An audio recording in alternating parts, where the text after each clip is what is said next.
Troy.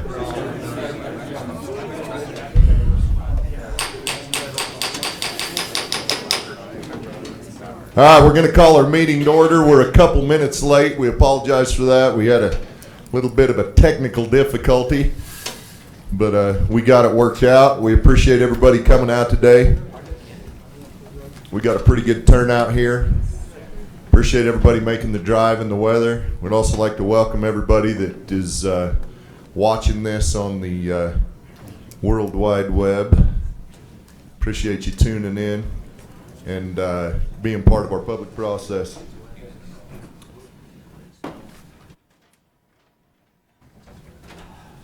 I think first off, I'm going to recognize our DNR director. I believe Mr. Mike Styler's here with us today. Mr. Styler, Director Styler, thank you very much for being here. Is it okay for him to be sitting behind? He's sitting right behind the pillar, so I can't see him, but I can still see his foot, so I can tell what he's thinking. So we'll go through and introduce our board members. First, we have Mr. Steve Dalton from the Southern Region, Byron Bateman from the Northern Region, Calvin Crandall from the Central Region, Dr. Woodward from the Northeast Region. I'm John Bair. I'm also from the Central Region. Then we have our good director, Mr. Greg Sheehan from, do you live in the Northern Region or the Central Region? Northern Region, who serves as our secretary and fact-finding individual up here that keeps us all straight. Then we got Donnie Hunter from the Southern Region and Dr. Mike King from the Southeast Region. So we have a full board today. Appreciate everybody being here. We'd also like to recognize Stacy and Jamie for facilitating the meeting and doing all the legwork, so thank you. I guess first thing will be the approval of the agenda. Everybody's had a chance to look over that, and oh, you want me to introduce the rack chairs first? I'm going to do the agenda first. Means that's what I started to. Do we have a motion on the agenda? I'll move. Yeah. Moved by Calvin, seconded by Kirk. All in favor? Passes unanimous. All right, now we will introduce the rack chairs. We got from the Northern Region, Bryce. You the chairman now, Bryce? Vice Chair. Vice Chair? Yeah. Here filling in? Yep. Welcome. Good to have you. Randy from the Northeast Region, Randy Dirth. From the Central Region, we got Richard Hansen. Appreciate Richard being here. And filling in for Dave Black from the Southern Region, we have Wade Heaton. We're all interested to see how this turns out with Wade being here. Appreciate Wade filling in today. And Kevin Albrecht from the Southeast Region. Chairman Albrecht, welcome. Good to have you guys here.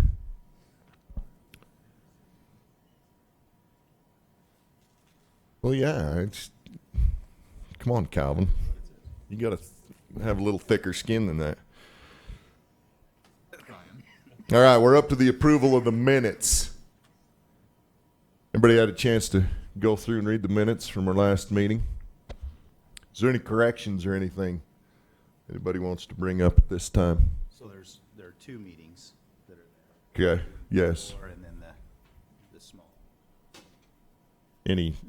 Sorry. No, there are that's two it. meetings Yeah. there. The last board meeting that we had all together, and then the one that we did. And then the telephone meeting. Yeah. Okay. Any corrections on any of that? Is everybody okay with the minutes? I'd entertain a motion on the minutes.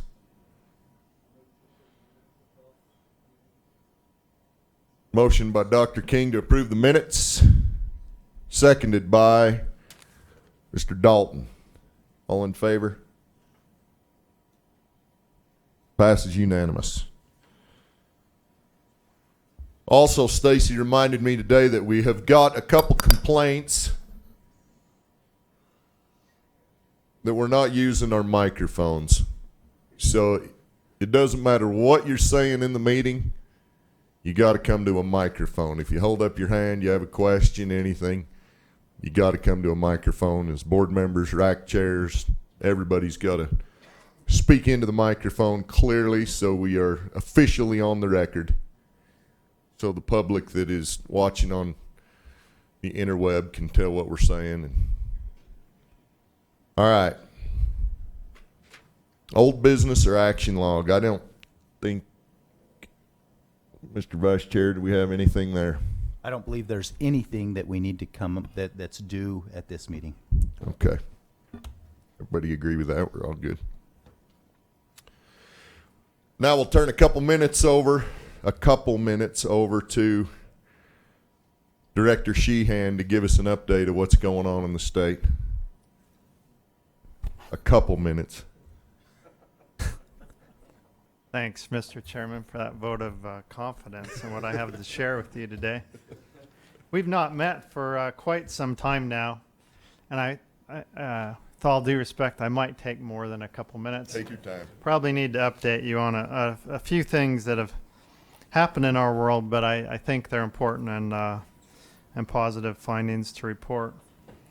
First of all, Roger Wilson retired last December, and we hired Drew Cushing, and I think we announced that at our early January meeting, but if you weren't here or don't recall that, I wanted to remind you of that. In the last 3 or 4 months, he's done a good job of hitting the ground running and being very proactive at making some good progress. And the other day I was out at Lee K Center, and we've rebuilt built a hatchery out there for the development of tiger muskie, a fish that our sportsmen are very much interested in. And as I was there and spent some time looking at the technology there and others that we've done around the state, it reminded me of an old 1950 report that the DWR issued here.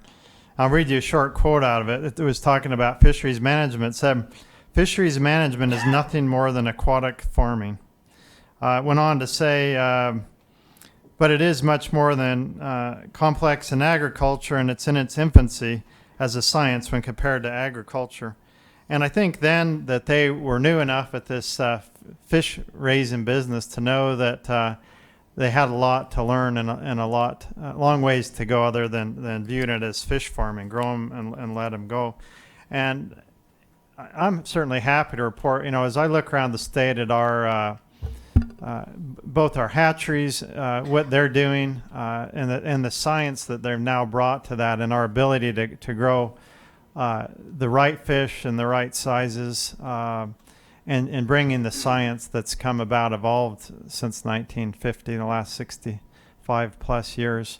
It's very impressive to see what's happening out there. And as we released our first large batch of tiger muskie fry this year, it was pretty impressive to see. And I hope we can get out there at some point and have you take a look around. I'd also, and it should be a great fishing year. That certainly this water helps, and we shouldn't have lots of emergency closures and harvest limit changes to facilitate low water levels. So that's a positive. We rolled out here a couple weeks ago the Utah Cut Slam, and this is something we've been working on for a couple years. And basically, it's a program that folks can enroll in. It's $20, and if they'll go participate and catch one of each of our 4 native Utah trout species, we will give them a very nice coin. I don't have one to show you right handy, but they get a coin and a certificate. And we've developed this program in partnership with Trout Unlimited, and I'm very appreciative of their efforts as we've done this. But it really is intended to pique a lot of interest in the appreciation of our native trout species, the Colorado cutthroat, Yellowstone cutthroat, Bonneville cutthroat, and Bear River cutthroat are 4 native species. But also to help people get excited, engaged in fishing, kind of give them a new challenge and reason to go out and explore the great offerings we have with our native species in Utah. So we're expecting great success, and there's been a lot of interest. A lot of folks have already signed up for that, and we'll look forward to that moving forward. In our law enforcement world, Rick Olson is our new law enforcement chief. Is Rick back there? I think he is. Could you stand up for everyone? For those who are watching online, he's back there, so I don't know that we'll see him. But Rick has come as our new chief, replaced Chief Tony Woods, who retired here a few months ago, and we'll miss him. But Rick's been around a long time. He's a 30-plus year veteran of our agency, and will do a great job leading our law enforcement section. Along the lines of that, on May 24th, out at Lee K Center, we'll have our antler and hide auction. And we have that every couple of years when we get enough hides and antlers. We accrue those through a number of different ways. Some of those are road kills, where we'll get antlers off of a deer or an elk or a moose that maybe we pick up, and we'll sell those that way. Some of those are confiscated from illegal takings that occur around the state, and other methods that we may get those that we get those animals. So there's an auction for that. Our chairman here normally auctions our wildlife on the front end while they're alive. So we have a state-sponsored auction company to auction them off when they're on the dead end of things. I'd probably get you more money, just saying, but yeah. Whatever. What was the date on that, and where is it? That's May 24th at the Lee K Center. So I don't know what time, probably 9 or 10 a.m., I assume. Rick, do you know? We'll start the preview about 9 or so. The actual auction probably won't start till 11 or 12. Yeah, we'd invite the public, or certainly the board or RAC members, to come participate in that. It's unfortunate that we have to have this. Honestly, this is wildlife that in some form or fashion has been taken away from our sportsmen out there. But still, it's a necessary part of what we do, and it is impressive to see all the wildlife that will be auctioned that day. Director Sheehan, if we could repeat that information for those on the web. Okay, the preview for the auction will start at either 8 or 9 o'clock. The actual auction will probably start around 11 to 12. Okay, thank you. Maybe as we a little later in the day, when we get to other business, Mr. Chairman, I'd like to maybe talk about, and I've talked about with some of you, about a possible meeting here later this summer. We've elected to cancel a June board meeting, and if we could put that on agenda for later. You're on it old. Just all right. Keep going. We'll talk about that then, and that would be maybe a meeting with the board, or we cover some issues and take care of some business that we weren't able to take care of in that June board meeting. In our habitat world, certainly this spring is what our habitat managers around the state dream about, which is they do a lot of work to get plantings done in the fall and in the spring for restoration work. Typically we're restoring somewhere around 100,000 acres per year, and this moisture is very, very important for the success of a lot of those efforts, so that seed we're able to get out there has a fighting chance of making it. So we'll look forward for positive things there and appreciate what those guys are doing. Mexican wolf issue continues. You'll see things popping up in the news on that. Essentially, the Fish and Wildlife Service is still in an effort to develop a recovery plan. It was announced, I think the day before yesterday, that a settlement has been reached with the environmental community that brought suit, Defenders of Wildlife Center for Biological Diversity. We've got some articles on that. It was interesting to see that suit they brought. They'll receive, with the judge approval, I think $56,000 of federal funds for them bringing that suit about under that settlement. The state of Utah, Colorado, Arizona, New Mexico early on joined into that suit so that we could be part of the settlement and be at the table when they came to some settlement with a federal judge. It looks like that they will be required by November of 2017, about a year and a half from now, to have a final plan in place. Our folks have been actively participating. Kevin Bunnell, Marty Bushman were in Mexico a week before last as part of that recovery plan, and our primary push right now is to have the Fish and Wildlife Service explore the country of Mexico for a primary recovery grounds rather than Utah and Colorado. I think we've had very good progress along those lines, so we'll continue to report back to you along those lines. Any other updates on just the delisting of the northern gray? The northern gray wolf, the sportsman's bill in Congress has some provisions to delist in Wyoming and the 3 Great Lakes states.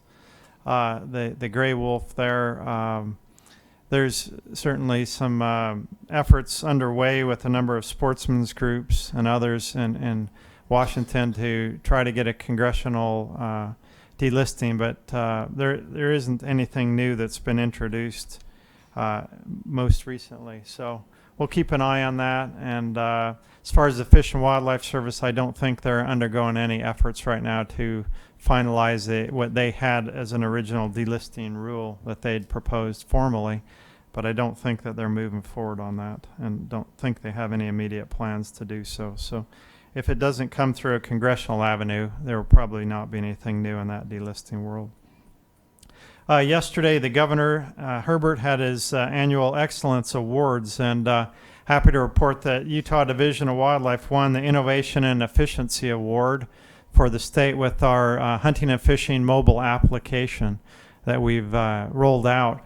I think you're all aware of that. We've talked about it in the past. We have over 83,000 downloads now in a little over a year, and we're pretty excited about that. And it was great to see our team get acknowledged for that. And I hope I don't forget any names here, but let me run through them. Greg Evans, Phil Gray, Kirk Polson, Gary Ogborn, Mark Martinez, Kenny Johnson, Judy Tutterow, and I hope I'm not forgetting anyone there. I apologize if I am, but we're able to go up yesterday and receive that through the governor's award ceremony. The legislature's concluded since we last met. There's a number of bills, but one that may be noteworthy, the legislature lowered the age that youth can apply and hunt for limited entry and once in a lifetime from age 14 or older to age 12 and older. So that was in code. That wasn't something that overrode what any of you here on the Wildlife Board established, but that was a change that was made through that legislative process.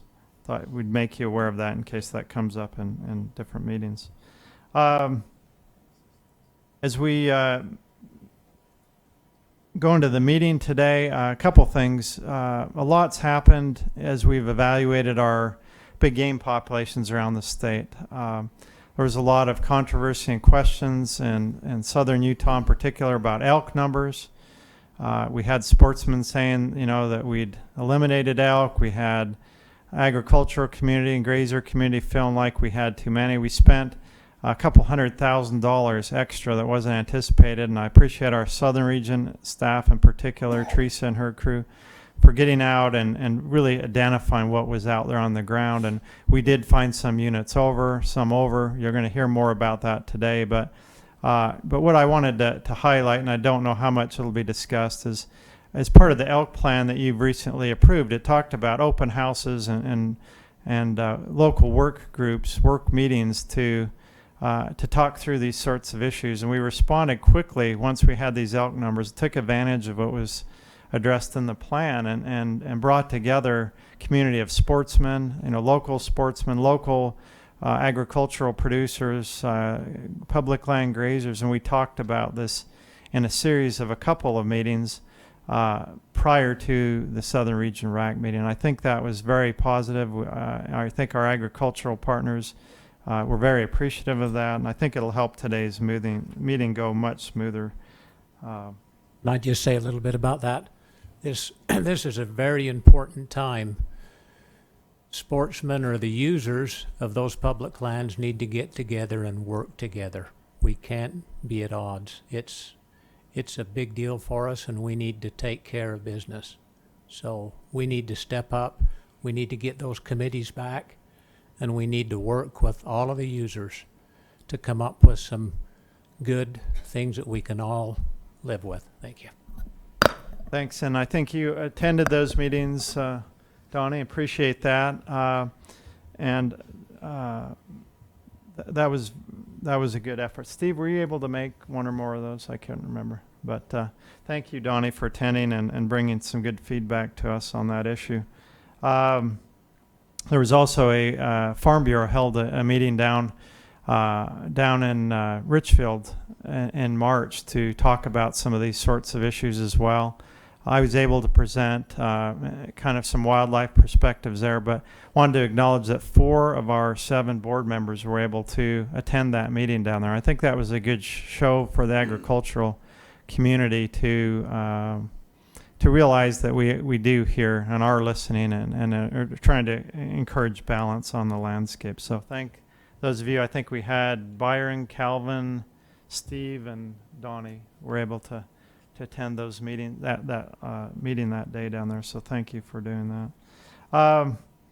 And also as we go into today, there's been a lot of emails on this topic. I guess if it's true that people will fight for those things which they value or which they have a great love for, I think this board meeting is a good show of that. We've had, as the RAC members and certainly the board members are well aware, our inboxes were quite full with comments as we enter into this process. We certainly weren't able to respond to all of you out in the public who emailed, but I think all of our board members here are reading those and hearing what you have to say on that, and I very much trust that. So a couple other issues, and then I'll be done with my couple minutes, Mr. Chairman.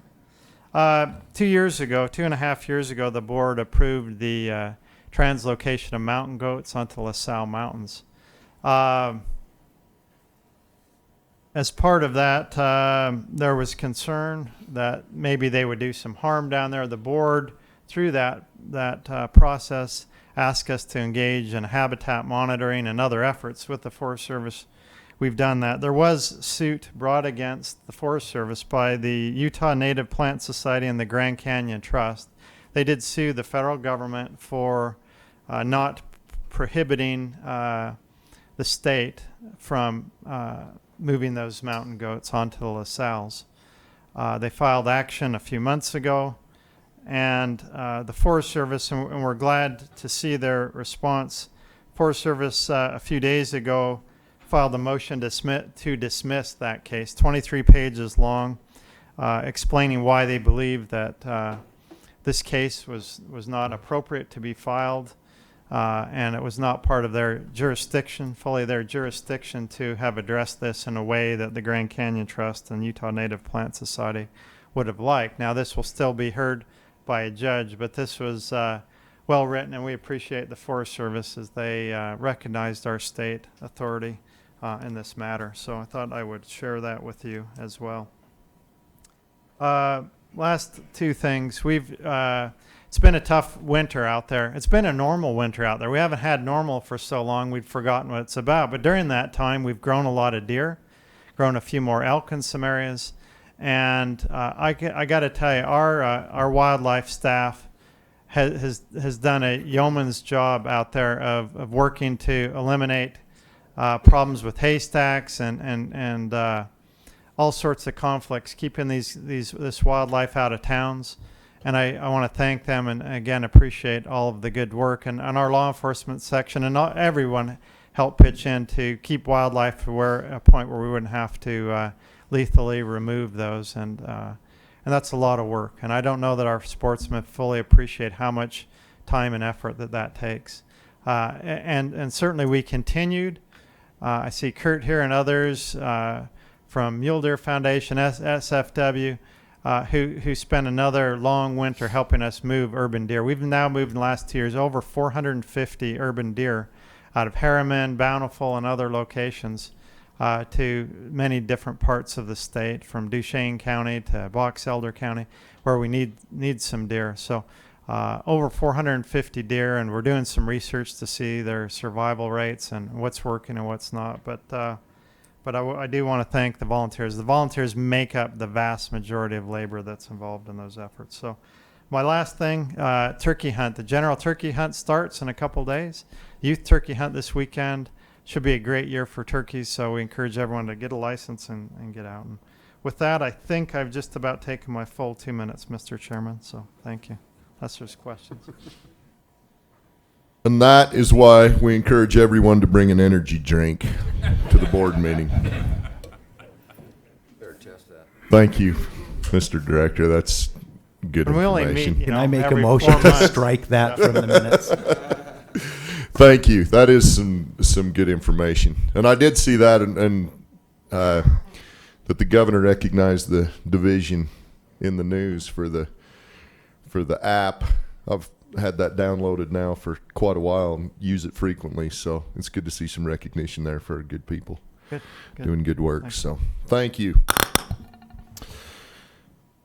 Well, after those brief remarks from our director, I guess we are ready to get into our presentations. The first on our agenda, the first action item from the division, will be our Bucks, Bulls, and once-in-a-lifetime permit recommendations for 2016. That will be presented by Justin Shannon, our state big game coordinator, with, I'm sure, some assistance from his regional people if necessary. So we'll go ahead and turn the time over to Mr. Shannon. Okay, thank you, Mr. Chair. Today I'm going to present the Bucks, Bulls, and once-in-a-lifetime permit recommendations for 2016. So to begin, we'll start out with mule deer. Our mule deer harvest last year was as good as it's been in 15 years or so. We harvested just shy of 30,000 deer, and we haven't hit that mark since about the year 2000. And this graph here just kind of shows the peaks and valleys of general season harvest over the last 10 years or so. Really what it's an indicator of is hunter success. Hunter success rates were very high this last year, and I got some really good feedback on the general season hunts. Fawn production and trends over the last 15 years. As you can see, in the early 2000s, we took a dip, climbed out of it. But the last 7 years, we've been over 60 fawns per 100 does, which has been good for population growth. Our buck-to-doe ratio trends over the last 20, 25 years or so have really improved. In the early 90s, we were in the single digits. We had years where we were 7 or 8 bucks per 100 does. We climbed out of that and hovered around 15 bucks per 100 does for about a decade or so. But the last 4 years, we've gone from just over 15 bucks per 100 does to over 23 bucks per 100 does on our general season public land units. General season deer permit recommendation summary. This year we're recommending 90,950 total permits. This is up from last year by 4,400. We do have 29 units, and on those 29 units, on 9 of them we're recommending no change in permits, and on the other 20 we're recommending increases. Many of you still might be familiar with the 30 general season units. The Fillmore, Oak Creek, and Pavant have since been combined with the revision of the unit management plan. So if you see 29 instead of 30, that's why. We'll go through each region on general season permit recommendations. On the far left of this table, we have the unit, the objective that we're managing for, either 18 to 20 bucks per 100 does or 15 to 17. The buck-to-doe ratio over the last 3 years with a 3-year average. And then in the second to the right column, the permits that were approved by the Wildlife Board last year, and then what we're recommending this year. So for the northern region, we're recommending permit increases on every unit, and for a total of 1,550 permit increase. And as we go through all the general season units this year, every unit in the state was either at or exceeding its buck-to-doe ratio, which has been great news for Utah hunters. Moving on to central region. We're recommending permit increases on the Nebo and the Ochre Stansberries, and overall an increase of 500. On the Wasatch Mountains West, we are still over our 3-year buck-to-doe ratio, but we have increased permits there the last couple of years, and we want to see what that looks like one more year before we do anything else with that unit. Southern region, a lot of change here. I think we're recommending permit increases on 8 units, and with those 8 units, it's 1,050 permits, so slight increase in many of these.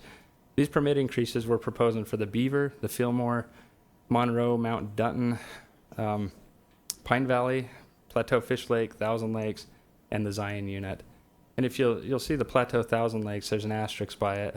What we're doing with this unit is we are increasing it from 200 to 300, but we're changing the weapon. We're recommending a change in the weapon split type to where this increase of 100 permits can be absorbed in the archery and muzzleloader hunts and not the rifle because of the small size of that unit and some of the private land challenges. Moving on to the Southeast region, recommend an increase of 700 permits. Namely on the Central Mountains Manti, San Rafael, and San Juan Abajo Mountains, both of which are exceeding their 3-year buck-to-doe ratio average. And then also, another one that sticks out here is the 9 Mile. We are exceeding our buck-to-doe ratio there. It's come up in some of the racks. It's a challenging unit. The tops of the mountains there are privately owned, and the bottoms are publicly owned, so it's almost the inverse of most mountain ranges we have in Utah. And so, I mean, there's some things we can look at in the future for this, and maybe one of the strategies is to increase more late season muzzleloader hunts down the road for this unit. Northeast region, recommending an increase of 600 permits on every unit in the Northeast region except for the North Slope. And again, the South Slope Bonanza Vernal, this is another unit which has been exceeding its buck-to-doe ratio 2 of the last 3 years. And we'd like a slight increase, but we'd like the permit allocation to favor archery, the archery weapon type more so than the any weapon. Most hunts are 20% archery, 60% rifle, and 20% muzzleloader, and we'd like to shift some of those permits. Last year we had hunter success rates of the rifle hunt that exceeded 70%, and so for years we recommended permit decreases, yet we harvested the same amount of deer, and we'd like to do some different things there. Moving on to premium limited entry deer, the Henrys and the Paunsaugunt, they're managed for an age objective, and so what we'd like to see is greater than 40% of the bucks harvested to be 5 years or older. And on the Henry Mountains and the Paunsaugunt, we've exceeded this every year, the last 3 years, and the 3-year average is meeting this this objective. And so with that, we recommend no change in permits from 2015. Also on the Henry Mountains and the Paunsaugunt, we have management buck hunts, and these are driven by a buck-to-doe ratio, and so we manage for 40 to 55 bucks per 100 does on these 2 units. And on the Henry Mountains, we're exceeding that. We're at 55.9, and at the Paunsaugunt, we're 45.8. When it comes to permit recommendations, on the Henrys, we're recommending no permit increase, and I know that kind of poses a red flag because we are exceeding the buck-to-doe ratio there. But if you look at 2015, I don't think any of our staff envisioned that we'd be at 65 bucks per 100 does this last year and exceed that in 1 year. And so maybe this next November we come forward with an additional management buck hunt down there to have, when you have an antler point restriction hunt and you have that many hunters on top of each other on a small unit, you need a lot of time to look at those. So for today, we're recommending no change in permits for the Henrys, but may see something down the road with a new hunt structure being proposed. And then finally, an increase of 9 on the Paunsaugunt from 16 to 25. Our limited entry deer units, I recognize this is a pretty busy table. Again, on the far left, we have the unit. All these units are managed for 25 to 35 bucks per 100 does. Really, the take-home message here is we're recommending an increase of 12 total permits. The bulk of this is on the South Slope Diamond Mountain, which they're exceeding 40 bucks per 100 does on that unit. Also on the Book Cliffs, recommending an increase of 1 permit, but really what we're doing is shifting some tags to the north and from the south on that unit. A couple of years ago, it's been a few years now, we split that any weapon hunt to where the north and south would have different permit allocations, so that way the buck-to-doe ratios can be better managed. Moving on to late season limited entry muzzleloader deer permits. Recommending an increase from 46 last year to 142 this year. The bulk of this is because we added 6 new units on these late season muzzleloader deer hunts. One thing that we committed to the RACs and the Wildlife Board is we would try this and get some feedback from those that participated in this hunt. The feedback was really good. That we had hunters that were using double-digit bonus points to draw these permits. They were very happy with their hunt, and got some. The real feedback was they wish they could hunt later into the rut, but don't we all? And so I would too if I had that permit, but it's not the way it was set up with the statewide mule deer plan. So in summary, we're recommending an increase of 108 total permits for a total of 1,166, the bulk of which are being proposed for the late season muzzleloader hunt. Moving on to elk, recommending 15,000 spike permits, same as last year. Hunter success rate was at 14%, which is good. Anything under 20 is kind of what we're managing for there.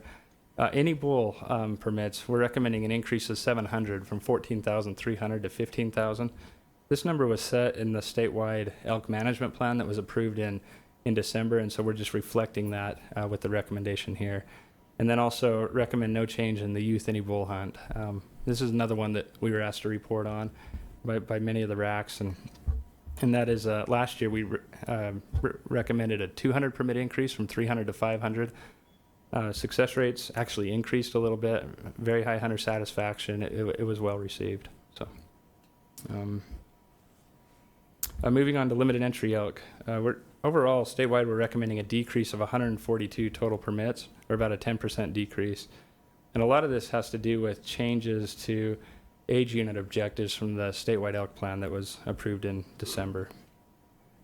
So on our 7.5 to 8-year-old units, we're recommending decreases on the Beaver East and the West Desert Deep Creeks, and a slight increase on the San Juan. If you look at the West Desert Deep Creeks, it has an asterisk by it, and many of these will. This just indicates that it was an age objective that was changed in the last plan, and so with that, there will be most likely changes in permits, either increases or decreases. But overall, for this age category, we're recommending a decrease of 13 permits. Moving on to the 6.5 to 7-year-old units, a lot of movement, a lot of change in this age objective. Overall, we're recommending a decrease of 164 permits, and those permits are being recommended on the South Cache, Central Mountains Nebo, Mount Dunton, Penguich Lake, and the Southwest Desert units, and we're recommending increases on the Book Cliffs, Bitter Creek, and Central Mountains Nebo units. The Southwest Desert one is probably one that sticks out, where our 3-year average is still exceeding the 3-year average that we're managing for of a 6.5 to 7-year-old bull. But the justification behind this is over the last several years, our average age has been really high. I mean, it's exceeded that age objective for many, many years.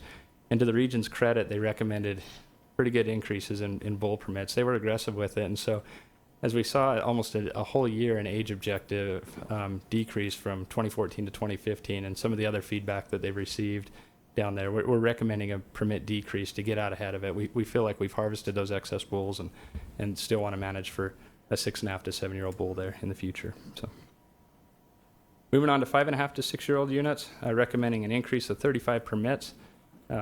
These increases are being proposed on the LaSalle Mountains and the Wasatch Mountains, both of which are exceeding their average age objective. But we are recommending decreases on the 9-mile anthro and the ochre Stansberries. Again, the ochre Stansberries is one where saw a pretty sharp decline. Want to be proactive and do some reductions there. And then finally, for the 4.5 to 5-year-old units, overall we're recommending no change, 225 permits for this age category, but we're recommending increases on every unit except for the North Cache, which we're recommending a decrease. Feedback from the RAC process. So as we took this out through the public process, we heard some things that we liked, and we'd like the board to adopt this into the division's proposal today. So if you accept the Bucks Bulls once in a lifetime, you would accept these changes as well. On the Book Cliffs Little Creek Roadless hunt, we propose keeping bull elk permits in the same distribution as last year. As we changed the statewide elk plan, we simplified things to where elk permits would now be in a distribution of 25% archery, 60% any weapon, and 15% muzzleloader. And this wasn't the case in the last plan. And so as we made this change on the roadless area, what it did is, as you can see in the column on the far right, it funneled more permits into the any weapon hunt. And And so with that, we're proposing, with the roadless area, 2 access points, a pretty small area. What we'd like to do is have that move back to where archery permits and muzzleloader permits are better represented. Okay, moving on to pronghorn permit recommendations. Statewide, we're recommending a decrease of 33 permits from 804 to 771. Most of this cut is occurring on the plateau and the Cache Morgan South Ridge. A lot of our other units in the state are doing really well. Some of the survey work, a lot of our populations that offer single-digit permits are looking good, and that's been good for our pronghorn populations. And then finally, for once in a lifetime, recommending a slight increase in moose permits, increase of 16 on our bison permits. Little change on the deserts and Rocky Mountain bighorns, an increase of 1 in both of those, and a slight decrease in mountain goat permits from last year. And that's all I have. Thank you. All right, thank you, Justin. I've been informed that we need to do a quick reboot on our server, that we have a delay between the audio and the video on our YouTube. So that's going to take about 2 minutes. So we're going to pause the operation here for about 2 minutes while we reboot and give Justin a chance to fix all these things that he knows he just misrepresented here. So, yeah, we'll do.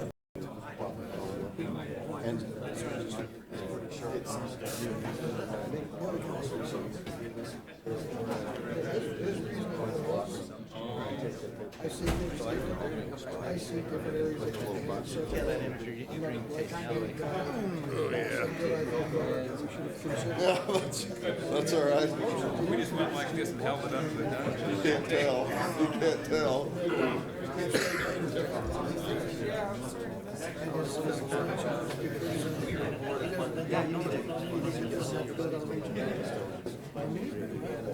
I'll see what I can do.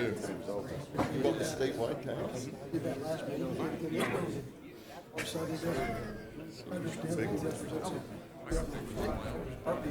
Statewide Colorado antelope tag. Support everybody in the region, just not the land that's within the region.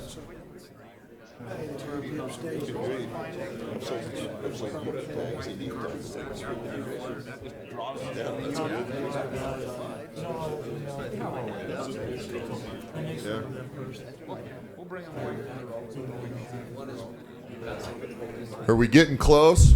We're good to go? All right. Justin left, though. Justin left. I'd have left too. Like that about every hour. Yeah, I think about between every item. All right. Okay, we're going to get back after it here. We appreciate your patience. We appreciate our technical support guys here, working hard to make sure we can broadcast this and get this information out to as many people as possible. So, questions from the board. Board members, what do we have for Justin as far as questions? I might have a couple, but I'll let you guys go first. Mr. Dalton. Yes, Justin, I've got a few questions. Okay. I'm looking at these southern region areas, and we've got 4 units down there that are under objective on population, and yet you're proposing to kill some more does off of those units. I'm wondering, I'm talking about the Monroe, the Fish Lake, Thousand Lakes, and Boulder. All of those 4 units are under objective, and you're proposing to kill does. What's going on? I got a question for you. Is that something we're going to cover in our Antlerless? Yeah, I'll cover that in the next presentation. Okay. So yeah, I'll mark that down. We'll make sure we get back to you on that when we get to the Antlerless. That's coming up. All right, thank you. I might have a question on I've got quite a few emails, and just to touch on the email thing real quick. We appreciate everybody's emails. I really appreciate the ones that they put their name on and actually took some time to make a comment. Some of them, they didn't do anything. I got a copy of the link saying where to send the email, and there was no message there or anything. So I appreciate your good intent, but it's hard to read what your desires are from no comment. And if you don't think enough about it to put your name on the email, I have a hard time putting much weight behind that personally. So, but the guys and gals that sent out a good, well thought out email, we really do appreciate that. I've got several lately on the deep creeks. If we're gonna jump and a couple of guys brought up some pretty good points, so I want you to explain to me. Sure. If we want to raise, we bump the age objective on that. We're cutting permits, but we're cutting archery tags, and then we're adding a few tags to that mid-season rifle hunt. Yeah. Swapping archery tags for rifle tags. Are we being a little counterproductive there? Are we, now that we agreed to put that mid-season rifle hunt on there, are we putting the minimum on there just so we can? I mean, you see where I'm going there? Can you kind of explain that to me a little bit? Or we? Yeah. So on the you said Deep Creeks, right? Yes, the Deep Creeks. So on the West Desert Deep Creeks, what happened there is with the old plan, on some of the units in the state, we had instead of having a 60% rifle, 25% archery, and 15% muzzleloader distribution, on some of these we had a 50% rifle, 30% archery, and 20% muzzleloader. So we took permits out of the rifle and distributed those on the archery and muzzleloader. With the new statewide elk plan, it says to manage to a 60, 25, 15 split unless there's a management need that we're trying to address. And as you saw with our recommendation on the roadless area, that was an oversight on our part where we had unintended consequences with that plan change. On the Deep Creeks, we did look at it, and we went with that other distribution. And really what it would have done is increase the archery permits by 1. And when we said, well, there's so few tags on that unit that we feel like the distribution would be fine if it was a 30, 50, 20 split or a 25, 60, 15 split. So as we changed the distribution to what the last plan had, it really didn't make that much of a difference for us. So we just stuck with what the plan said because we didn't have a good management strategy or a management need that we were trying to fill. So. Yeah, that's fine. Just one more thing on that, because it was brought up in those emails too, John, that there's 2 other parties that are responsible for management. We have the tribe there, and also we have Nevada. Mm-hmm. So did you take that into consideration as those elk, as they move into Nevada and they get harvested and stuff like that? Because we're cutting out 15 tags from the 40 down to 25. So are we penalizing our hunters and making a benefit to the tribe and to Nevada by doing that, just to bump up that age class a little bit?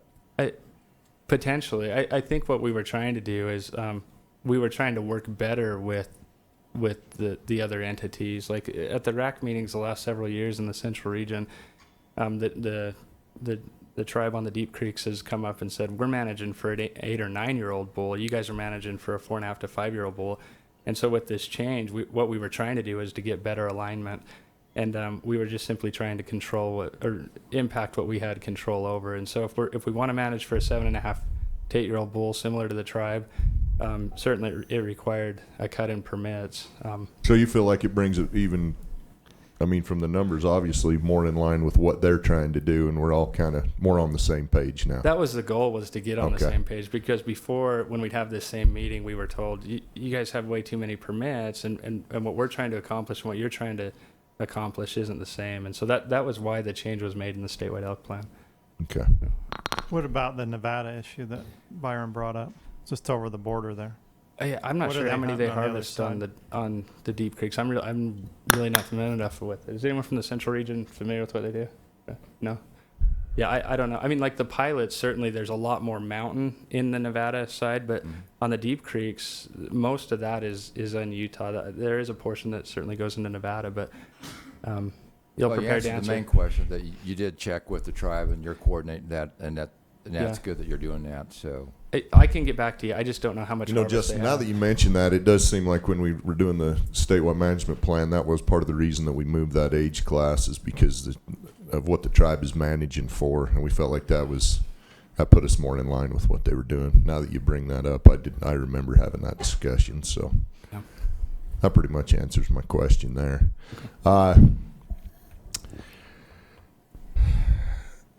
You know what we could do, Riley? Is there a way you can call Tom Becker and get a feel for what Nevada's doing? Okay, we can report in this meeting. I just don't know off the top of my head. You're going to trust Riley to get information for us at a wildlife board meeting. Are these things on? Are these? Yeah. That would be great, actually. Okay. I'll bring that up after the RAC chair's report. I had some questions on the Dutton, but I'll let the RAC's report. Can I ask one more question while we're on the West Desert Deep Creeks? Is that all limited entry?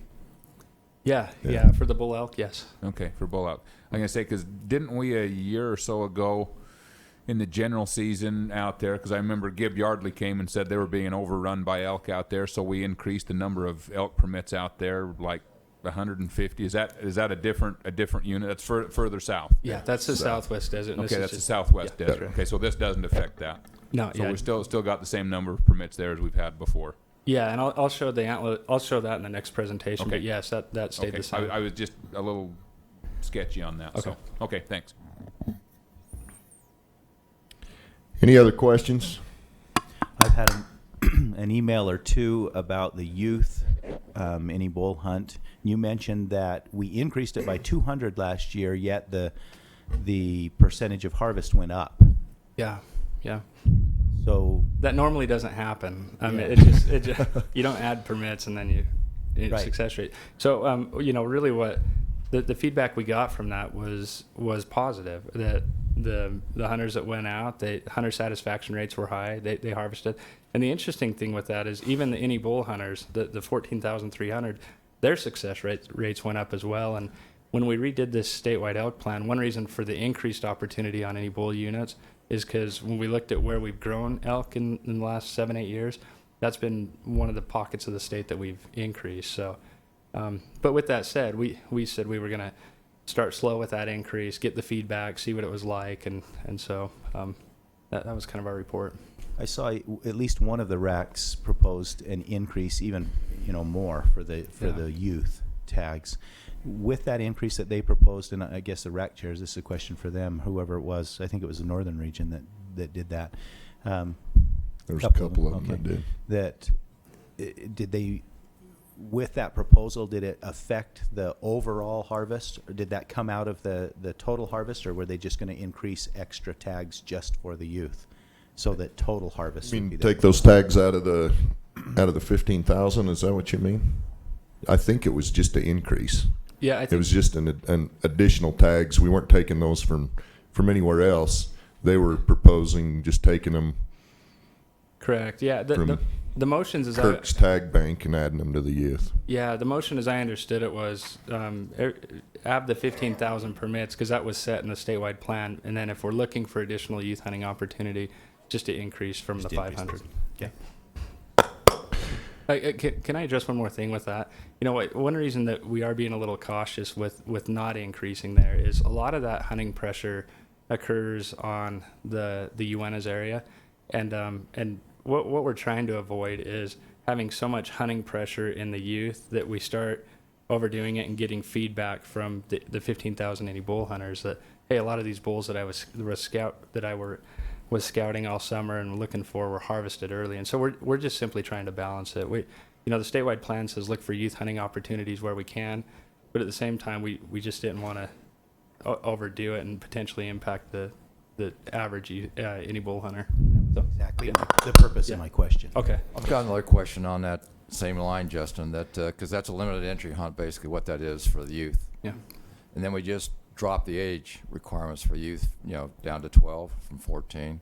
So that gives them more opportunity to apply. But we're adding more and more cow tags to different hunts and stuff you got like that to increase opportunities. So I think we need to, really watch that real close as far as raising that limited entry hunt, basically what that is. And that takes away from the other, 14,000, 15,000, general season elk hunters to do that. So I appreciate you looking at it real close before you even recommend anything else to increase those numbers beyond what it is. I think before we shoot holes in too many of the RAC's proposals, we ought to go through and get a report from the RAC chairs. There's a couple of them I got some questions on because as I read through their minutes, I couldn't tell what in the hell they were talking about. So, Wade, I hope you got on your A game because I don't know what you guys were doing down there. But in fact, I'm going to start, just to start things off on a good note, I'm going to start with the northern region. So, Mr. Thurgood, if you'd give us a report on what your RAC voted and recommended, that'd be great. Okay, thank you. Pay attention, Wade.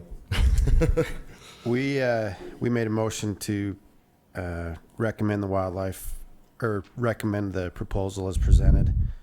There was a motion to amend and decrease the deer permits on units 4, 5, and 6 from 500 to 250, primarily because of the private land issue. That motion failed, that motion failed because of a lack of a second, and then the original motion passed unanimously. So no changes. no changes. All righty. Thank you. Randy? In the northeastern region, we had a motion to accept the recommendation as was presented, and it passed 9 in favor, 2 abstentions. The abstentions were, the reasons they gave were basically they were opposed to it. They were opposed, so they abstained. Yeah.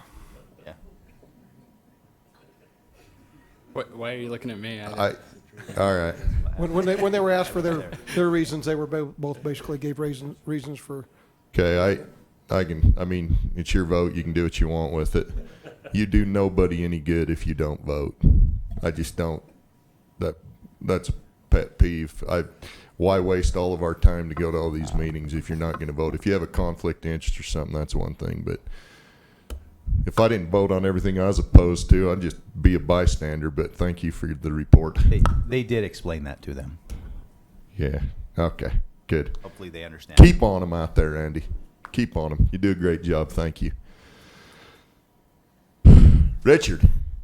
Yay. There was a motion to increase deer permits on the Central Mountains, Manti, San Rafael unit to 275, which was like really a decrease from what the proposal was, but to be given them as youth permits. Okay, after some discussion about that, didn't make a lot of sense, so that motion was withdrawn.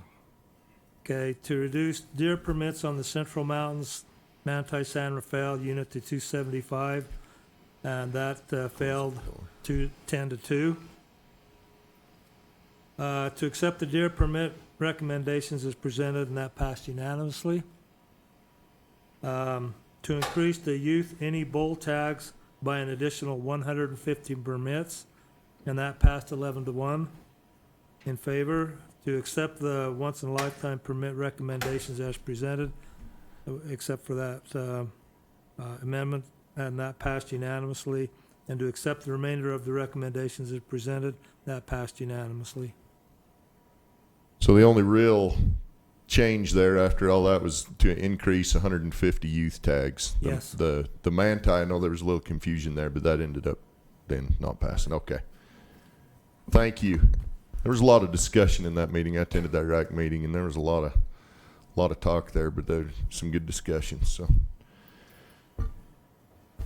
Wade Heaton, enlighten us. All right.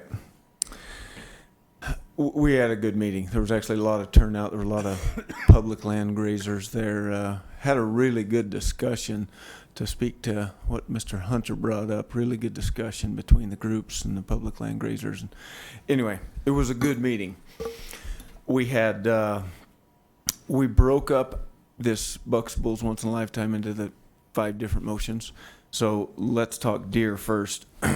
There was some confusion, as you alluded to. There was some confusion as to what we were doing. Had a good discussion, and the motion was made to accept the division's recommendation on the deer with 4 exceptions. On the Beaver unit, increased permits by 75 instead of the proposed 150. On the Pine Valley and Zion, to accept the increase as proposed, but instead of split the additional tags in half between archery and muzzleloader, no increase in rifle. And then on the Southwest Desert, to reduce tags by 50. So let me make sure I get this right. On the Pine Valley, so on the Beaver, you're going to increase. You voted to increase deer tags by 75, and not 150. Exactly. Yeah. Okay. On the Pine Valley and the Zion,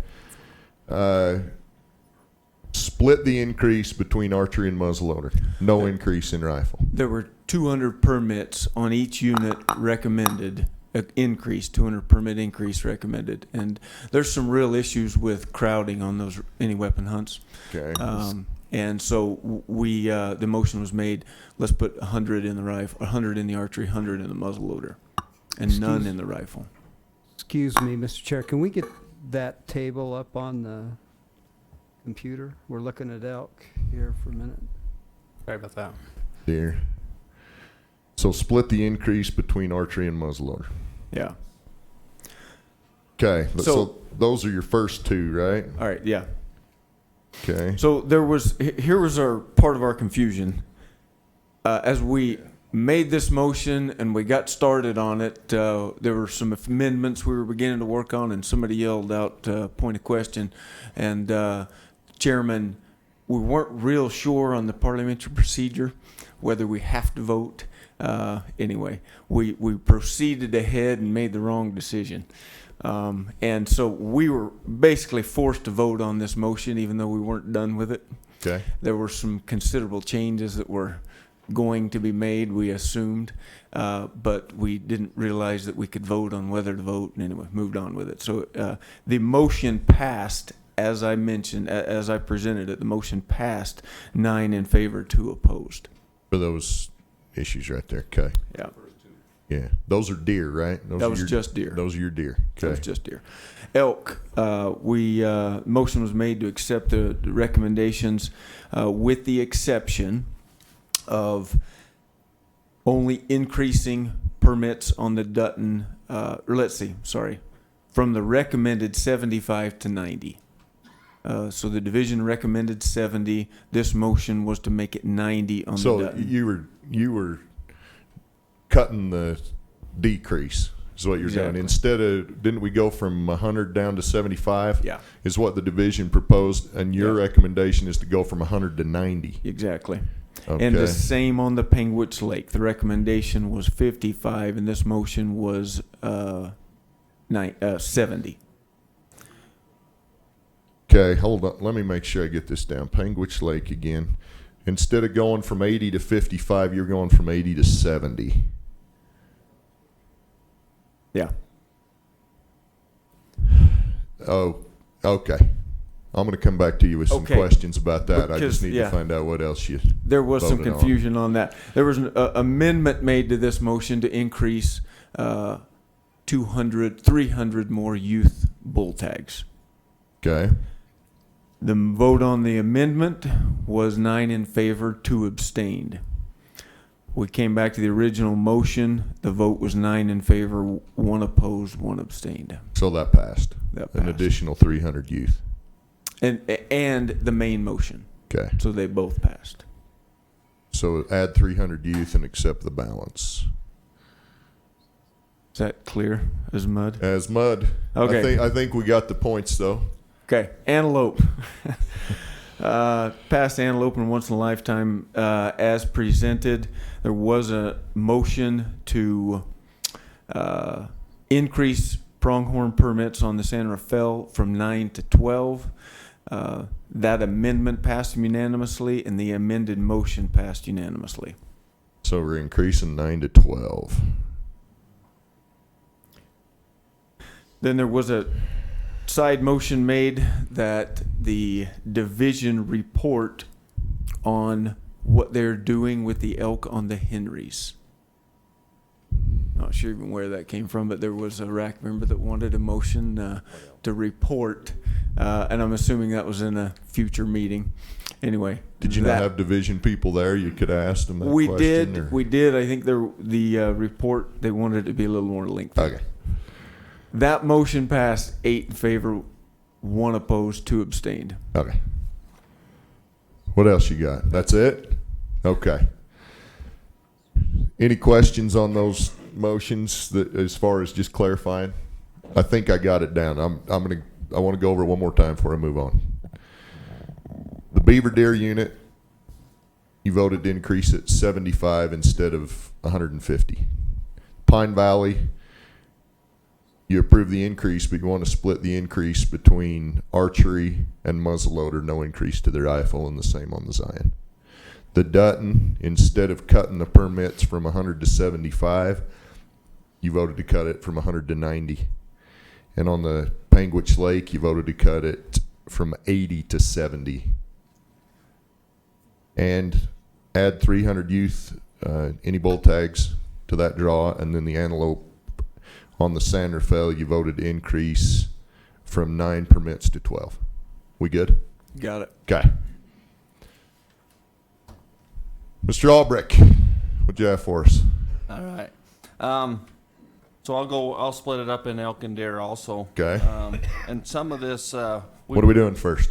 Elk. Elk, all right. And just to mention, I really appreciate the division listening to the racks, and if there's something that they got out of there, they picked that up, and that's the case with one of ours on the Buck Cliffs Little Creek Roadless. But to approve the elk management plan as presented, except that the Buck Cliffs Little Creek Roadless unit keep the same permit numbers as in 2015, and that the youth limited entry elk permit numbers be increased to 800, and that the board open an action log item with the objective of improving drawing odds for youth hunters, and that the number of limited entry permits on the Central Mountains Manti unit be reduced from 453 to 430. And this passed unanimous. So a couple things in there. The increase of 800, there was a lot of discussion by a couple RAC members that they were worried that during that time, if a youth would ever have the chance, as they're available to draw, if they would draw that tag. And I think that drove that to 800. But I think maybe some of the discussion that you guys will have today about the limited age of putting in lowering may cover a lot of our discussion from the So you did vote to increase it by 300 then? Yeah. Okay. Yep. And then on the Manti, you want to decrease that to 430? Yeah, and the discussion there was similar to that, like of the West Desert, was that felt like they're getting close and just wanted to keep it as last year's numbers. And then on the Little Creek, keep the same numbers as 2015. Okay. Which is the proposal. Yeah. Yeah. Okay. All right. And for the deer, to accept the division's mule deer plan, except that the permit numbers on the Central Mountains Manti and Abajo units be left at their 2015 levels, and this passed 4-2. So Manti, same as 2015, and the Abajo, same as 2015. That passed 4-2.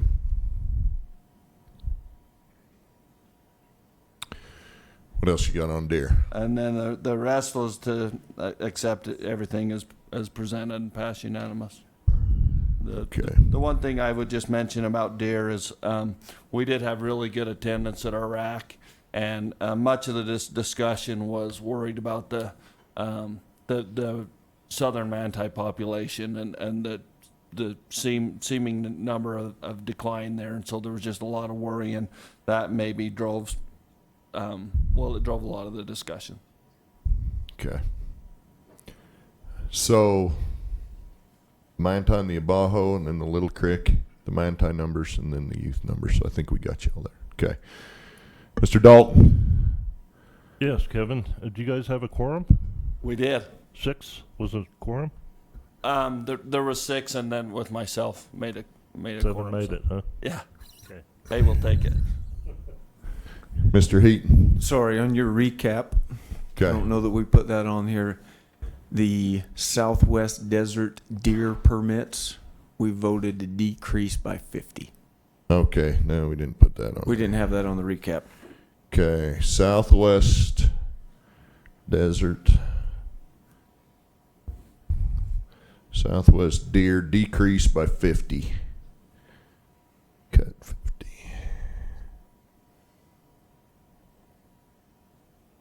All right. Okay. We good, everybody?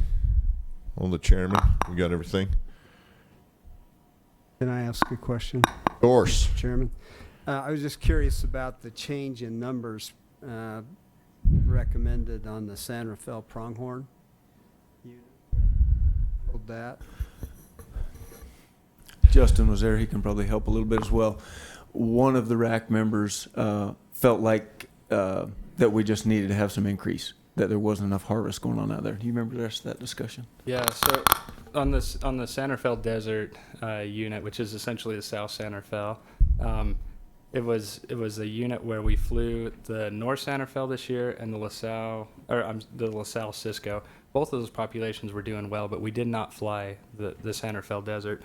But as a result, because the neighboring populations had increased from the last survey, we made a recommendation from 6 permits to 9 permits, and we'll fly it again this next spring.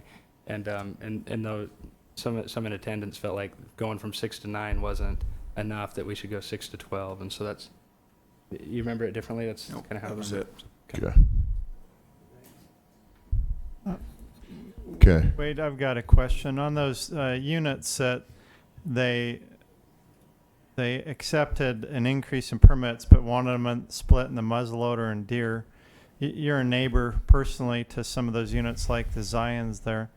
What would, because of the migration patterns of those deer, what does that look like putting those early hunts, the archery and muzzleloader versus if it had the more traditional split that's part of our plan as far as harvest numbers and things? Sure. So on both of those units, especially the Zion, there was considerable amount of public in attendance at the meeting, and that we received emails from that really love where the deer are right now, and they weren't excited about an increase at all. And so the tone of a lot of the discussion was no increase at all. This motion got presented, I think, simply as a compromise. So what happens, the archery and the muzzleloader hunts on those units happen on the summer range. And then most of the rifle hunts happen on the winter range, especially on the Zion. There's just a lot of private land. People get sandwiched into a small area. You've got the park that splits up that winter range, and just the dynamics of that rifle hunt make it really tough. There's some real crowding issues, not just perceived. I mean, it's real. And so I think that was just a compromise between the two to just put those back up on the summer range where there's more area. Can I add just a little bit to that? Sure. Sure. I'd have said no otherwise, so absolutely. Yeah, they're kind of unique units. Those deer, the last few years, I don't know why, they migrate early. They start in first part of October, and they migrate down into some areas they're really accessible, and the hunters know that. They move into those areas, and it's, there's a lot of people. And anyway, that's her complaint, and it's both on the Pine Valley and the Zion. Kind of going along with that, Justin, I got a question for you. I wasn't in on the deer management plan, so I need you to refresh my memory. How does this split that the RAC has voted for, how does that fit into the splits that are currently in place in our deer management plan? Does that go along with it? Would we be veering away from the plan? What's your opinion on that? Yeah, so the strategy in the statewide mule deer plan says that permits would be allocated at 60% rifle, 20% archery, 20% muzzleloader, unless we're trying to address a management related need. And so that's why Thousand Lakes is a good example, and the Bonanza, some of these things that we proposed. And so certainly it would not violate the plan to make a change. So if there's some crowding issues or some specific issues to those units, because that's kind of where I'm at. We have these specific units so we can manage specific units. I just kind of wondering if that's a big, if we're really jumping the fence there, if that still fits in pretty much with what you consider the sideboards of the plan to be. No, it's certainly, we have that flexibility within the plan.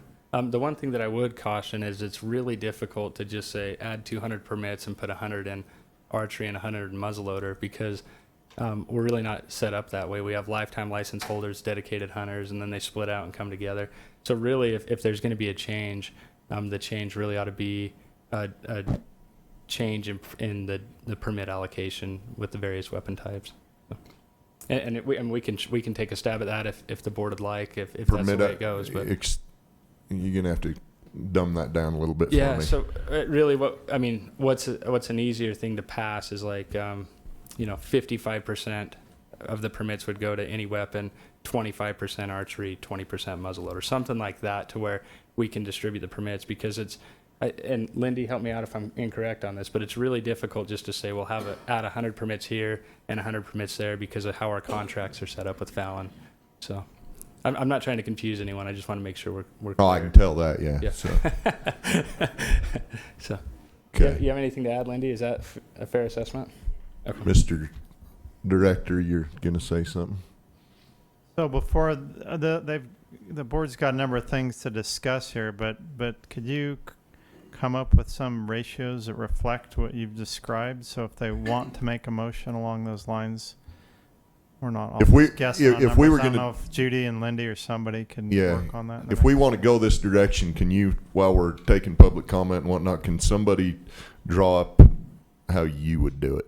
Give us and if you don't want to just say, all right, we're going to put 100 here and 100 here, what would you rather us do? Well, I guess if there's another way to go about it. If you say allocate permits as appropriately as you can to get 100, then we can say on our end, we can go back, look at the numbers and say, okay, that equates to 56% any weapon and 22% archery muzzleloader. If we had that flexibility, we could do that. We broke it down for if we had a 10% decrease in the rifle and we went 25 archery, 20% muzzleloader.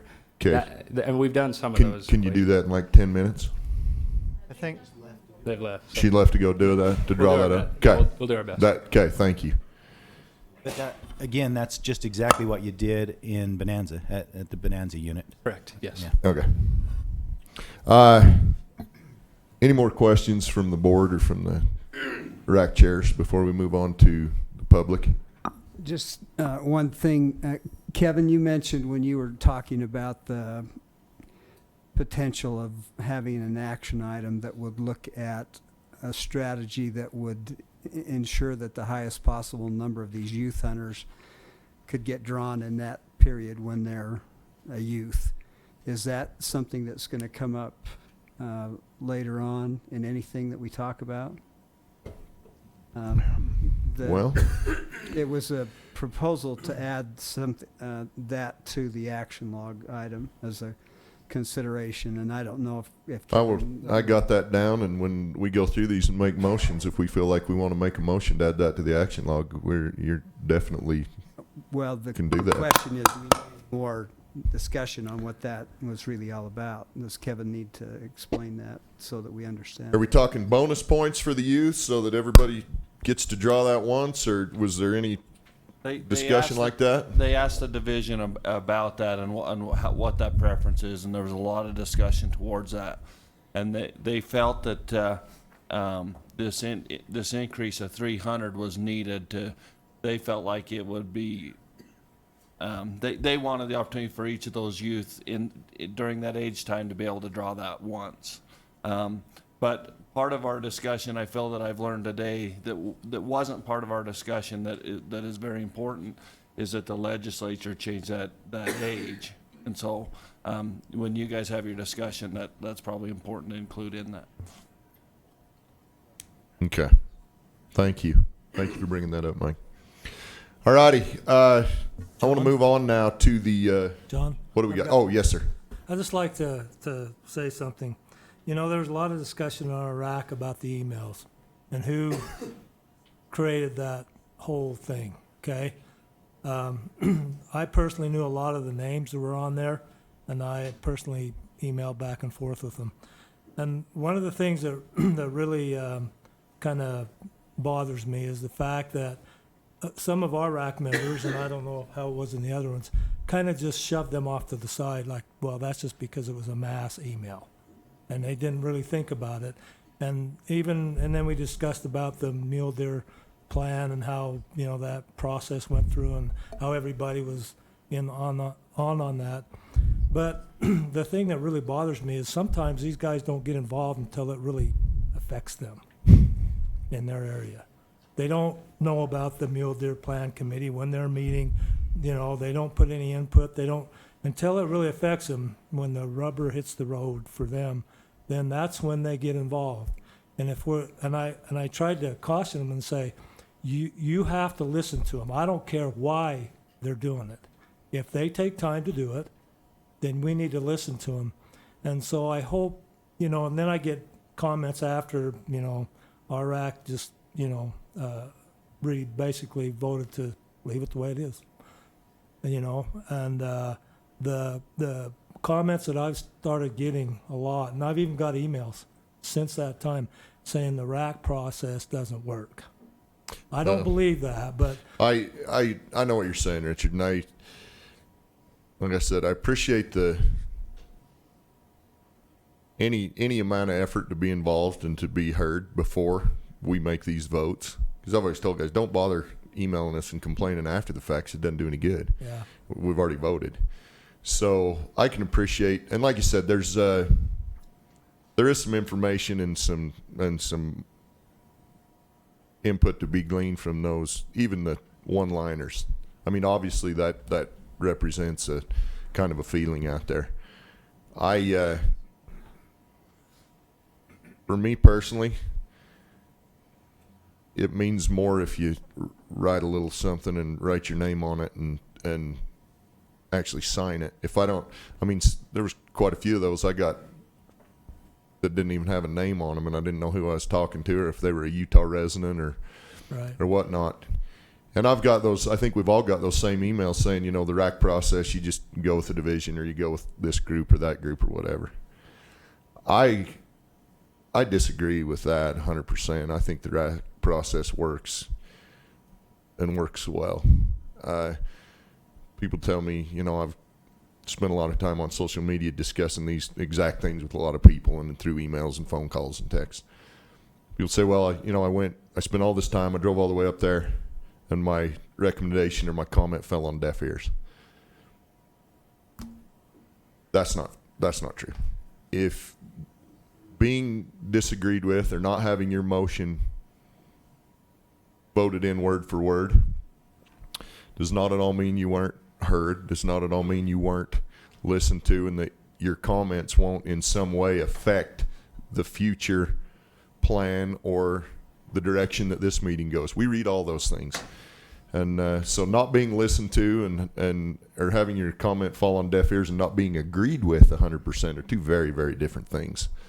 So I understand your frustration. I think we all feel that. I mean, I've been on that side of it too. I've stood right there at that microphone and begged this board to do things before and felt like, they just didn't listen to me. Well, they did listen. They just didn't agree with me 100%. And that's okay. That's part of the process. But I'd never discourage anybody from sending an email of any kind. I would encourage him to put a little bit of thought into it, and please put your name and your town on it so I know who I'm dealing with. And for all those RAC chairmen and all those RAC members that took the time to respond to so many of those, I mean, I got cramps in my hands trying to email back to all those people, and there's just no way I could get back to them or the other board members. So all you guys that took time to get back to them and to talk to them about these things, I truly appreciate that, as I know Justin and the division does as well. So, Justin? Can we clarify one thing on, if we're done with this topic, can we clarify one thing on the Youth Any Bull permits, and then if Riley has an update on Nevada. Is this provide that as coming well. from you or from Judy? No, this is coming from someone that knows a lot more than me. This will be coming from Judy. So, come on, Judy. I was going to say, if it's from you, I'm not interested, but I'll listen to Judy all day. Hi, Judy Tutterer, licensing coordinator for the division. Just in your conversation back and forth, I just wanted to clarify on the youth any bull elk hunt, so it's very clear that that is not a limited entry hunt. It's a general any youth bull elk hunt, which gives them opportunity. There's no points connected to that, and there's a once in a youth time waiting period. So once they draw, we put them on that waiting period, and then there's more opportunity for more youth.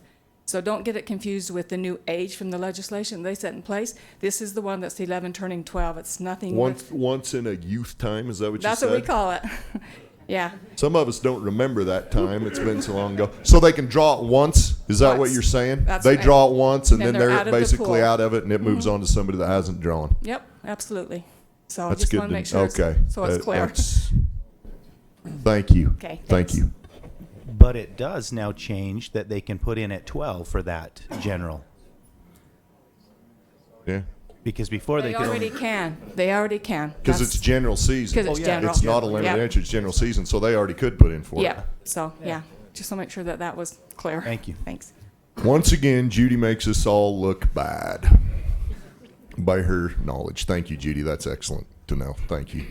Riley, you have something to add as well, I guess, huh? Yeah, I apologize for not being quicker with that answer, but I was told the central region was a well-oiled machine and there wouldn't ever be any answer question period time. So, but It's always a I- bad bearing, and I guess you're it. So go ahead.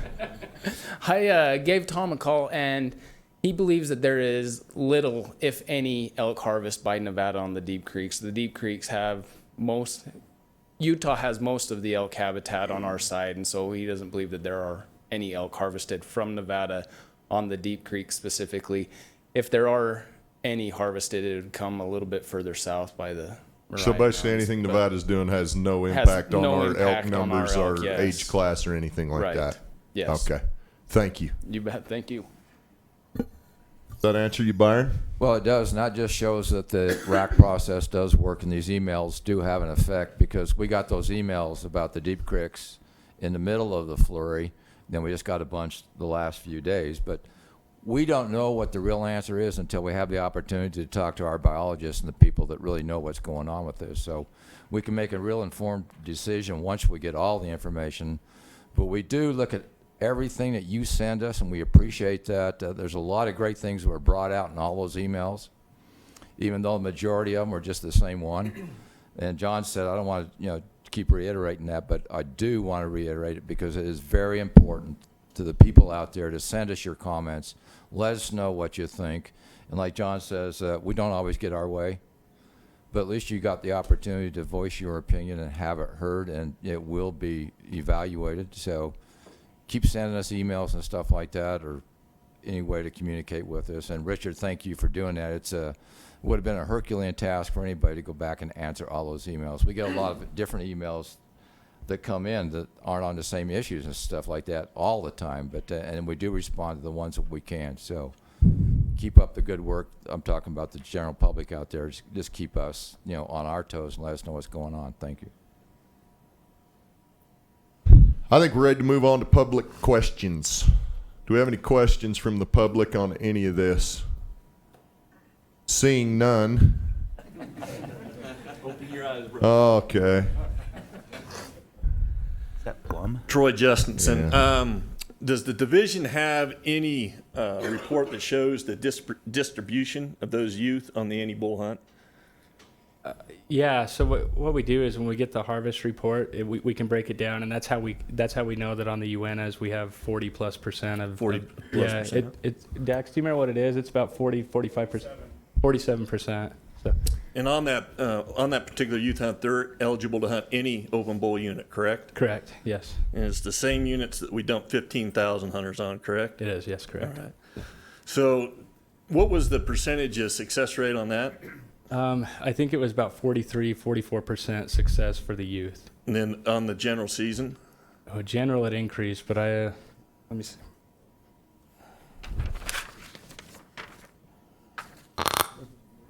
While he's looking that up, I think.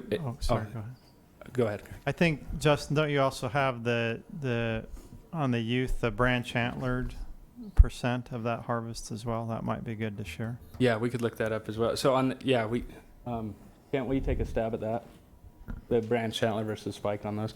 So for the any bull portion of it, it was 18%, which was increased for. Was an increase too. Yeah, So and last year it was 17%. The year before that it was 16. So typically when you increase permits and you still see your success rate goes up, it tells you you're not saturated, you have the ability to add, correct? Yeah, and that was the justification in the plan to be able to add more permits to the any bull units, because it seems like that's where we've grown some elk in the past. Cool, thanks. Yep. I didn't know the Buckle sold cowboy hats, but whatever. Any other questions from the public? Did you have that data on the branch antler? It seems like of the 43% harvest rate that the youth had, a fairly high amount was branch antlered bulls, right? Satellite bull or bigger. Yeah, I mean it's the majority, but we can get a percentage real quick. So we increased from 300 to 500 on the youth hunt this last year when we adopted. Correct. And we've done that 1 year, right? That's gone through one hunt season. Okay. Any other questions from the public? You're telling me out of all those emails, I don't have any more questions from the public. Somebody must have done a good job, Justin, on their presentation to answer all those questions. So thank you, Judy. But I guess we're up to public comment. If you would like to make a comment, I need a comment card, okay? And I'll just go in the order that I was handed them. If you have a card, you can bring it up to the table up front here, and we'll get that up here. I would encourage you, if you have something to say it now, because after we vote, it's for naught. So if you have a comment, now is the time. Now is the time. And this is for bucks, bulls, and once-in-a-lifetime numbers. We will address the antlerless numbers after we vote on this. So all the cow tags and the doe tags and all that stuff will come shortly after. You got a few more there, Stace?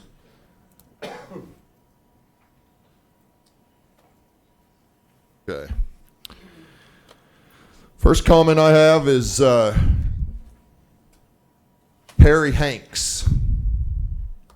Perry, if you'd come up, and I'm going to give everybody 3 minutes. I don't care if you're an organization or an individual, you get 3 minutes. 3 minutes is a lot more than I need. Well, go ahead. First of all, I appreciate the chance to address the board, and want to thank you all for the hard work you do and the time away from your families that you spend. Even though I don't agree with a lot you do, I appreciate it. And the same with the hard work that the division does year in and year out. We've been blessed the last few years with some really, really nice winners. Yeah, pull that microphone down just a better. Minute. Yeah, there you go. Thank you, We've been sir. blessed with some really nice winners the last few years, and as a result, the mule deer population throughout the West has done really well in virtually all the states, probably not as much in California. There's some pockets to where numbers haven't increased as much as some areas, but we've done really well. I would ask the board to approve the numbers that the division has presented. And with regards to the southern region, I believe it was the Zion and the Pine Valley, with the additional tags being split between muzzleloader and archery rather than the rifle, I'd ask the board to consider the mule deer plan and what that calls for. I know a lot of the deer that migrate down in the Zion and the Pine Valley unit come off of the ponds, I think, and a lot of the hunters get down there to get them on the winter grounds, and I can understand that. That's all fine and good, but you don't have to go down there to chase those big bucks. There's deer in other areas, so if you would just consider that, I'd appreciate it. Thank you all. Okay, thank you. All right, next. We have a local celebrity, Miles Moretti, that we will be pleased to hear from. After Miles, John Larson. Miles Moretti, Mule Deer Foundation. I apologize for my cold, and I'll take 3 minutes, just like Greg took 2 minutes. I'm here today to support the division's recommendations for the number of buck deer tags to be issued for the 2016 hunt. With the exception of we will support Pine Valley and Zion's split if based on the division's percentage, not on the number split, but based on the percentage, we would support that. Crowding is on the rifle hunt is a problem down there. I'd like to say also, first, Mother Nature has been good to our deer herds the past several winters. Fawn survival is above average. Our buck-doe ratios are above objective statewide. Sportsmen have joined forces with the division and other state and federal agencies through the Watershed Initiative to restore and enhance over 1.5 million acres of habitat across the state, of which a lot of it is mule deer habitat. In addition to the Watershed Initiative, we've seen several wildlife underpasses, overpass structures built. We've had a big impact on the survival of our migrating deer herds. We've seen success of the urban transplant program as we move urban deer to units that have been under population objectives. Predator control on top of habitat work and transplants is also helping. MDF believes that now is the time to take advantage of all our collective work and the recovery of our deer herds to start increasing opportunity once again. The permit increases for this year will not significantly reduce the quality or number of bucks in any unit. Adding a few buck permits to each hunting unit will not impact the overall health of the herd population or contribute to a noticeable decline in quality. We have supported reductions in the number of permits in the past when herds were not meeting objectives. We believe it would be wrong not to support an increase in hunting opportunity to increase permit numbers now that the buck-doe ratios are above objectives. Frankly, a sad fact is we are losing hunters across the country. Two factors are impacting this decline: lack of opportunity and lack of access. We are blessed with an abundance of public land where access remains open to hunters. When appropriate, you, the Wildlife Board, should provide opportunity when you have a chance. Right now, MDF, along with many other sportsmen's groups, are fighting to keep hunting at the forefront of the minds of politicians and the general public.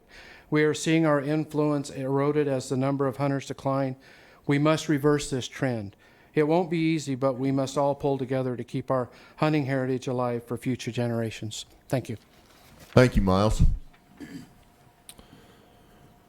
Appreciate that. John Larson. It's good to be with you today. John Larson with Sportsmen for Fish and Wildlife. I'd like to thank Miles for his comments. They were good and I think well-deserved. Also like to thank Justin and his team for the presentation. They always do a great job. And it's exciting to see our deer herds coming back and flourishing once again. You know, I think it was well said, a combination of good winters, easy winters, a lot of conservation work on the ground, you know, the Mule Deer Recovery Act and predator control, all of those things are the recipe to grow those herds and to continue to do it. And so that's fantastic. And if you look at the state as a whole in its totality, you know, our mule deer herds are really doing well. We still think that as an organization, there are a couple areas or units where they're still struggling. And if you look at population objective, I think you'll see that. Great to see the buck to doe ratios going well and trending in the right direction. But, you know, there's a couple areas that we still feel that there's issues with. And so we accept the division's plan as presented with the following exceptions, and that is on the San Juan Abajo Mountains and the Manti unit. And I want to speak specifically to the Manti unit. We've had this discussion in the past. You know, that's the largest unit in the state, and so it's going to naturally call for opportunity. You've got to have it there. But that South Manti unit is struggling with population objective. I mean, we're well below that. And if you hunt that, if you spend time on the mountain, we listen to our sportsmen in that area, they just don't see the deer, and it's a struggle. And it's easy for me to stand up here and say, they just don't see it. But when you live there and you shed hunt there, or you scout there, or you hunt there and you grew up there, you don't see it. For anyone in this room that might draw a tag there that lives in another region of the state, it could be a great thing. But when you get there and you experience a somewhat successful hunt because of the population, that's a struggle. And so that's really the justification for, I guess, that request is to keep those two units consistent with where they are in 2015 and not increase those units. Now that we attended every rack, and that only That motion only passed at one rack, and that was the rack where it's in the backyard, the southeastern rack. So what we'd like to ask you to do is, if you'd give us your vote, excuse me, fighting a bit of a cold as well, but if you'd give us your vote for that, we'd be willing to meet you halfway on both of those units. So instead of leaving those numbers the same as 2015, let's meet halfway and raise the permits to 75 and I think 275 rather than go to 150 and 520 or 550, if that would work. And then lastly, the last 25 seconds I have here, it was actually SFW that proposed on those any bull youth permits for the elk hunt that we raised them by 300. It's a great report that we heard from Justin on the success rate there. There was some clarification here earlier today about those tags, and the youth are really our future. We think that our elk are doing great in the state, so let's raise those 300 tags for the youth. Thank you. Thank you, John. All right, next we have Bill Christensen with the Rocky Mountain Elk Foundation. After Bill, it'll be Ben Louder with the Bowman's Association. Welcome, Mr. Christensen. Thank you, Mr. Chairman. Thank you, board members and Director Sheehan. It's a pleasure to be here. I echo the good comments made by Miles and John. A little history lesson, since I got a little bit of time. There were some of us in this room that remember a thing called Proposition 5. We had a discussion about whether the RAC system works or whether the Wildlife Board system works. Some of us were involved with that. Hunter conservationists raised tens of thousands of dollars and took on a media campaign to put forth a proposition that would remove politics from making wildlife management decisions and would remove, to the best of our ability anyway, litigation by organizations that don't care about the health of wildlife conservation and wildlife populations, but only care about enriching themselves. We were fortunate to win that battle. I would like to speak from a historical perspective and say that the RAC Wildlife Board system is the best management system in the West, if not the country. And that came a lot because hunter conservationists wanted to stand up and fight that fight. Another brief history lesson. Do I really only have 23 seconds? You're fine. It's going the other way on you because somebody didn't start it. So another brief history lesson. Some of us in this room were on the steps of the Capitol when Governor Leavitt was governor, saying we can't put 200,000 or 200,000 plus deer hunters in the field. I had a chance to speak. It was great. It was back when I was a lot younger. Congratulations to the Division of Wildlife and their staff. Thank the good Lord for mild winters, but we do have more deer. We would support these recommendations as outlined by the Division of Wildlife. I have no heartburn with the concerns and the recommendations that Miles and John brought up. We haven't taken a position, but when you're talking about the Pine Valley and the Manti South, we could certainly concur. We also would ask for 300 more youth permits. We believe, like has been mentioned, that we need to get our youth more involved. We got to get people away from their phones and World of Warcraft and their computers and out in the field. So that's our recommendation. Thank you very much for allowing me to speak. I appreciate it. Thank you, Bill. Can you text me that, Bill, so I'll have that on my phone? Sure. Ben Louder, Utah Bowman's Association. Ben will be followed by Roy Hampton. Thank you, Mr. Chairman. Ben Louder representing the Utah Bowman's Association today. First off, I'd like to thank Justin and his support staff for all the work that they've done. I was in attendance at the Central Rack and the Southern Rack, and they've done a very good job at fielding questions and supporting the recommendations as questions have arose. I myself had some questions on some units. I sat down with Justin for an hour and a half or so a few weeks ago and went over them, and everything was ultimately justified as I brought up unit by unit and the questions that I had. This time, UBA would like to support the recommendations as presented with just a couple of minor exceptions.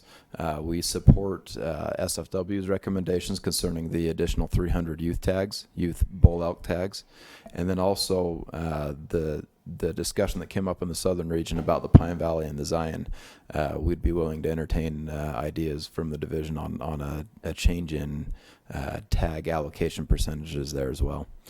Thank you. Thank you, Ben.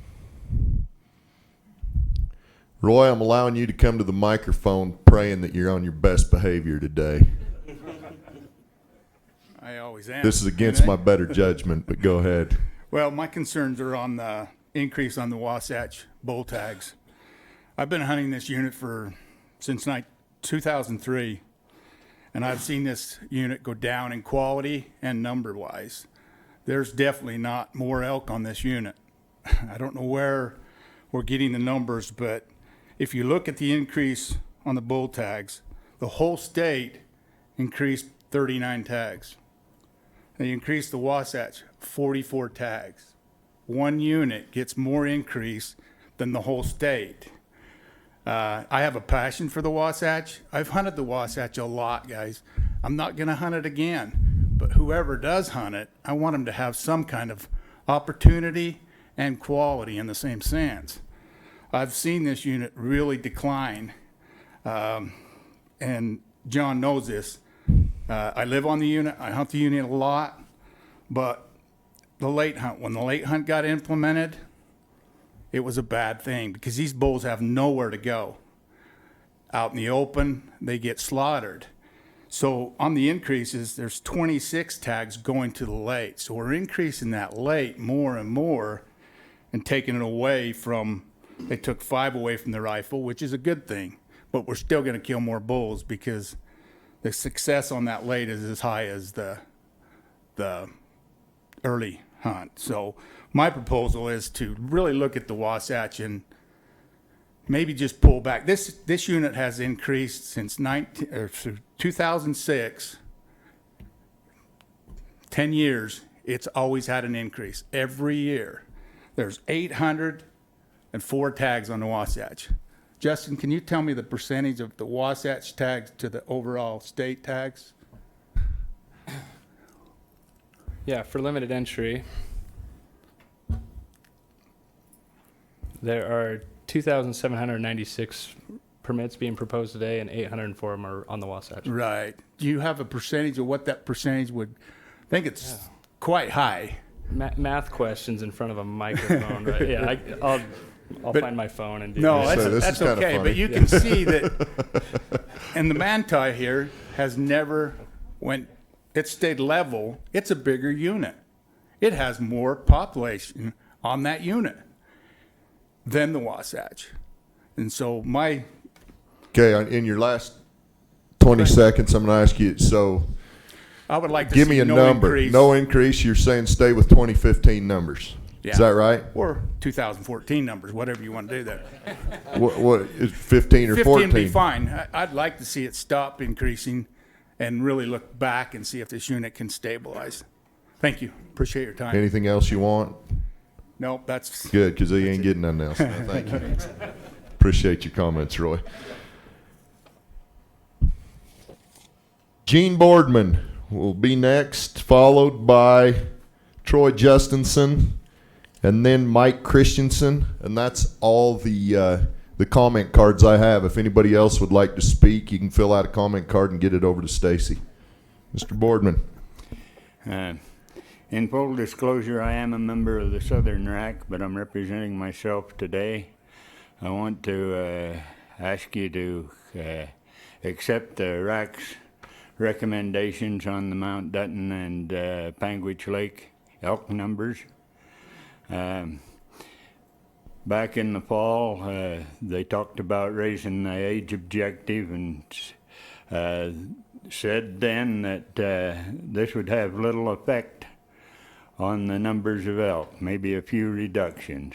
But it turned out that we've got 25% reduction on Mount Dutton, and we've got 31% reduction on Panguitch Lake, according to their recommendations.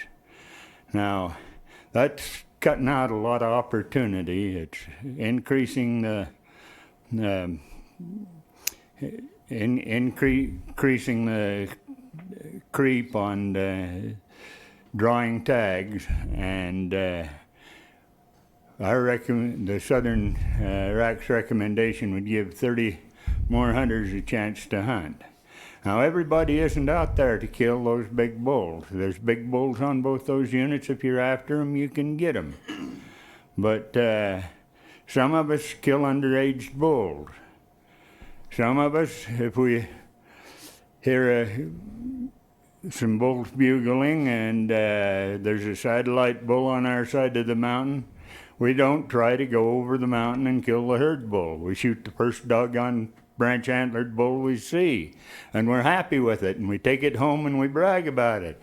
We mount its head on the wall, and I think hunter satisfaction on those 2 units is really good. My daughter killed a mature 5-point bull. He never would have made 300 points if he'd lived 12 years. And she should get a reward from you trophy hunters for taking him out of the gene pool. So let's give the hunters a break, and let's give them more opportunity on those 2 units. Thank you. Thank you, sir. All right. Troy Justinson. Followed by Mike Christensen, and that's all the comment cards I have. Troy, you have 3 minutes. Don't waste it. Troy Justinson here, representing all 270 pounds of myself, so speaking on my own today. Stacy, I appreciate the color coordination with the comment card in my shirt. What exactly would you call that color? Purple? Violet? Something like that. Anyway, the 2 things that I'd like to speak to today is dealing with the youth, any bull thing first off. It is absolutely essential that we continue to provide more opportunity for our youth. I really don't see that, moving it from 500 to 800 is going to affect anything. We're already dumping 15,000 hunters in these same units. I don't think it's going to be a crowding issue. You are going to have people move around within it. It's obvious that it hasn't affected the quality of it for the simple fact you increased it last year and your hunter success rate went up.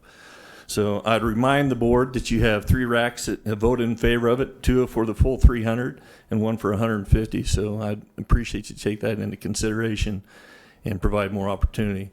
The other thing you're going to hear today, I had the opportunity to travel around to most of the racks, and we heard a lot of, you got to stick to the plan. You got to stick to the plan. Well, quite honestly, the division's recommendation doesn't stick to the plan 100%. I had the opportunity to sit on the statewide bull or the statewide elk committee. We create a plan as a guideline and sideboards and parameters, but there's always things that come up in certain dynamics that require us to think through and use common sense on some things. And so we'd support the recommendation that SFW come forth with, that of the South Manti. I attended the Southeast Rack, and how many people were there, Kevin? 15 to 20 that were there that were locals that hunt that mountain. It was important to them to move slowly. They recognize we do have some increase, but they're super concerned about that south part of the unit not having the deer numbers, and that they feel like the buck to doe ratio is artificially raised due to these urban deer where they're being counted.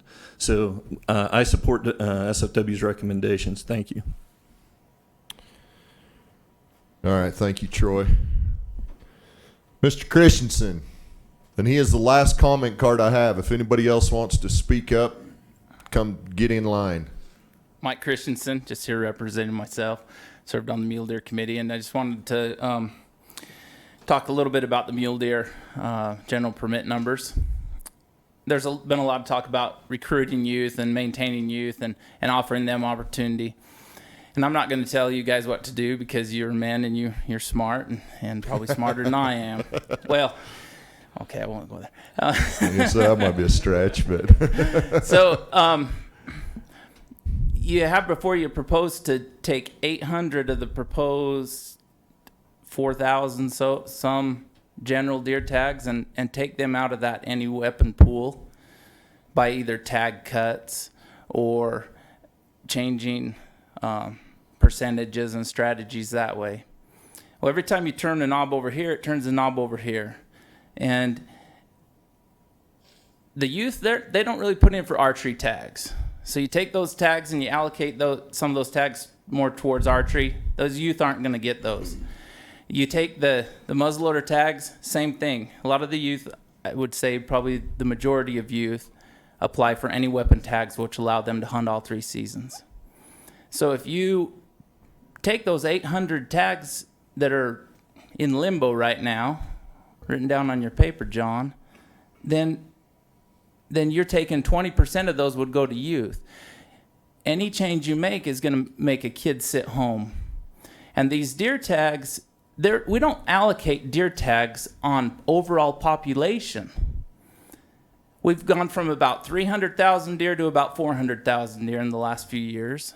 We're looking at increasing about 4,000 tags. What happens when we go to if we go to 500,000? Isn't that a good thing? But then it becomes a bad thing because it's like, whoa, we don't want people to actually go kill these deer. You know, I mean, on the Manti, I mean, that's running almost $25 per 100 does. That's a limited entry unit. And we're not going to increase tags because we claim the overall population's low. Well, if the overall population goes up, we increase tags even more because we have more deer to hunt. And I would just ask you, men, to think about how that vote really affects things. You know, you kill about 30 to 40% success rates on some of these units. You know, you cut it, you know, take the beaver down by 75 tags, you're going to fight over 30 tags and make 15 or 18 kids sit at home.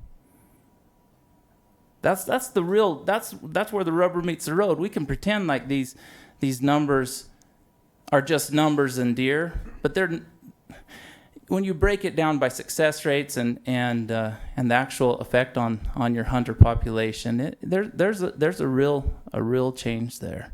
So time's up, and I thank you for your time. Thank you very much, Mike.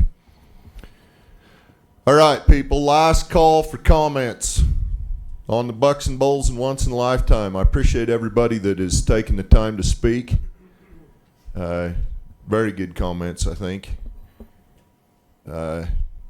Anybody else? If not, I'm going to close it, and we're going to go to board discussion. First, I'm going to summarize kind of what we got. Miles brought up the tag splits. They would support that on the Pine Valley design. And Justin, do we have some information on that? We do. I'm going to ask you now to kind of present that. If we was to do that, what'd you come up with? And is this Lindy doing this for us? Okay, so I have perfect confidence that these are good numbers. So. Would you have more confidence if it was Judy? Either one of them is good. Okay, yeah, so. Either one of them is good. I've just been on the other end of that. I know. Yeah, well, they've both been very helpful at times when I needed information. So. Yeah, so if we wanted to increase permits on the Pine Valley and Zion by 200, and we wanted those to be as close to 100 as we can go into archery and muzzleloader, the split would be 54% rifle, 23% archery, 23% muzzleloader.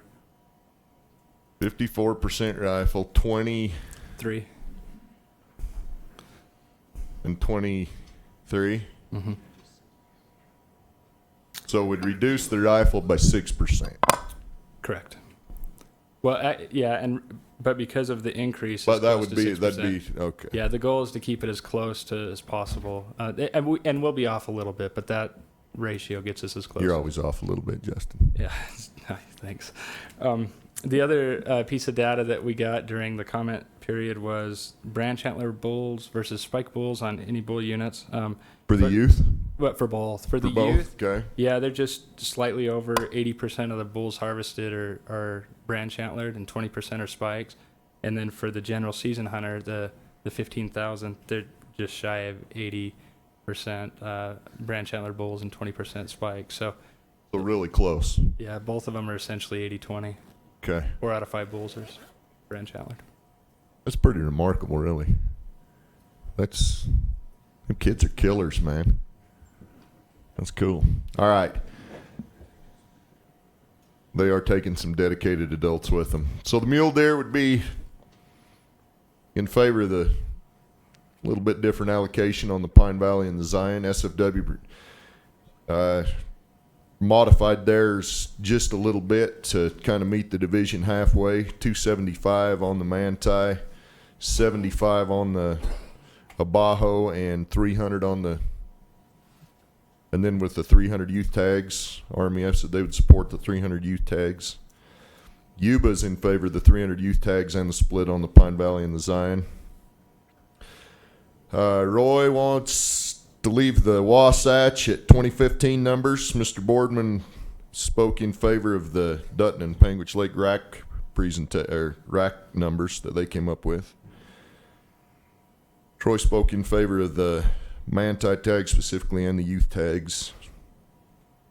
And then Mike was in favor of the division recommendation. So we got a lot of good things to discuss there. Appreciate again everybody that came and spoke.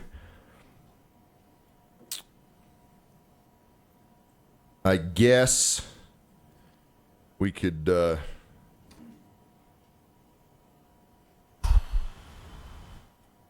should we tackle the deer first?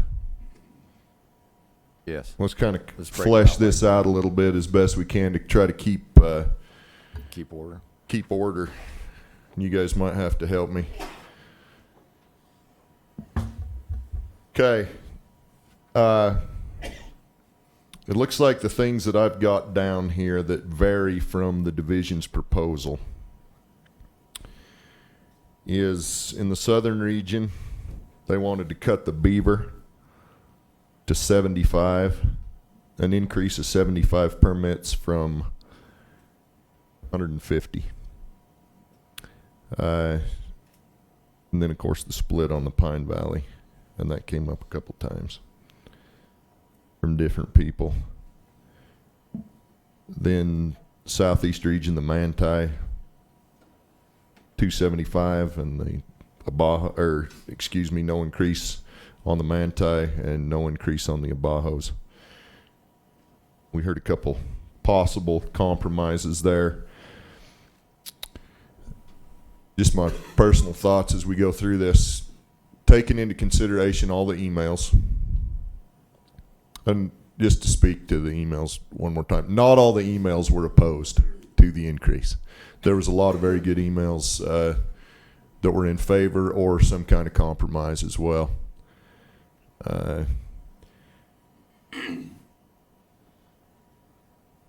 Kind of speaking to those that I hope are watching. They're not here, so I hope they're watching on YouTube. I just want to ask Justin, I got one more question for you. How much of a bonus do you get if we increase permits? Salary-wise? Yeah. None. Nothing. None. Okay. That's the one pet peeve that just absolutely drove me crazy through this, is when people says we have some sort of ulterior motive to do this. This is absolutely following the mule deer plan. Can we put it on the action log item, though? That's not a bad I think we need to, because it seems to be a common philosophy out there that you are somehow motivated by something other than deer. We have a lot of deer in this state. And this discussion that we're having is a good discussion. How do we shoot them now instead of how do we grow them? How do we shoot them? How do we get to our objectives? So, I spent a lot of time telling people get out to your ACT meetings. So I think we need to give absolute attention and discuss these RAC proposals, even if it takes us a minute, because that's an important part of our process.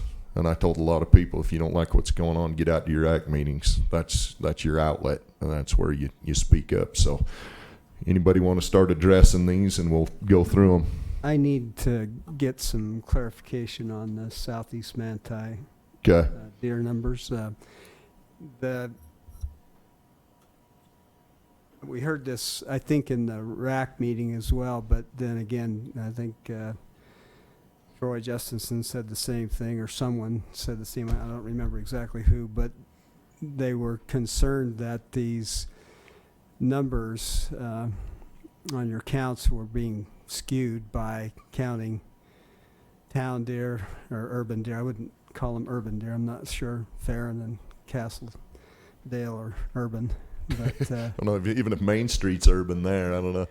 But I'm just curious as to what the division's response to that would be, are you spending too much time counting town deer compared to mountain deer? And if that, from your perspective, how that might be affecting your overall buck-to-doe ratios and deer numbers as a whole.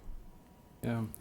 When we classify deer, the one thing that we're looking to do is wait until the rut occurs. So we're late November, early December, that time frame.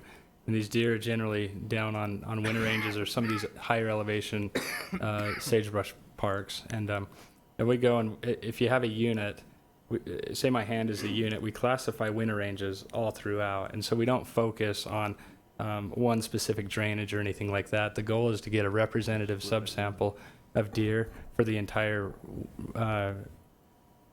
unit. But with that said, it's hard at that time to know, are these urban deer, are they mountain deer? So is there the possibility that we do classify some deer that don't go up the mountain all the time? Yes, but is it a major portion of our classification data? Not likely, because we're trying to get at least 400 does on every unit. The manti, we get well above that.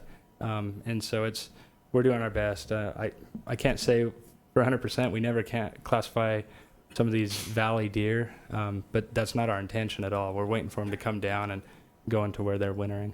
So, does that help?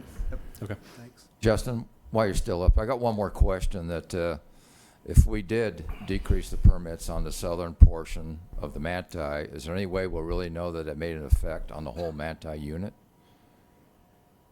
No, not necessarily, because Yeah. hunters are going to spread themselves out throughout the unit, and if the resource isn't there, they're going to go to somewhere else, and if there's too many hunters there, they may go to somewhere else. So it's I don't know if cutting permits or not increasing permits really would get at that. So. Yeah.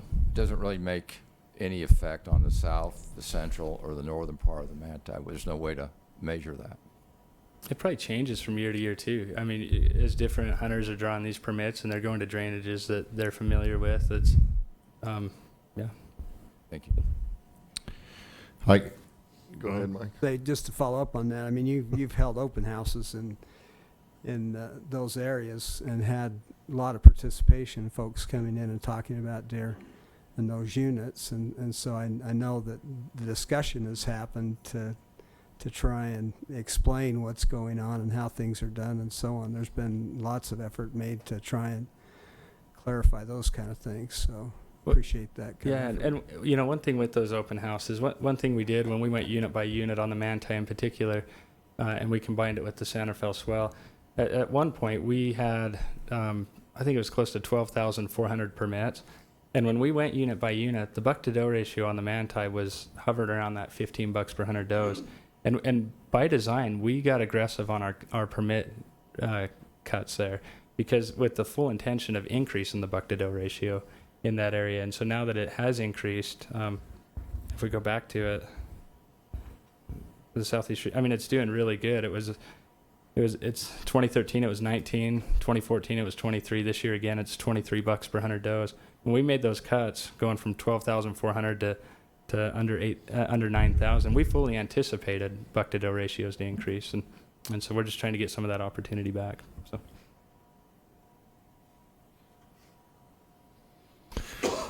Well, being we're talking about the manti. Mr. Chair, I think Steve has some. Oh, go ahead, Steve.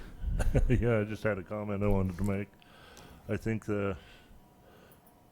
my earlier discussion is based primarily on the overall population on those units. We're still below objective on all four of those units, and please keep that in mind with your management strategies. And the other comment I wanted to have is I think we've got room now to increase some of these deer units. The population objective on some of these is pretty low. I was looking at Dutton, and you've got a 2,700 deer on that unit. That seems awful low to me. I think that needs to be looked at again. We talked about it on the planning committee with mule deer as well, and increase some of these units where we've got room. We get in trouble with increasing elk, but you hear a lot less contention with increasing the deer herds. Just some comments. Thank you. I'm gonna being we're on the Manti, if we want to do something on that, I'm going to ask the board. I got a couple thoughts. Being I mean, I grew up on that unit. Everybody kind of has their backyard. Know that unit probably better than any of them. But I think there's some room for some increase. I also think a lot of people showed up at the RAC meeting and spoke for no increase. Now, I think if it was me, I'd probably try to take both those things into consideration. The divisions, and I think we can all agree there's room to take a step towards increasing opportunity. Not drawing a tag sucks. It does. The biggest, I had a diehard mule deer guy tell me, who I thought would be totally opposed to increasing permits, tell me, the hardest thing about killing a big buck is if you don't draw a tag. He says, I'd just soon hunt a little harder and have a few more tags out there. But part of me agrees with him wholeheartedly, but part of me thinks about all those people I told to show up to the RAC meeting if you don't like it. And I think there's got to be room for both those things. So if it was me, I'd probably come up with a compromise that took a step towards increasing opportunity and took into consideration the fact that the RAC felt strongly enough about it to actually propose no increase. So, anybody want to do anything on the Manti different than what the division's proposed? I think now would be the time. I think you make a good point, John. And Mike Christensen, thank you for your comments. You made a good point about the youth opportunity. But the point I made earlier, that we're managing the whole Manti as one unit, and the concern is just on the southern part, and we have no way to control that to make a difference. So we're all talking about opportunity today, especially for youth and stuff like that. I just like to see the increased opportunity on the Manti as proposed by the division. Anybody want to do anything different? I guess if we was to, Byron's in favor of the. So the proposal is from the RAC was to leave the numbers as they were last year. Is that correct? Yeah, well, to increase on the deer, it was an increase of 550 tags. But the RAC. The RAC vote, yeah, the RAC voted for no increase. Yes, for 2015 numbers. There was only proposal of increase in those 2 units for the entire southeastern region, and the RAC voted to not increase anything in their region. Yeah, by a vote of 4-2. Mm-hmm. 4-2. Well, I'll just throw out a motion. I would move that we would split the difference between the recommendation from the division and the proposal from the division and the recommendation from the Southeast RAC, so that we're adding. Is that on? Half the tags that the division recommends. Is that for both units, the Bajos and the Manti? Just the Manti. Just the Manti. So that would be 275 on the Manti. So we have a motion by Mike King to go with 275 tag increase on the Manti instead of the 550. So what do you propose for the Bajo? Just what the? We'll go with the. I'll second that. Okay, so it's been moved by Dr. King and seconded by Dr. Woodward that we increase the Manti by 275 permits instead of the 550 that the division proposed. Any discussion on that motion? Was that just the Manti or the Bajos? Just the Manti. Just the Manti. Any further discussion? All in favor of that motion? The one opposed. Byron is opposed. So I just want to make the point that the reason is there's no way to measure if we're making a difference or not by increasing or decreasing tags. I understand what you're saying there, Byron. It's like trying to dip water out of half the bathtub. I mean, it's warm. It just keeps But the other one would in that region while we're on it would be the Abajos. Anybody want to tackle that or? I think Mike was saying just to leave it as Go with the I division. thought that was the motion that we just. Yeah. As the I was just speaking as specifically proposed. to the Okay. Manti, so. The beaver in the southern region. The southern region proposed a 75 tag increase as opposed to the 150 tags. Somebody want to touch that one? I'll comment on that. The beaver's already above population objective. I think we could go ahead with the bigger increase on the beaver. Okay. Yeah, I just looked at the same thing. They're over objective and their buck to door ratio's up, so I'm okay with that, adding 150. Okay. And would make that a motion to that effect. Well, if we go to if we just support the division's proposal, you'll get the 150. Okay, so we don't need a separate. That's right, Justin, isn't it? That's okay. All right, the last on the deer that I'm seeing is the Pine Valley and the Panguitch Lake. So the division's proposal. Can we, Justin? Will you? It's Pine Valley and Zion. Or excuse me, the Pine Valley and the Zion. My mistake. Sorry. Thank you. That's why you have doctors on the board with you, because they keep you straight. They can read. That's right. So the division's proposal as it stands is a 200 permit increase on the Zion and a 200 permit increase on the Pine Valley. The RAC proposed go with those increases, but put 100 of them in archery and 100 of them in muzzleloader on both units. The division then came back and said, if we were going to do something like that, let's divide it up because it would help us stay true to our contracts and kind of keep things in order if we would do 54% to the rifle, 23% to the muzzleloader, 23% to the archery.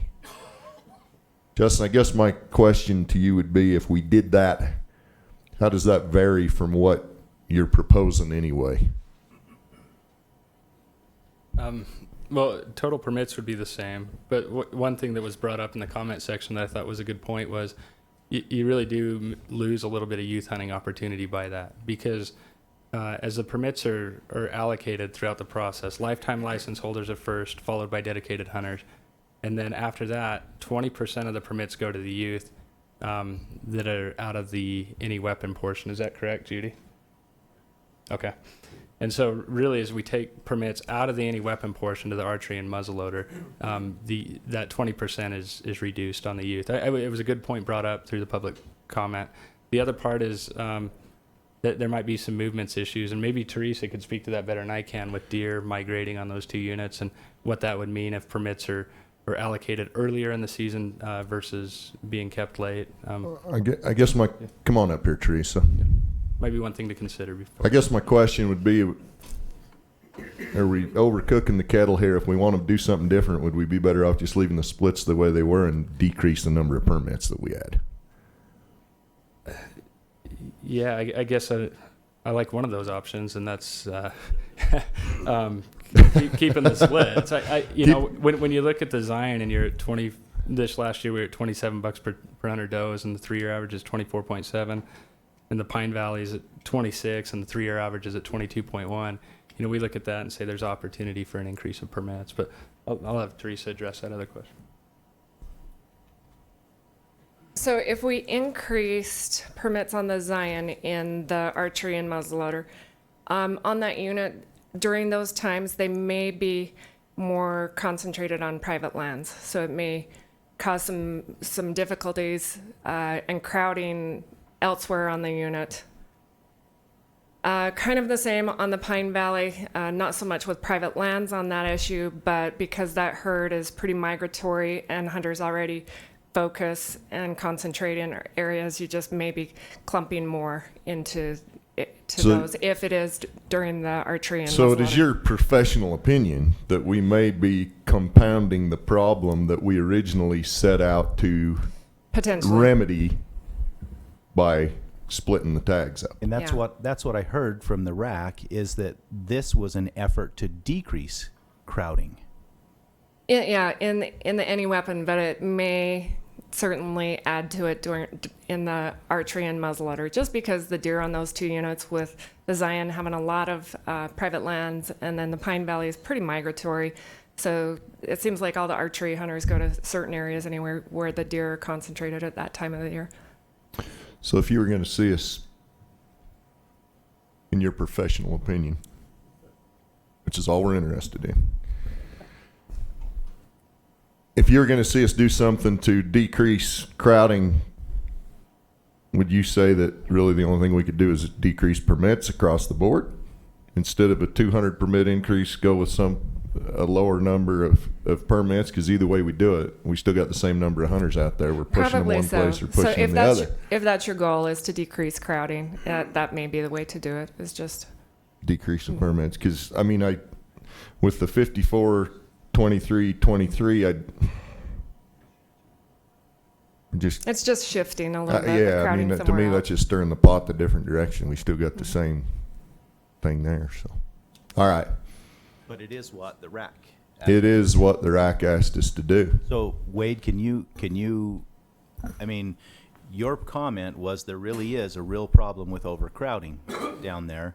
We just proposed, or that your proposal is proposing to increase crowding issues on 2 different seasons instead of 1 season. So give us your professional opinion, I'll tell Wade. you my professional opinion. What is your profession anyway? I'm not even sure still. The real crowding issue is on the any weapon hunt. And so I don't know that was the RAC's motivation for the motion they made, was to kind of rework that. I mean, Teresa is right. The muzzleloader, a lot of that hunt takes place on private lands, which makes it difficult. I think because of our sudden vote, I think we kind of fell into this, and we felt like maybe this was a compromise. I think if we'd had time to flesh this out, we'd have come up with where I think the chairman's probably going, is just a recommendation of less increase. Well, being all this came from your RAC, what number of decrease do you think would accomplish this since you started this? You got to help us out of it. I would be interested to know what you think your RAC might be willing to settle on. So you didn't ask for my personal recommendation, so I'll tell you where the RAC, I think they probably would have landed somewhere in the middle. Instead of increasing 200 per unit, probably land somewhere in the middle and probably just leave the splits the same. The more I see us try to flesh this out, I think that would be by far the cleanest way to do it, is just go with a smaller increase instead of try to mix the I agree, that's a clean way to do it. But I want to hear one more time why you think the RAC voted that direction in the first place. Was it just an overcrowding issue? Because we've got the numbers to justify the increase. Sure, we do. 2 things. The sentiment of a lot of the people at the meeting and the people sitting on the RAC is that they don't want to see an increase, that they want to go back and maybe look at objectives. And so I think we were looking for justification to not increase, even though the management plan's calling for it. I think that was one issue. Specifically in the rifle hunt. If we're going to take an increase, don't put it in the rifle hunt, right? I don't know that. I think across the board, no one wanted an increase. Well, I shouldn't say that, because obviously But you voted for a 200 permit increase. But we did. I think the other side of that is we kind of had a quick, sudden vote here, and we were about 25% fleshed out through this issue. And so I think this voting for a 200% increase on both, or 200 permit increase on both these units, that 9-2 vote probably isn't a real accurate reflection of where we would have landed if we'd had time to work all the way through this. So you just mentioned that what you really think is that you need to go back to the mule deer plan and increase the herd objective in that area. You think you can support more mule deer in that area? Are you saying the herd objective, or are you saying the buck-doe ratio There objective? is a lot of discussion going on in our meeting about adding a third tier to the buck-to-doe ratio objectives. Because we're not going to do that today. I know. That's why I didn't bring it up. I'm just telling you right now. That's beyond what we're at least what, unless somebody wants to totally go off the rails, which wouldn't surprise me with some of these guys. But I don't think we should do that today. I think we need to limit what we do to either what we've talked about so far or reducing the increase that the division's proposed. So I guess thank you for your brilliant clarification. But I guess we ought to decide what to do there. I can tell you this. I bet we're 90+% of the emails we got came from guys in the southern region that were specifically aimed at these two units. I think that is what got that whole thing started. The conversations I had personally, whether it's on social media, emails, or phone calls, well, we addressed the one unit, which was the Manti, and the others that people were really concerned about were these two units. So I think that might be our landing spot, B. That's what Wade said. Donnie, I mean, these are your units. What do you? Well, I was going to make a motion. What's your motion? Well, because of what the people wanted around those areas, that they wanted to cut those permits. But when they talked about the split, they were happy. And I didn't hear a lot of people after that meeting complaining about what happened. I think they were happy with the, splitting them a little bit different. So I'm going to make a motion that we, on the Pine Valley and Zion, that we go with 54% any weapon, 23% archery, 23% muzzle. With the same amount that the division With the 200 permits. Right. So what the RAC proposed. Yes. Okay. I have a motion by Donnie to accept. Well, basically, this is what the division kind of told us, gave us a little alternative option here. 54% rifle, 23%, and 23%. Do we have a second on that? Byron seconded that. Any further discussion? All in favor? 1, 2, 3, 4. 4 in favor. Those opposed? I have 2 opposed. So that passes 4-2. That's for both units, Donnie? For both units, the Pine Valley and the Zion. So we're splitting those 54% rifle, 23% muzzleloader, 23% archery. Are we? John, can I ask you a question? Sure. What does population objective have anything to do with how many permits are? 0, right? I've even heard the comment from some of the biologists saying that most of those population objectives don't even matter. They have no bearing on what happens. Well, they the next stuff they matter in the antlerless. We have a whole different set of data that we plug in to help decide the buck harvest. But okay, everybody clear on that? We voted, so I think that addresses all. you girls are looking at yourself like, what's going on over there? We clear? We good? Hey. Stacy has an ability to state it like it is, doesn't she? I don't know what Stacy has or why we put up with what she has, but anyway, thank you, Stacy. I told you we was going to flesh it out, so just sit over there and behave, please. All right. I think that's it for the deer. Well, we've got to vote on the balance of the. Well, yeah, that's, I mean, but as far as carving out units, I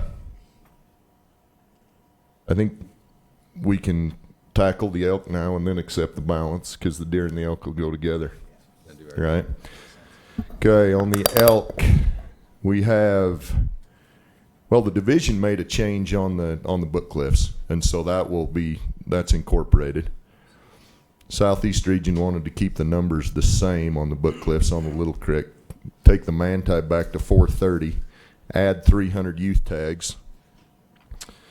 RMEF was in favor of the 300 youth. A lot of people spoke in favor of that. I think we ought to tackle. Let's tackle the youth issue first. That's really the only I issue. have. No, there's a couple others, but go ahead. About that. Now the 300 is in addition to what the 500. Yes, that's 300. Last year we voted in 500. This adds 300 to that, so it'd be 800 total. And my other question is just for my own personal clarification. Is that 800 tags or the 500 tags, is that on top of the 15,000 tags or whatever the regular number is? Okay. Yes. Isn't that right, Justin? Those are in addition to. Those are not part of. I asked. Okay. Yeah, so this slide has the division's recommendation, so it'd be 300 on top of the 500. On top of the 500. That- That wouldn't affect the 15. Okay. Okay, so it's 15 plus Yeah. whatever. Which would be an increase of 1,800 tags with a harvest percentage, meaning we'd harvest an additional 400 bulls, something like that, if I'm doing the math right? 80, well, yeah. I mean, you're pushing 50% success, so. Oh, yeah, so it'd be higher than that, probably 650 bulls additional harvest. If we did 15,000 any bull and 800 youth any bull, that's well, sorry, that'd just be a 300 increase any bull, youth any bull, so that'd be 1,800 increase, 47% or whatever that was, 650. That's a pretty big increase in harvest, especially if 47% of that is on the Uintas. Yeah, so again, the harvest success rate on the youth any bull is 43%, and then on the any bull portion last year it was 18%. Oh, okay, so 18%. So we're talking about yes. Yeah. We're talking about The big- 40%, 47% of 400 bulls harvested would be harvested on the Uintas. Yeah, it'd probably An additional. If I understood you correctly, yes. Okay. I understand myself. It's good somebody does. I guess what Judy told me makes me lean towards those permits a little bit more, knowing that you get once in a youth time. That's a new term that we need to define in our once in a youth time. So each kid gets to draw that once, and then they're on the waiting period. Next year, somebody else gets to. I think that's a good opportunity. And if, and I've had some discussions, that might put a bit more pressure on those general season units and might displace some elk a little bit. I'm all right with that. What's your concern? Again, back to that 47% of those hunters are on the Uintas. We don't distribute very evenly with those youth hunters. Well, can we? Yeah, I'd just like to. Yeah, go ahead, Byron.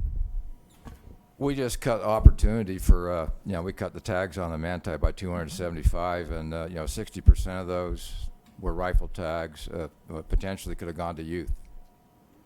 So the board just voted to reduce youth opportunity by, 60% of 275 deer tags. But So are you saying we ought to give some back here, or what? What's that? So you're saying we ought to give some back here? Or? No, we need to get something back. We don't need to change. We just changed last year. I don't think we need to change again this year. I mean, I've always been for opportunity, and I'm still for opportunity, but I want to make sure it's the right opportunity when we're doing it and stuff like that. It's not going to be detrimental, but elk hunting is different than deer hunting because you got a 12-year-old kid out there hunting an elk. He's going to have his mom and dad and somebody else out there to help him. It's a total different kind of a hunt. But they still have the opportunity with, we got, how many total elk hunts do we have? You can buy 3 cow tags now, up to 3 cow tags. There's ample opportunity out there for the youth.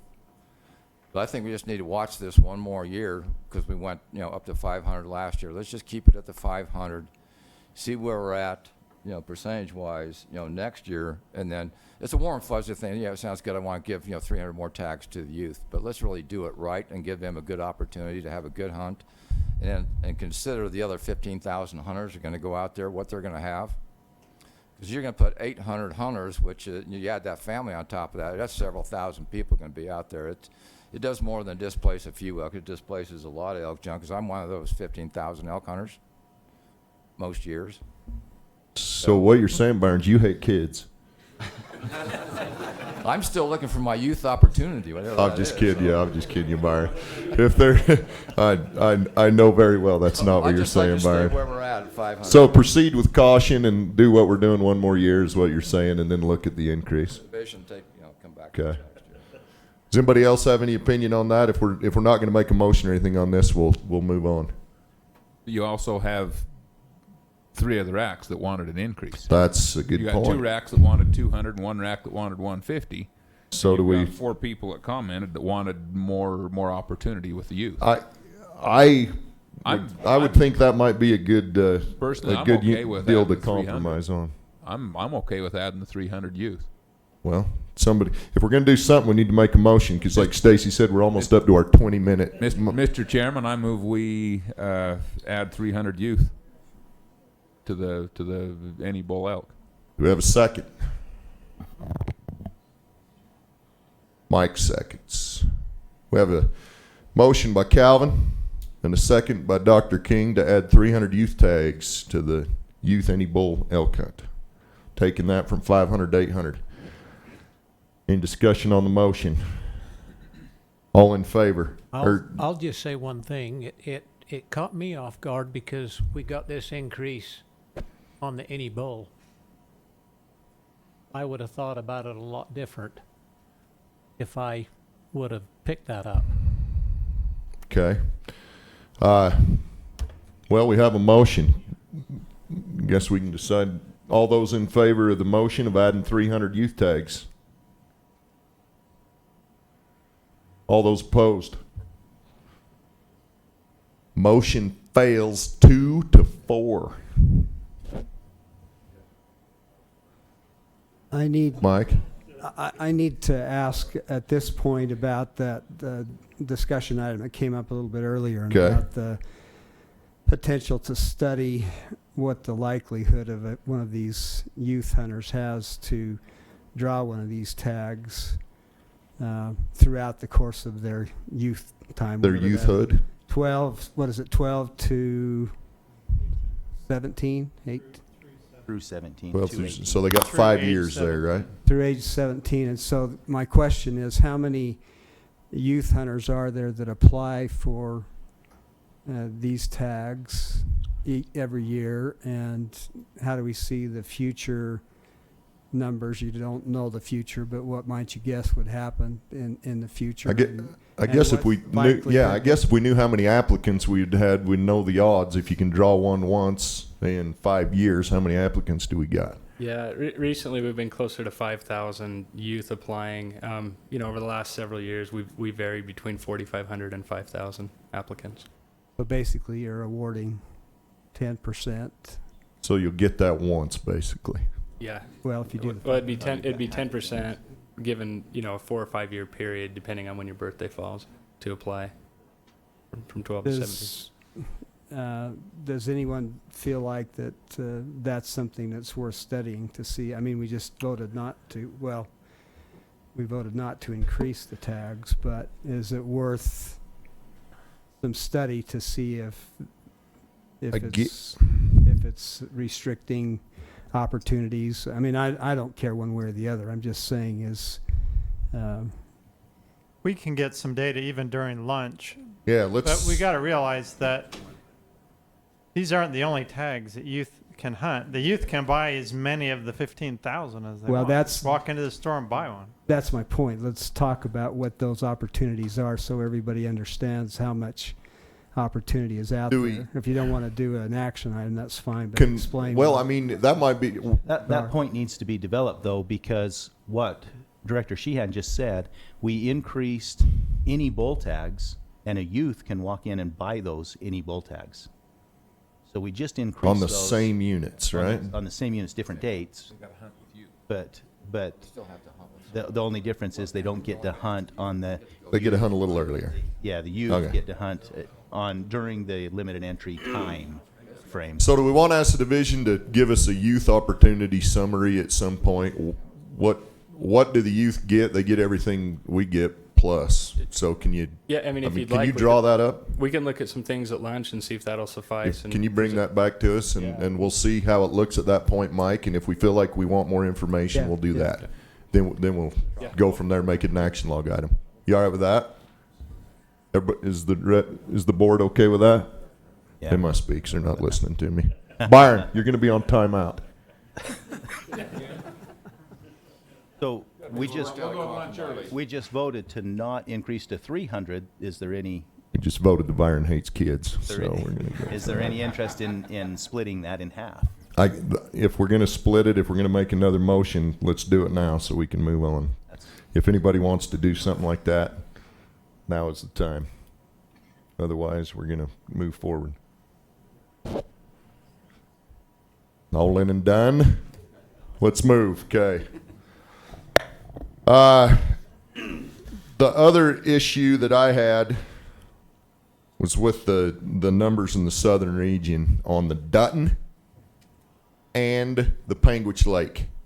Wasatch. Well, we'll get to the Wasatch, but I think the bigger one's on the Dutton and the Panguitch Lake. We moved to, last year, we increased the age objective on those.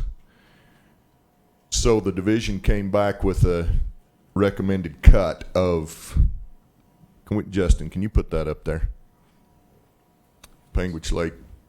Panguitch was from 80 down to 55, and Dutton was from 100 Yes. to 75. And then the RAC came back and wanted to decrease the They decrease. They wanted less of a decrease. They wanted to split the difference. They wanted to decrease the decrease. Right. Let me tell you why I have an issue with that, and then you can explain to me why I'm right and you're not, okay? If, my opinion, my feeling is, if we don't take it on the chin and get those permits down and get that age objective up, it's going to be a long crawl backwards. We'll decrease a little bit, then we'll not quite be there, so we'll decrease a little bit, and we're going to see a steady decrease. Whereas if we take it on the chin now, get to that objective as fast as we can, then we're back to increasing permits instead of just a steady crawl backwards. Can you maybe give me a little information as to why you feel like 10 permits would get us there? I'll give you a little information, but it won't be why 10 permits will get us there. There was some confusion in our meeting. I More think I confusion. mentioned that. Okay. Some confusion. So what happened is we had a motion on the table. Okay. We had a motion on the table, and then it was amended to include this 300 permits, youth permits. We ended up voting on the amendment and coming back to the main motion. There were several of us, and myself being one of those, unfortunately. We did not realize this is what we were voting for. This probably does not reflect the accurate opinion of the board. I don't think the vote would have been 9-2 on this matter like it was if we had all kind of understood exactly what we were voting for. Because of what you just brought up, the average, we voted to approve the age objective change. And then now we come back with the results of the age objective change and we don't vote for it. So I don't know that that's a complete correct picture of where the board members were at. In all fairness to Mr. Boardman, he did come and represent his position here today that he would rather see the opportunity and then take the decrease slow. So that and we appreciate that. Justin, would 10 and I know there's some guesstimation here. Would 10 permits get us to on either of those units, get us to our objective?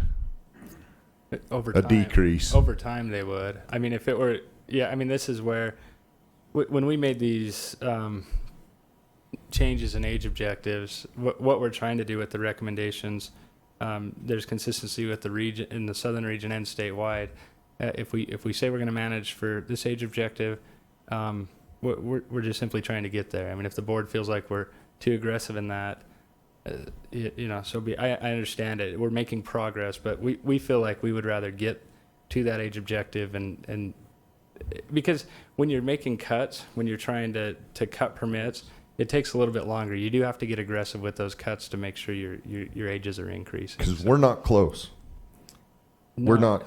Well, we're not even close on those two. If you look at the Panguitch Lake, we went from 5.8 to 5.4 last year. So, I mean, had we just stayed at 5.8, the recommendation might be a little bit different, but we're actually trending the wrong way a little bit. And so we're just trying to get out ahead of it is what it is. Same thing with Mountain Dun. We're just consistently around that 6-year-old age class, just trying to cut permits to get to where we need to be. Although trending down every year. Yeah, a little bit, yeah. 6.1, 6.2. All right. Okay, thank you. I think we've got the gist of what happened at the rack and what the division's asking. If it was me, I'd go with the division now and then start adding the tags in a year or two instead of just crawl backward. Let's yank the Band-Aid off and get her done. So, but John, and that's what the people that I talked to after that meeting, they were really concerned, and they wanted those numbers cut back. Okay. Follow the division's recommendation because it stays in the elk plan, and we have got some problems there with there's not a lot of mature bulls there anymore. Okay. And that's what we're after. At least that's what the public's after. And Gene, I understand your situation. We like opportunity too, and I think if we give this 2 or 3 years, we can get that back. I guess what we need to do then, if we want to go with the division, then we don't need to make a motion. If we want to vary and go with the rack or some variance or some middle ground there, then I guess we need a motion. If not, any motions, or we good with what the division's proposed? Because I'm going to move on. Alrighty. Is there anything the Wasatch? The Wasatch got a little discussion in the central region. I agree with Roy. Personally, I think we've added, and you can't really compare the Wasatch to the Manti because it just doesn't add up. It doesn't pencil. Who knows where these bulls are coming from? The age objective just hangs and hangs and hangs there. I get tired of adding tags to the Wasatch. I think if it was up to me, I'd let it set for a couple years and see what happened. But that didn't pass the rack. I'm glad Roy showed up to pitch a tantrum about it, because I agree with him, but to vary from the rack, we'd need a motion, which I can't make, so. I'll make the motion, John, that we stay with 2015 numbers and keep a close eye. I know there's a lot going on right now on the Wasatch unit as far as to try to get the cow elk dispersed and back off private property and stuff. We're putting a lot of pressure on that elk herd. I think we just need to back off for a year, take a look at it, because it is a great unit and it has had more pressure than any other unit in the state. It gets a third of the elk hunters, just like Roy pointed out. So let's keep it the same for one more year and see where we're at after we able to disperse some of those elk off of private property. What does that mean, Justin? Can you put that up there? What he just said, what does it mean number-wise? Means we're not going to add 42, 44 tags. Good night. Hold on. The Wasatch, Justin. Big unit, center of the state. Yeah. So it'd be 760 permits as opposed to the 804. The division's proposing an increase of 44 tags there. We're trending down. We're trending down with the tags we have, so I'd say that we're headed the right direction with the tags we have, if it was up to me. But we have a motion by Byron. I'll second that motion. Steve seconds the motion to leave the Wasatch the same. Any discussion? But it's the age class is 5.5 to 6, and we're at 6.8, so we're over objective on our age classification. Trending down. By not much. It's still trending down.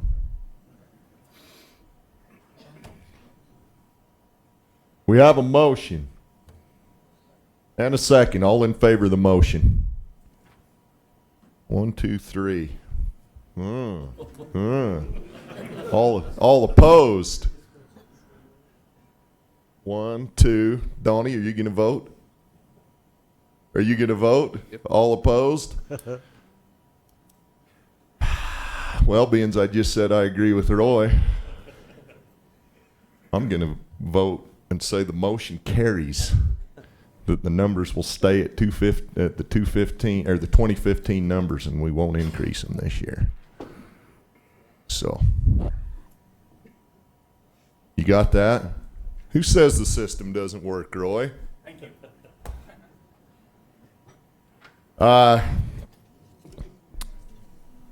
The Manti, the Southeast region voted to keep the Manti.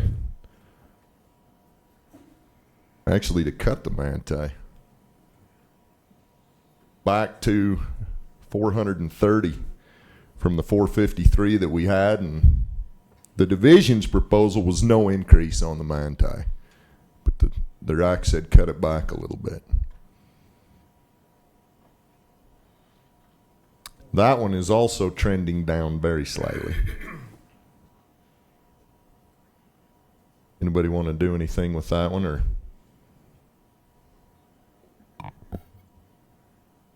no increase? Leave that one alone? I think we're keep it the same. Keep it the same? Okay. Because it and the Wasatch, they feed back and forth off of each other. They do. The Manti. They don't know the Highway 6.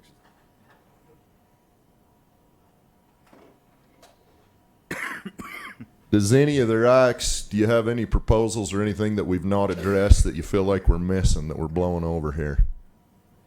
Because that's about everything I have that I have written down. Is there anything that we haven't addressed that came up in the RACs? Wade? We did miss that, maybe you didn't miss, maybe it was blown over on purpose, the Southwest Desert deer tags. Deer. Cut by 50. Past that, but yeah, deer. And then are you moving on to antelope and the rest of it? I haven't moved on to antelope yet. Elk and deer. We did miss the cutting the 50 tags off the Southwest Desert unit. Does anybody want to touch that one, or Donnie? Yeah. What do you want to do? I think we need that cut. There was one percentage that really scared me there on that Southwest Desert. They harvested 100 more deer there last year than ever before. They generally harvest around 150, and they harvested 250. So you've killed them all? Is that what you're saying? Well, I don't think we killed them all. Guys in the South are killers. I think we ought to go back to the 2015 numbers and see what's going on there. I've asked a lot of people. What is the 2005? What numbers, if we... Can you show us the numbers there, Justin? You are going to make me have freaking motion sickness the way you flip through those. By design. Yeah, last year's numbers were 750. So We're just recommending no change is what. So no increase there, and the RAC asked for a decrease. We did drop down to 19 last year. If I can make a point, we saw Make a point. We saw more harvest on almost all of our general season units. So Southwest Desert wasn't unique. I mean, hunter success rates were up in a lot of different areas. So, Justin, I guess my question to you would be: if we saw a decrease of, well, it's trended down. Yeah. We're down into. Actually, we're right on objective right there. We are. If that continues to trend down next year, and we're on the bottom part of the objective, are you going to come back with the probable decrease in tags? Yeah, a lot of our desert units, just to give some clarification on the buck-to-doe ratio, a lot of our desert units are really difficult to classify. I mean, we don't provide a classification number for the Santa Fe Desert. We don't do it for the West Desert.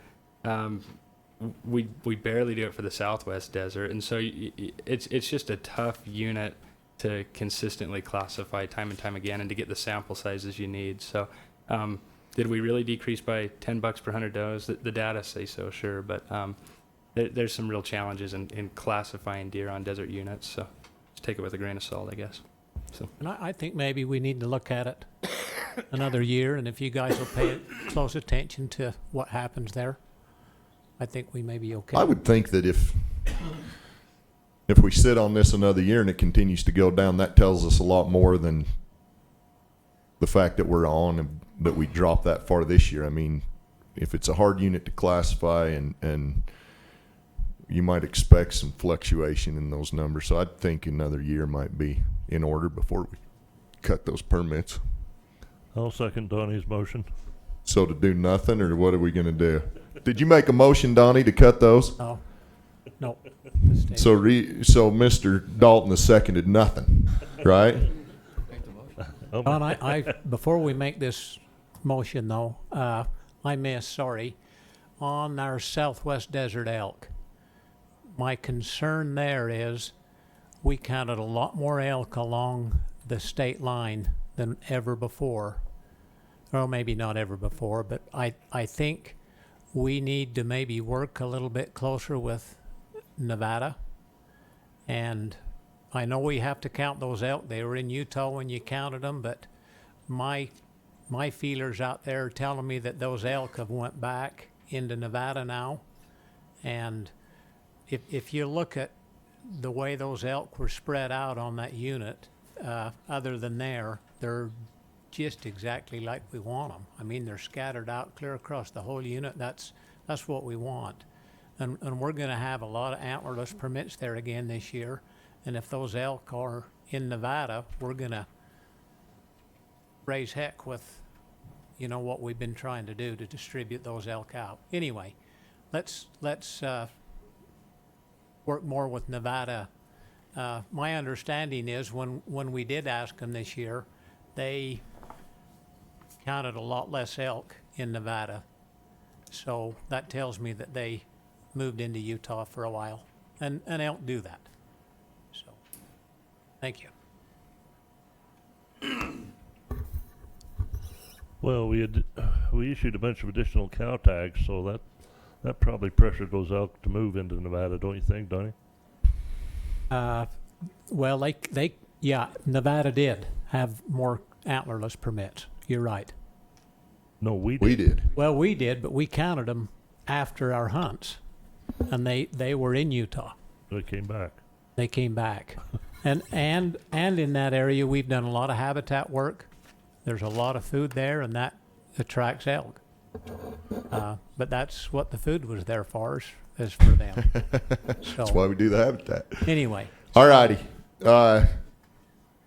Donnie, I guess you're saying you're all right sitting on that Southwest Desert deer herd another year and see what it says rather than cut those 50.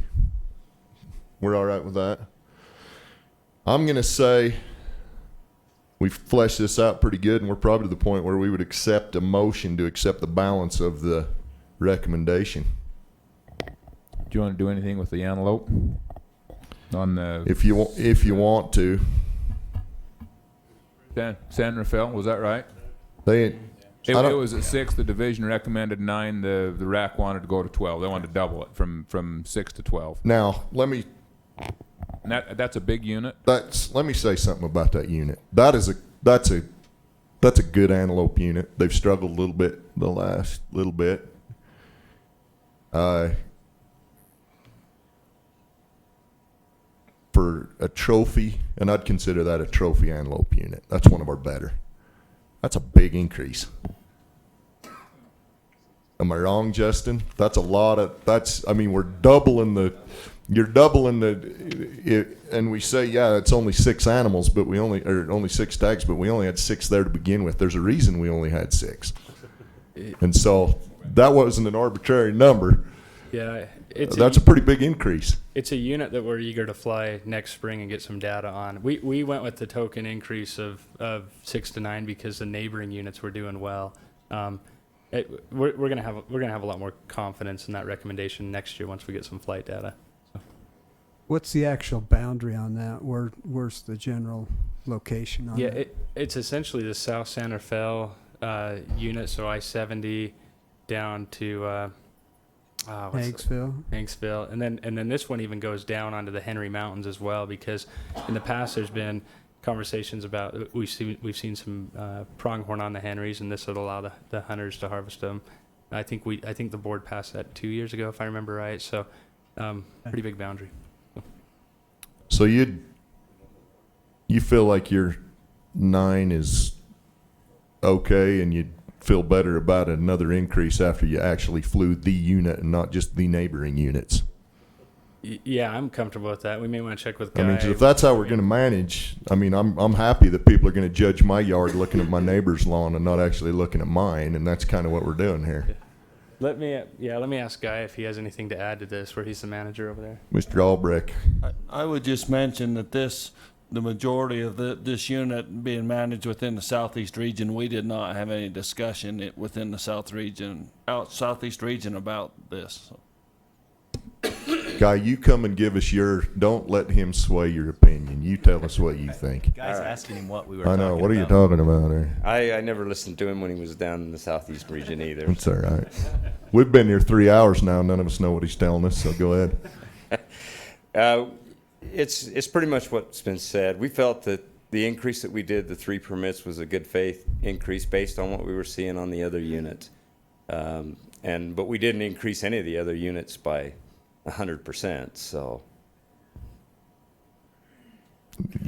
that's excellent. Wade, go ahead. I'm sure you got something great Okay, to add. I don't. We did not have a lot of discussion on this. One RAC member brought it up because of the addition of the Henrys, and the goal of that RAC member was just to make sure antelope do not progress on the Henrys. And so that was the motivation behind it, and it's not in our region. A lot of the other members didn't even know anything about it, so we went along. So there was not much discussion. All right. More confusion from the southern region. Is that what you're telling me? More confusion. John? Yes, sir. Based on that, let's just go ahead and table it for Yeah, let's go with the I'm okay division. with That's just my leaving theory. The division's recommendation Okay. moving forward. But we don't have to do that. Yeah, we can just, if we accept the balance, that's Right. swallowed up in the. Mr. Chairman, Yes. I move we accept the balance of the recommendation on the Bucks Bulls once in a lifetime as presented. Second. Second that. I got a motion by Calvin. I have a second by Dr. Woodward and Donnie. Whoever wants to have that second, you can pin it on them. To accept the balance of the division's recommendation on Bucks Bulls and once in a lifetime. Any further discussion? All in favor? Any opposed? Thank you. Stacy, it is now 13 minutes after the hour. Should we break for lunch? Okay. I know we took a lot of time. On this, but I think it was the right thing to do. So we appreciate everybody's participation, and we will meet back here at 1 o'clock, 45 minutes long enough. We'll meet back here at 1 o'clock and get moving again. So we'll adjourn for lunch.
attention over lunch that we need to adjust one of our previous motions or at least address it. So I'm going to let the director explain to us why and why he thinks we need to revisit the split on the Pine Valley and the Zion.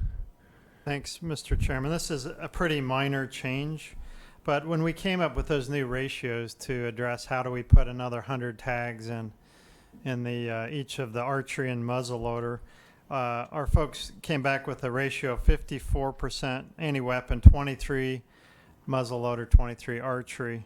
And that was based on what we have going on today now of people's choices for dedicated hunter and lifetime. And that can change over time. I don't know if once these ratios are put into place on this unit, if they will change over time.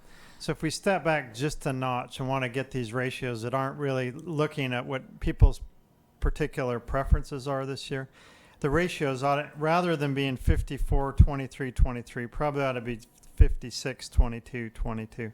And that doesn't sound like a big ratio change, and it's not. But it does affect a few permits. But if we're going to go on a presumption that this will be in place for a while on these two units, the Zions and Pine Valley, we probably ought to get these right so that if they carry forward, realizing that dedicated hunters come and go in different times and lifetime guys move around based on whatever the hot unit is, probably ought to get it accurate. So can you give us all I would ask. And what does that mean to us tag wise? Well, if we go to this new one that I've described, it'll actually put 108 archery and 108 muzzleloader. It's hard to hit 100 unless we want to start jumping into fractions. I don't think we want to do that here. So that's about as close as we can get, I think. So if we had it the other way, it would be more like 142 into each of those. And that's again, more tags. A big, confusing, gnarly spreadsheet of lifetime and dedicated and all that. So we'd be adding, the way we've done it, we'd be adding even more tags than what the division probably, yeah. proposed. And it would take some more any weapon out of the pot from even what we had last year. So okay. Anyway, like I said, they're not big numeric changes, but if we're going to presume that this is the way of the world on those two units, seems like when we make changes around here, they don't have a way of reverting back too terribly quickly. We probably ought to look at this as though it is for the long run rather than what we know right today. So those are the new ratios. I don't know if you any want to questions talk about that or anything about that from the board. Are we okay with making that we would need to make that a motion? Probably yeah. We would need to, well, where we already passed it, we'd just make a motion to change it again, wouldn't we? Just probably a new motion that overrides Just a your new motion overriding the last motion. Here's the ratios. And it's 56, 22, 22 is what you feel would be more accurate to what we want to accomplish. Anybody want to make that motion? I'll make that motion that on the Pine Valley and Zion that we split those permits, 56 any weapon, 22 archery and 22 muzzle. Second by Steve. Motion by Donnie, seconded by Steve, that we use the 56, 22, 22 ratio as opposed to the 54, 23, 23 that we passed earlier this morning. Any discussion? All in favor? Any opposed? Passes unanimous. Thanks. Thank you. Appreciate that. All right, now we're going to move on to our antlerless permit recommendations. This will also be presented by Justin Shannon, our big game coordinator for the state. So, Justin. Can I provide a quick update on some of the things we were asked to report on? After Absolutely. that? Okay, and then I'll jump in that one. All right. So the question came up with the general bull elk permits, whether these are the over-the-counter ones, the any bull, spike, or archery permits. How many of those actually are purchased by youth? And over the last 5 years, it's right around 10%. So I just wanted to, did that clarify? I can't remember who brought that question up. 10% on any bull. Yes. And equivalently on spike is right at about 10 also. Well, all three combined. There might be there might be minor differences on the any bull, spike, or archery elk, but when they were all combined, we just ran it with the over-the-counter hunting opportunities. So 10% of the over-the-counter elk opportunity goes to youth. Yeah, that's who's purchasing it, correct? Okay. Yeah. And then there was another, there was another question on how many applied for youth any bull permits. I remember when we were doing the statewide elk plan, we looked at those numbers and it was between 4,500 and 5,000. This last year it was just over 5,400 on that. So a slight increase for this year, but which is above average from last few years. So anyways, now I'll get to Antlerless, unless there's any more questions on those items. Okay. Seems like we ought to take some measures internally. If we got 5,400 kids applying and only 500 or whatever it could be changed to at some point, you know, it's 1 in 11.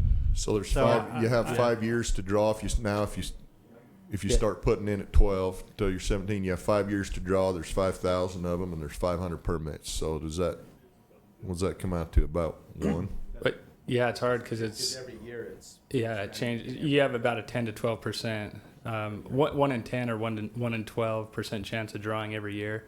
So over 5 years, it it's doesn't get any better over every year. So each year. Yeah, but the guys that draw are out. So. But there's still that many more that every year. Yeah, new ones. Don't confuse me. Don't confuse. But I guess our hope would be, you know, if what you said is statewide between any bull and spike, that's about what, 30,000 permits statewide. Well, and archery, so we're probably close 43,000. And we're only selling 3,000 to that group collectively, and yet 5,400 are applying for the youth tags for the same physical units. You're right. If they could, we ought to help. It is 2 weeks earlier, but still the same piece of real estate. No. Okay. Anyway, I think we need to help market. So just because you don't draw, you can still hunt, I guess is what I'm trying to say. I hope we haven't relegated our public into believing if they can't draw an opportunity, draw something, that hunting's out for them. That's a sad state if we get to that point, you know. That we did look at Antlerless as well, and it was over 12% of all Antlerless permits are going to the youth also. So certainly there's lots of opportunity. Okay. Wow us with your Antlerless recommendation. You ready for this? Sure. Is Judy close to help you out if you get to the point where we don't understand what you're saying? I sure hope so. Because she sure saved the day this morning. Thanks, Mr. Chair. Today I'm going to present the Antlerless recommendations for 2016. Start out with deer again. I showed this in the last PowerPoint, but the point I wanted to drive home is the last 7 years, our fawn production throughout the state has been between 61 and 65 fawns per 100 does, which is really good for population growth. This is one of my favorite slides to present. We just started doing it a year or two ago.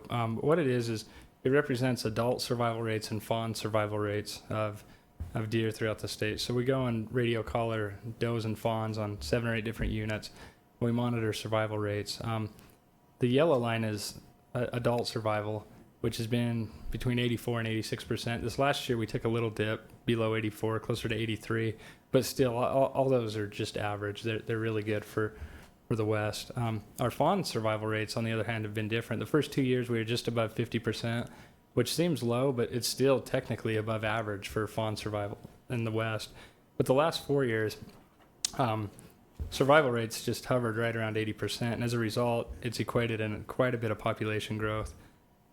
This graph here shows what our populations have been doing for deer over the last 20 plus years, 25 years or so. And as you can see, we took a dip in the early 90s, climbed out of it, had some peaks and valleys. But the last 4 years, we estimate we've grown about 100,000 deer, which has been phenomenal.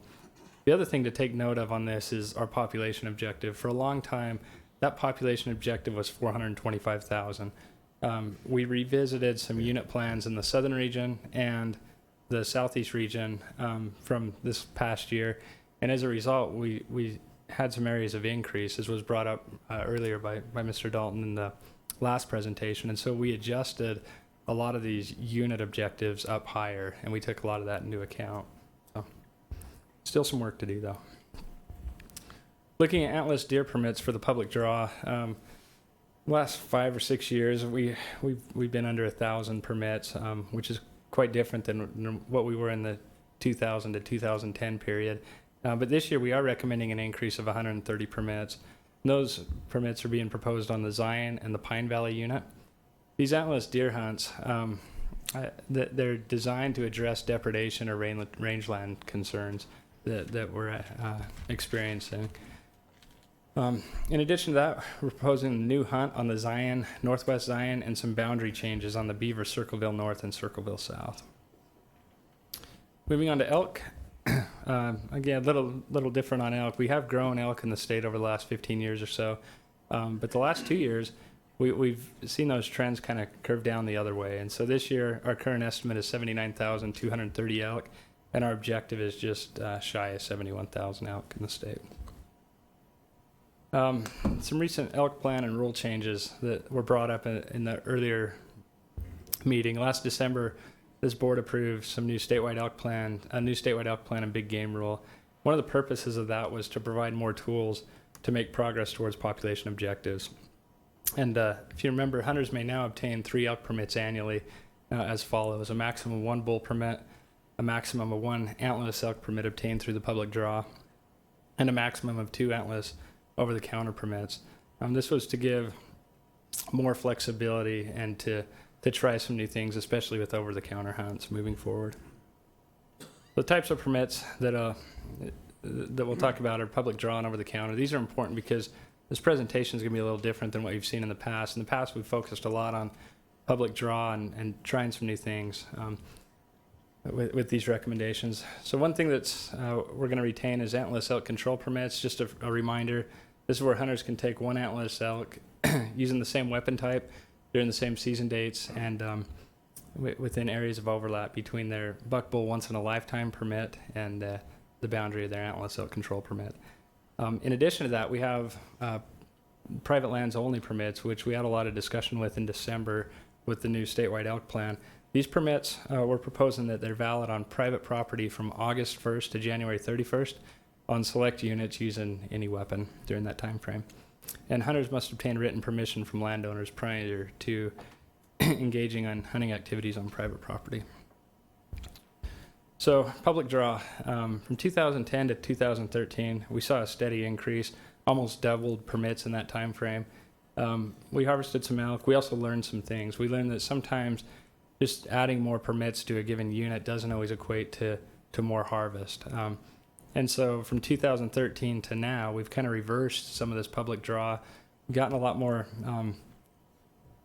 particular on where we're going to have these hunts, when, looking at hunter success rates, trying to target these hunts where elk are, and it's been good for us in regards to harvest. But this year we're recommending a slight decrease in permits from 15,360 to 13,680, just in the public draw portion. Looking at these hunts by unit, I will start with the northern region. We are recommending permit increases on the Cache, Ogden, Camas, and North Slope Summit units, and recommending decreases on the Box Elder and Chalk Creek. Overall for the region, it's a slight increase from 3285 to 3365, and we're proposing 2 new hunts, one on the Box Elder East and one on the Cache Ridge. For the central region, recommending a decrease in permits from 430 to 270. Those permit decreases are being proposed for Wasatch Mountains West and Ochre Stansberries, but we're recommending an increase on the Central Mountains Nebo. For new hunts, recommending new hunts on Central Mountains Ephraim and Milburn, and some name changes on West Desert Ibapaw and Wasatch Mountains West Timpanogos. For the southern region, a lot of movement here in permits.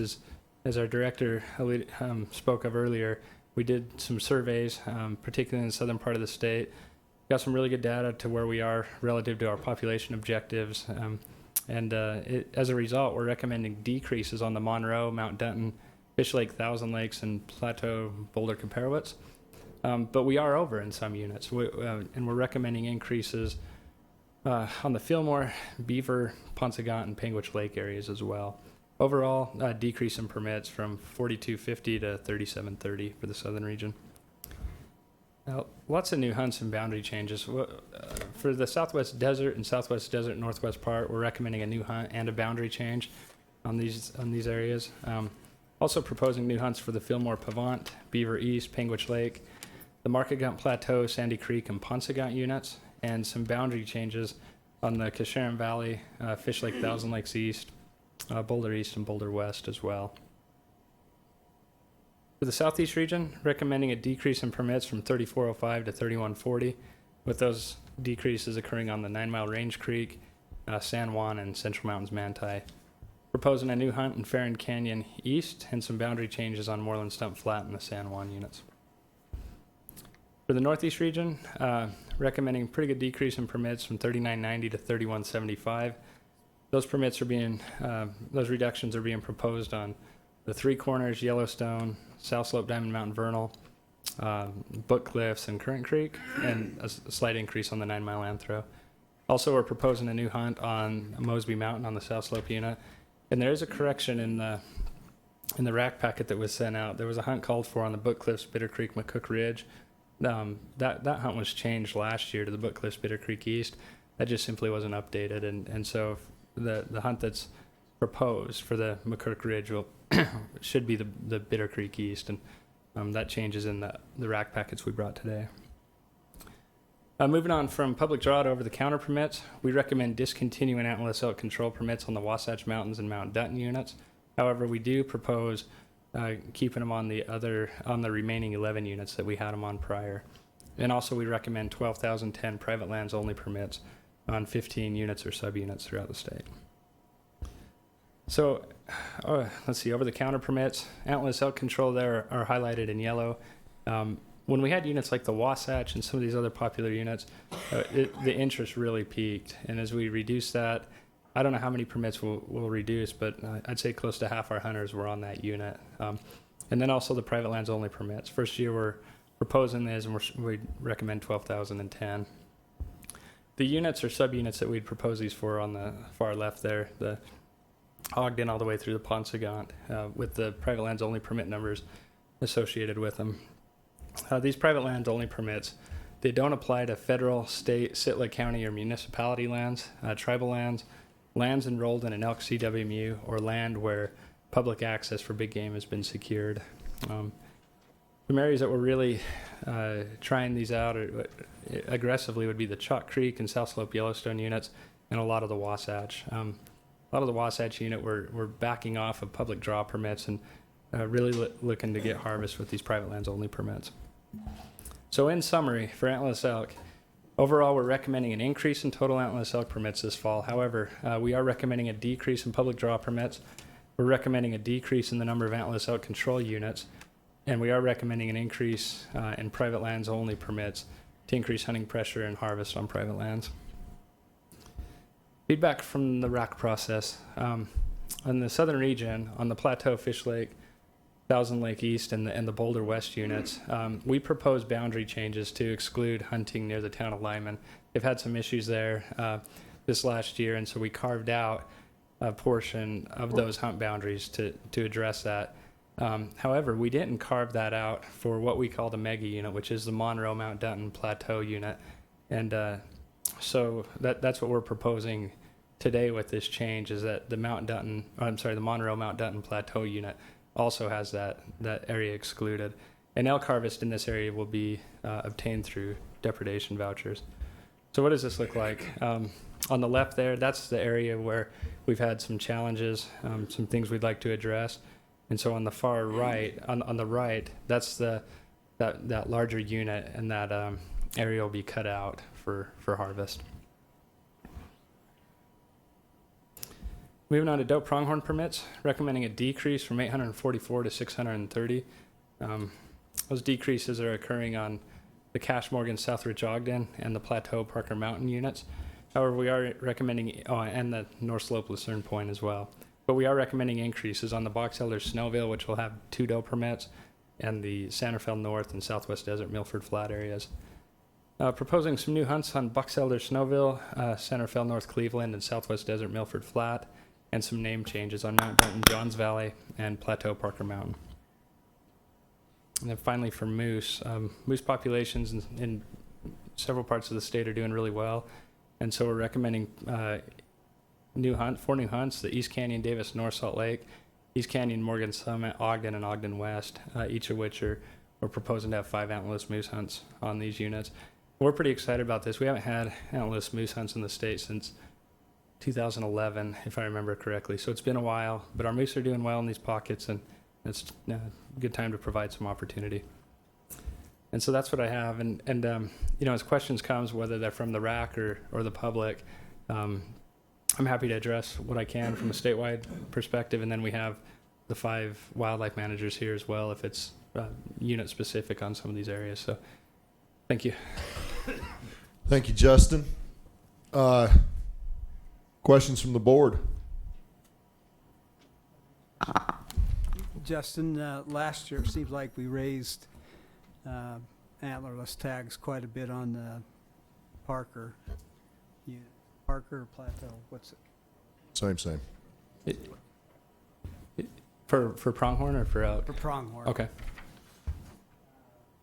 And then there was some question that time whether or not you'd be able to do any transplants of pronghorn as a result of that increased numbers, and I think it turned out you weren't able to do any transplants in the fall. What's your projection about that this year? Do you think these numbers are going to allow you to do transplants, or is that something you're even considering at this point? We are, yeah. We're hoping to transplant pronghorn off the Parker Mountain in December of this year. That's our goal. So we're planning on that, yeah. Any other questions, Yeah, Cal? a couple of questions on your fawn survival. From 2011 to 2012. I mean, there was a huge jump there. Yeah, we had a little weather. The weather was better because 2011, all kinds of snow. Does that correlate? Do you see some of that correlation with our coyote bounty and taking a few more mountain lion, and so we're just less predator issues for the fawns?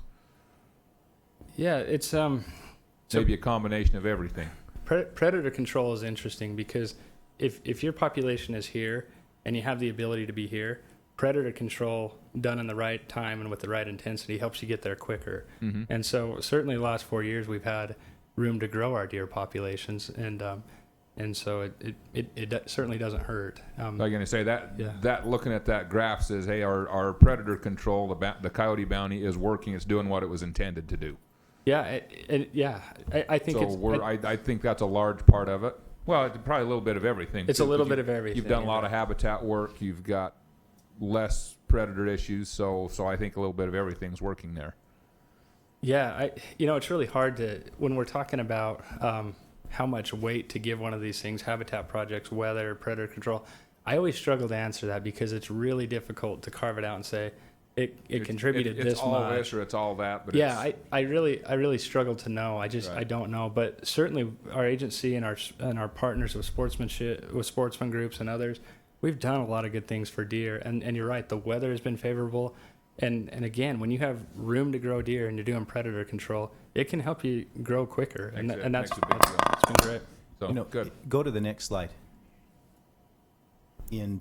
If the current population increase continues, we'll be at our population objective in 2 years.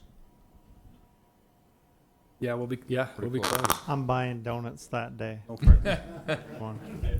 mean, look at that. We've gone from, in the last 2 years, from 332 to 384.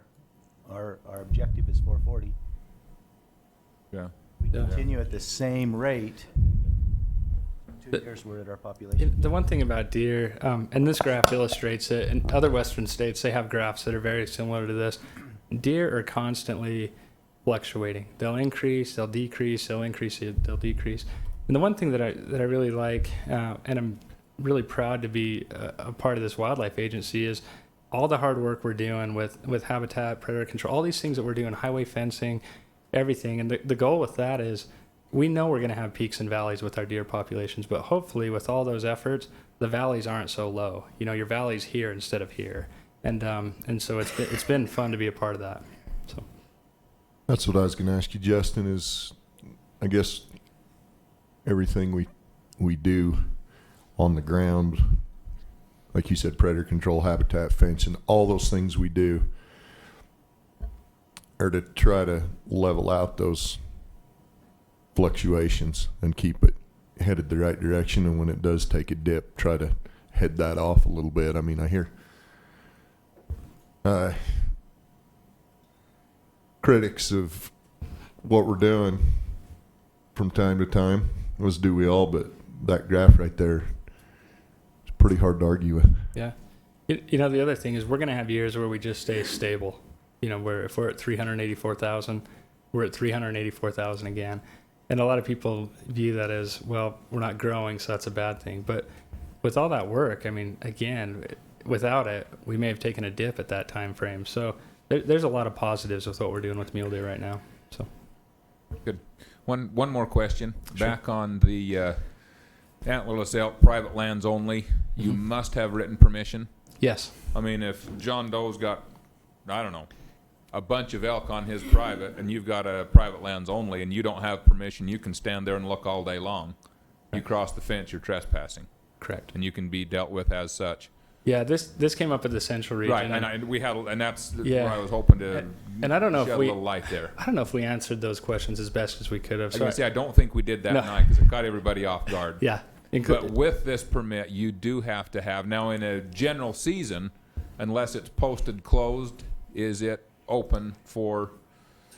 Yeah, let me clarify, and if law enforcement's here and wants to correct me.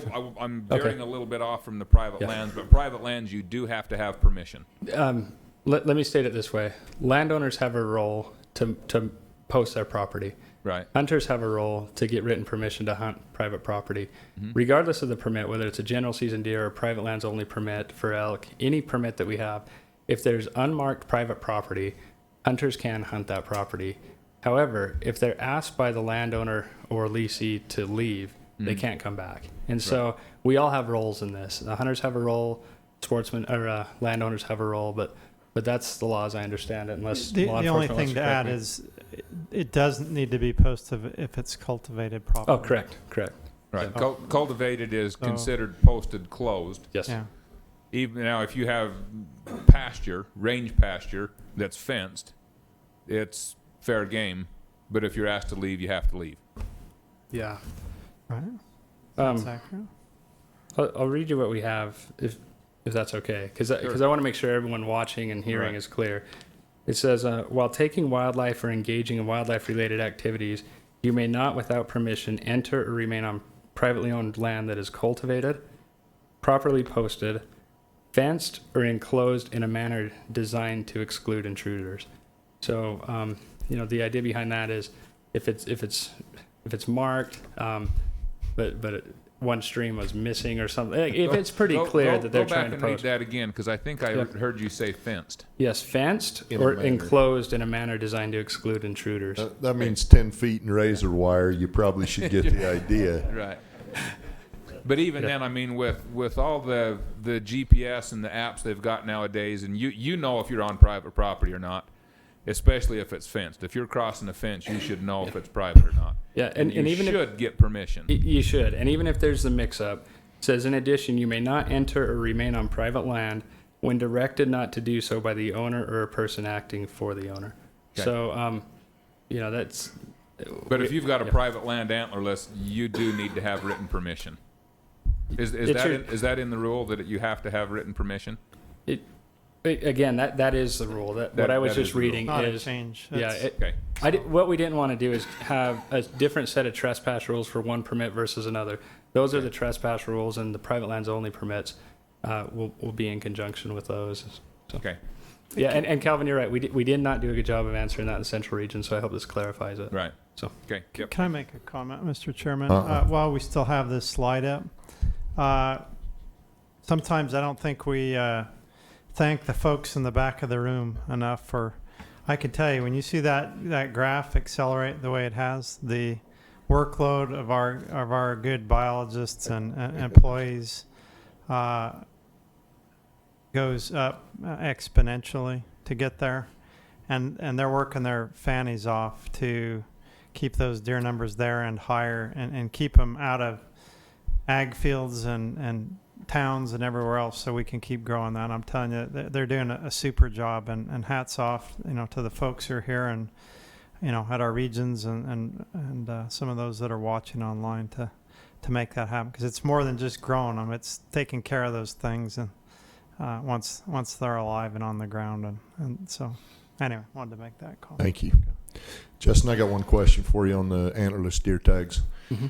Those in general are farm deer, ain't they? Agricultural depredation, because I always have somebody bring that up. Why are we shooting does if we're not? Yeah. I always tell them, and I hope I'm not lying to them, those are for the most part depredation agriculture deer that we shoot those deer so that we can continue to grow deer on the mountain. Yeah. We don't, it's not our intention to grow deer on the backs of private landowners that don't want them. I actually think we lose tolerance for wildlife when we don't address those issues. So we have the depredation concerns, and there's some rangeland concerns in there as well. Regardless of where we're at relative to our population objectives, if we see deer that are having too big of an impact, we'll throw antlerless permits at them. It's a responsible and appropriate thing to do for wildlife management. So. All right. John, can I just say something about? Of course. The Parowan front. We harvest those does because of our range conditions. And we still catch a lot of flack because people don't understand why we're doing that. Maybe if we could get in the newspaper the projects that we've done there and the projects that are going on to help that situation, it might help our position. And I understand that we have got a little bit of our range is looking a little better because of all the antlerless deer that we've been harvesting over, I think, 7 or 8 years. Yeah. So a lot of those people they're upset. They don't like to see that right in their backyard. So we need to do everything we can to let them know that we're doing everything we can to make that range look better so we can have those deer. I like that idea. I mean, if we could do some more outreach efforts Yes. in that part of the state, sure. I'd like to say one more thing with antlerless deer permits. Sometimes we talk about doe hunts. It almost comes across as, oh, this is such a horrible thing. And in many cases, it really is needed, though. And I look at, when we have deer that are constantly in high densities on some of the lower winter range that don't leave some of these winter ranges, to me, it may be appropriate to thin some of that, because when you have a hard winter and you're pushing all your deer down, that generally their winter higher on the benches and they come down lower, it saves some forage down the road for them to have, the browse and different things like that. And if you're not being aggressive with areas where you're seeing range damage, then the time when you need that browse, it's not available, and your valleys go a little lower and a little sharper than you'd like. So, as we'll bring more antlerless deer recommendations to you in the future, and I think we'll have to as we increase deer populations. But there will be a justification behind it. So. Thank you. Any other questions from the board?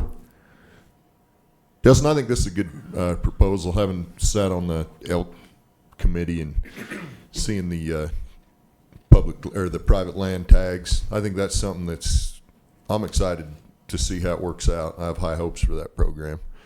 And I know a lot of the sportsmen, especially on the Wasatch, the ones I'm familiar with, that were desperate for something to change there to help address some issues. And I'm pretty excited to see how this does it, just because it's very different than what we've done in the past. It's geared towards some specific problems in some specific areas. And I think the division's really to be commended for their efforts to maybe think out of the box and do some different things there. So appreciate that. Thank you. Questions from the RAC chairman? Nothing? Questions from the audience? All right. We don't have any questions from the audience. I'll get reports from the RAC. I will start with Kevin this time in the Southeast region.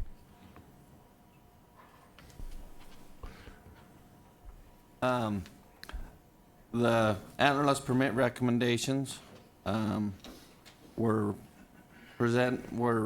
recommended as presented and passed unanimous. That's it? That's it. All right. The rack of confusion. What you got for us, Wade? I am happy to report Southern Region RAC, no confusion. Sweet. Passed the division's proposal unanimously. Thank you. Richard? Wade's never going to want to come do this again. That's okay. Our RAC passed the Antlerless recommendations unanimously. Thank you, Randy. The Northeast East region was a little bit different. We had 3 motions on this one. Okay.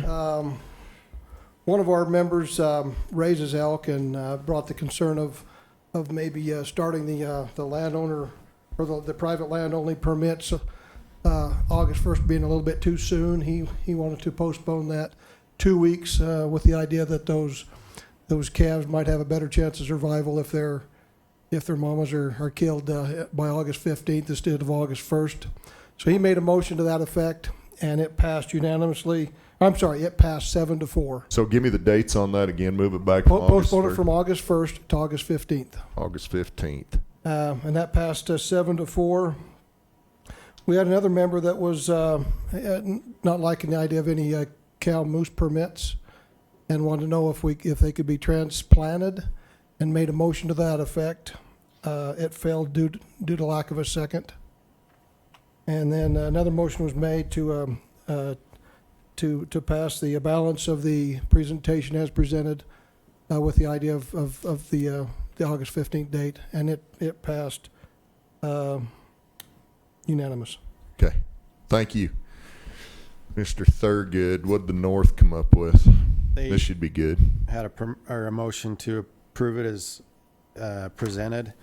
There was a motion to amend, and they wanted to change the Camas Antlerless elk permit number to 250 instead of 500. That motion failed 6-4. And then the original motion passed 7-3. Okay. I do have to make a correction. That Your our last time's up. motion was 10-1. 10-1. Yeah, 1 opposed. Okay, thank you. So ultimately, Bryce, you guys ended up with no changes at the end of the day, Yes, right? sir. Okay. No youth tags you wanted to add or anything like that? Okay. You know, Randy, one thing, when I read this, the first thing I called Justin, the first thing I asked him was what you guys talked about was, instead of shoot those moose, can we transplant them?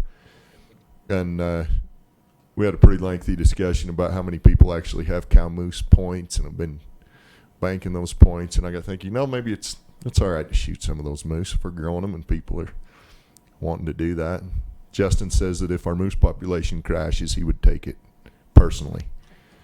So he would reimburse us personally for all those moose. So Perfect. we did have that discussion for quite a while actually. So We had part of that discussion. So, yeah. we had that exact discussion. All right, we'll go to our public comment. I will give you all 3 minutes again. I don't care if you're an organization or an individual. 3 minutes seems to work good. First up, donning his purple shirt in remembrance of Prince, we have the sportsman formerly known as Troy. Wow. Purple rain, brother. Where did you guys find him? Holy cow. I like Prince. There's nothing wrong with that. I'm sure you do. But no, Troy Justinson representing myself. I support the division's recommendations and like to give them accolades for I had the opportunity to sit on the Wasatch Elk Committee and also the Three Corners Elk Committee, and for thinking out of the box and coming up with this, private landowners elk hunt. Hats off to you guys. I think that's a great move. Once again, it's not a opportunity hunt. It's to address a problem and to try and force these elk, back onto public grounds where they're accessible to hunters. One thing I want, since I still have 2 minutes left, I want to revisit something. You gonna sing for us? Yes, I am. Okay. I actually went through some of the numbers concerned with this youth thing, and Dr. Woodward brought up, well, hey, it's the North Slope. The units that comprise the North Slope were currently 6,000 elk over objective. That's where the pressure should be. If you would throw in the Ogden and the East Canyon, we're 10,000 elk over objective. I have a lot of respect for you guys on this board, and many of you I've served with, but today I think we missed it. We missed an opportunity to get our youth involved and give them experience. It's a once in a youth time. As is pointed out, there's 5,000 kids that applied for this. Quite frankly, they run the risk of never having that experience just once. So next time we expect you to step up your game. Thanks. Thanks. All right. Bill Christensen. Bill will be followed by Ben Louder, then John Larson, and then Garrick Hall, and that's all the ones I have at this point. Thank you, Mr. Chairman, for that enthusiastic introduction. I appreciate it. It is a pleasure to be here, and I want to thank the board members again and Director Sheehan and all the division folks for all the hard work they did. Down in the Southern Rack, I got kind of ticked off.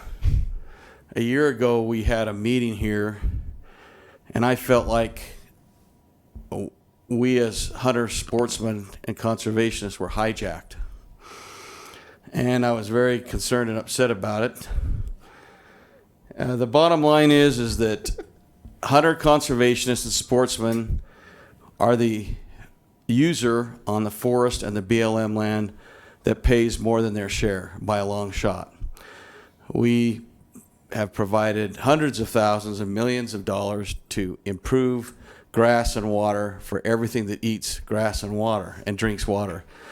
We have put the money on the ground. We put our money where our mouth is. I've worked many years with our friends in agriculture, and I was disappointed. Our projects, we do benefit livestock as well as elk. And I felt like that we were hijacked. And I'm not going to get quite as indignant and upset as I was down on the Southern Rack, but I will say this.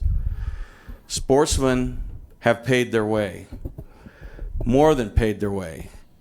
And I can tell you one thing, at least the members of the Elk Foundation, and I suspect every other hunting conservation group here, will never be back down like we were a year ago. That's wrong. It's wrong. We have more in common with livestock operators and agriculture than any other group out there. And we need to learn to work together. And, like I said down there, I have no problem. If you got a problem with elk on private land, remove them or shoot them. It's as simple as that. Take care of it. But when it comes to the public land, the land that we all share, sportsmen have done their share. And we wholeheartedly support the Division of Wildlife and their recommendations. I think they've done a fantastic job. There have been some concerns about maybe cutting back. I still hear some stuff about the Southwest Desert and a few other places, but I want you to know that you've done a good job. And we wholeheartedly support the division. Thank you very much. Thank you, Bill. Ben Louder, followed by John Larson. Thank you, Mr. Chairman. Ben Louder, representing the Utah Bowmen's Association. We support the division's recommendations as presented. In addition to that, I'd like to add, I've served on the Wasatch Elk Committee. I served on the Statewide Elk Committee, and a lot of good ideas have come out of these two committees, especially concerning the private lands only tags on the Wasatch. I've heard some concerns about some opportunity being lost with with the majority of the tags, cow tags, being on private lands only this year on the Wasatch. I do believe it is the right move at this time, and I think we'll see a swing back the other direction after we retrain those elk to come back onto public lands. So props to the division for being receptive to those ideas. Thank you. Thank you, Ben. John Larson. While John's coming up here, I just want to say, it makes a huge difference to have guys like Ben and Troy and Bill and these guys going around to all these management committee meetings or RAC meetings. I mean, and Troy mentioned some of the management committee meetings he's attended, meeting with these landowners and the division personnel. To put in that kind of legwork beforehand makes a difference. And I think we can see that now. You get the kinks ironed out before this meeting, and it runs a lot smoother. So, John, go ahead. Well said. I just used half your time, so go ahead. Good. There's not much to say, actually, after that. What everyone said. John Larson with Sportsmen for Fish and Wildlife. I am so sorry, fighting a cold today, but I'd like to echo the comments of everyone, of everything that has been said today. Bill Christensen said it well. Troy said it well. Ben said it well. John really finished it up. So I'm not really going to add anything to that other than we accept the division's plan as presented. And speaking on behalf of the Mule Deer Foundation for them as well, they feel the same way. The division's done a great job. I certainly appreciate them thinking out of the box. It's already been mentioned. But that's really how you move the needle in all of these things, when you get creative and those creative juices flow and you do things a little bit differently and you challenge the status quo, then good things happen. So great job. Thank you. Garrick Hall. After Garrick, I don't have any other comment cards. If anybody would like to comment, come turn in your card. And Mr. Hall, the floor is yours. Yeah, Garrick Hall, representing the Utah Farm Bureau. I'm glad to see everybody seems to be in agreement on this. I wanted to speak specifically to the public lands only, or the private lands tags. We think that's a great idea. We hear all the time about the conflicts that these private landowners have with the elk, and we hope this is a way to kind of drive those conflicts off their property and resolve a lot of that. So we're happy to see the division go this direction. The only concern that we have is that we hope this doesn't increase trespass issues.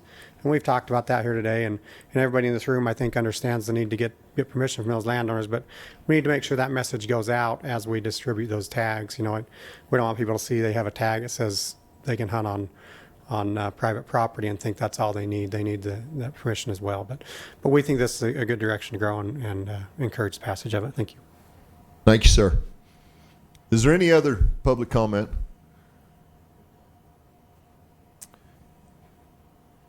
We'll bring it back to the board for discussion. I think the whole tone of this is much better than it was months ago. And I think there's a couple reasons for that. I think that our division personnel, and I've talked to many of them about a lot of these things, have really put in a lot of legwork to meet with grazers, landowners, sportsmen, and try to get the kinks ironed out and come up with a proposal that is doable for the majority. There's always going to be somebody that doesn't approve. Like I said, I know Troy's traveled many a mile around this state meeting with committees to try to help to iron some of this stuff out. And as a board, I can tell you, we appreciate that. Because it's an easy decision to make until it's your decision to make, and then it ain't so easy. So the more kinks we can iron out before this meeting, the better it is for all of us. So I can tell you personally anyway, I appreciate the effort. I really do. And I'm excited about some of the directions that this is going. Like I mentioned, having served on the Elk Management Committee, I think that we're taking some great steps in the right direction to address some specific problems that we've struggled with for a long time. And I can't see anything that I personally would change, but I guess I'd open it up to the board for discussion and any questions you might have again for the division. I've just got things based on what Garrick said. On those new landowner tags, when they go out, is there going to be something with that says must have permission? The licensing folks are here. Probably because those are often printed out at a retail store, we're kind of limited to what we can do more than what's printed on the document itself. And I don't know if we print, private lands only. We've always had units forever that are mostly private land, and we've kind of put warnings in the guidebooks and different places saying, beware, this is mostly private land. Get permission before obtaining this permit. I don't think this is a whole lot different than that, but we may be able to print that on the documents. I don't know where Judy's hiding that back there, or others, or Phil, or whomever want to address it, but it's probably worthy of seeing if we could find a spot on that hard copy to print that out. Yeah, Phil Gray with the licensing section here in Salt Lake. We're actually in the middle of working on rolling out a new license template change. It's going to look a little bit different. We're moving some things around, mostly to make room for these big, huge hunt names that wildlife keeps coming up with, and being able to spell everything out and figuring out how to abbreviate Wasatch. So that's part of that. So I haven't looked at this one specifically, but we may be able to put something actually on the permit that says must obtain written permission. But again, that's going to be on the document at the end once they've already bought it and issued it and have it in hand. But it will say private lands only, antlerless elk, when you go online to buy it or go to Walmart to buy it or whatever. So there will be something up front that indicates it is a private land only permit. I don't know how much more clear we can make it, but we will have issues with it. There's no question, but we'll address those as we come to them. Put on there somewhere, get written permission. I mean, our space on the website is pretty limited, and the way that things work, websites anymore don't like pop-ups. And if we try and put something in there, it's going to break something. Print it on the permit. I'll do my best to do that. Yeah, if we can get the room to do it. Space is pretty limited on them already. Even the changes that we've made to accommodate more space. I have every confidence that Judy can find you a way to do it. I'm sure she could. Okay, thank you. Any other questions, comments from the board? Mr. Hanson. Is the permit actually going to have on it private lands permit only? It will. The permit will. Yep. Just like any weapon, the spike elk, the general season deer, it'll say that. Okay, and one other thing. We talked about this in the Central Rack about whether or not there would be any kind of a list volunteer from private landowners that might say, hey, I want them off. This is my number. Have them call me. Any movement in that way? I think Dr. Woodward has volunteered to facilitate that list on his Facebook page, but other than that, I don't know where you'll find it. Maybe Justin can enlighten us. It'd have to be voluntary. I mean, we can't be giving stuff out we shouldn't. But no, we've discussed this at length internally, and there's so many difficulties associated with keeping a list like that. I think Troy said it really well. I hate to give him credit though, but these the sportsman formerly known as Troy, yeah. He did put it pretty well. Yeah, I mean, there's so many elk hunting opportunities in the state. We've talked about a lot of these, the any bull, the spike permits and things like that, but this is a permit that may not be for everybody. It's really trying to solve a problem and to retrain elk, and the difficulties that we've looked at and explored on trying to keep a list current and all that stuff. It was very problematic, and so it's not something that our agency will take a role in. Yeah, and when we kind of was discussing this in the elk management committee, this is not a hunt that we're putting out there to give people opportunity.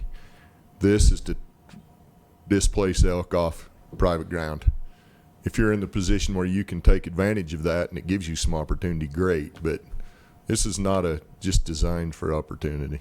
Well, what if a private landowner comes to you and say, hey, I've got a bunch of elk on here, let hunters know that have private land permits, call me. Would you do that? Would you facilitate that? Oh, I'm sure they would. I'm just wondering. Yeah, and we have. I mean, we've done some of that with private lands and depredation and things where people are saying, I've got a lot of elk on me.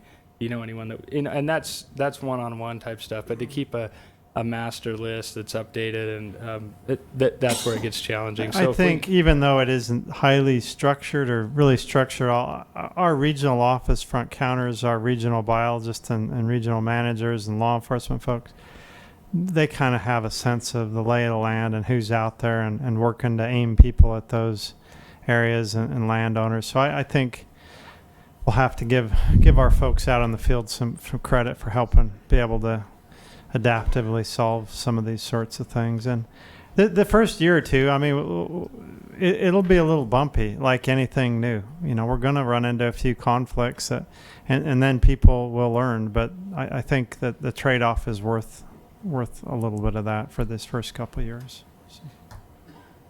Any other questions or anything? I guess we're to the point where we would entertain a motion. The only change that I had come up through this process was that the Northeast region wanted to move the start date back from August 1st to August 15th. So if somebody wanted to take a stab at that, if not. What was the reasoning for that again?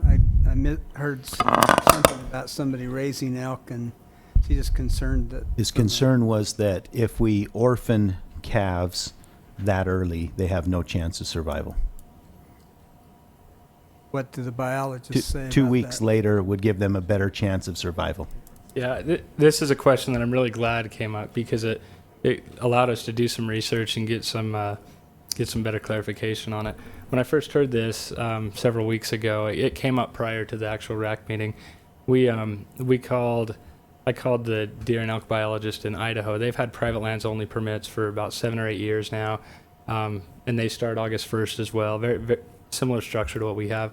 And I asked them if they'd observed any orphaned calves, and the answer was no. It's not something that they'd observed. And we got looking at a little bit more research on this and did quite a bit of reading on the subject. Elk tend to come off peak milk production about 50 or 60 days. So within that 2-month period, they're already on the downside of it. They also do like a pre-rut weaning a couple weeks after this August 1st date. But then the other thing is behaviorally, elk are interesting because if they lose a calf, they'll allow another calf to suckle, and they're indiscriminate when it comes to nursing in some cases. It's not as tight as some other animals are. So there's opportunities there to, you know, if a cow is harvested, if a calf is lost, they'll mix it up a little bit. So with all that, it made us a lot more comfortable with the August 1st date. But again, we appreciated the question because we don't want to do anything to damage the resource either. So really good question. The other But with that, comment we're still comfortable with August 1st. is there, I mean, we're not going to kill all those elk on August 1st. No. So there's going to be a little bit of take between August 1st and August 15th. There's not going to be huge numbers. As we looked at the data, you know, we've been doing a Wasatch elk study. We've had a lot of GPS collars on elk. And come, the 1st of August, those elk are pretty much proportionally distributed on the landscape with public and private. But it's the month of October when these hunts get really active on public lands. You'll have twice as many elk on private land as you will public elk, even though there's twice as much public land as there is private. And so major disproportion. My guess is the bulk of the harvest on these private lands come when those elk migrate on there. And these landowners, they do need some relief. They need some additional tools, and that was pretty clear in the statewide elk plan as we work through issues. So, Thank you. Thanks for bringing that up, Randy. That was educational for all of us, I think. So appreciate that. I guess we'd entertain a motion at this point. Mr. Chairman. Yes. I move we accept the division's proposal on the antlerless permits as presented. Moved by Calvin. Do we have a second? Byron seconds. You all right, Doc? Do we need Dr. King to come fix you? You can do that. Well, doctor's a doctor. What's the big deal? All right. What? All right. Moved by Calvin, seconded by Byron, that we accept as presented on the antlerless tags, deer and elk, and pronghorn and moose. All in favor? Unanimous. Yeah, Justin, are you done? You're done? Apparently. All right. Want to stick around? I'm going to say there's freaking dust going down the aisle there. You get out of here. Thanks, Justin. Good We job. kept him pretty busy this morning. Justin, well done. We appreciate that. All right, our next action item. We're getting there, folks. We appreciate you hanging with us. Number 7 is our 2016 CWMU Antlerless permit recommendations. And that will be presented by Covy Jones, our private lands and public wildlife coordinator. Covy is new to this position, so we're anxious to see if he knows what he's talking about. So, Covy, wow us. Okay, thank you. It's your turn. Go ahead. All right. You're up. Thanks, Mr. Chair. I just looking at this. I updated this and apparently it didn't. Use the microphone. I'm sorry. Because if you're talking, we're not hearing you. There we go. We're good. All right. So really quick, looking through the 2016 CWMU Antlerless permit and voucher recommendations. A lot of the CORs for CWMUs have already been approved. Today we'll be looking at 12 CWMUs that are requesting changes and 10 that require Wildlife Board approval for this year. So quick summary, and this is one of the great things about the CWMU program is that and we'll go through this, but a lot of these permits go to the general public hunter. And it's a great thing for opportunity and a chance to get out in the field. I mean, of the 1,500 permits, over almost 1,600 permits, over 1,200 of those go to the public draw. So in the way that's determined, the CWMU operator elects the buck or bull harvest, and then that dictates the antlerless harvest on the property. So a 90-10 split means 100% of those permits would go to the public. 85-15 means that 75% of those go to the public. 80-20 is 60% go to the public. And 75-25 on buck bull, they're split half and half. Pronghorn are always 60-40, and then 40 and 60% of those go to the public. In this, one of the things that I tried to do in working with the CWMU operators is highlight some of the public harvests that we have out there. So, and change up the photos. I know you guys get sick of seeing the same photos over and over again. So all the photos in here are animals harvested by the public on our CWMUs around the state. Just leave it on that one if you want. Yeah, that's a great deer.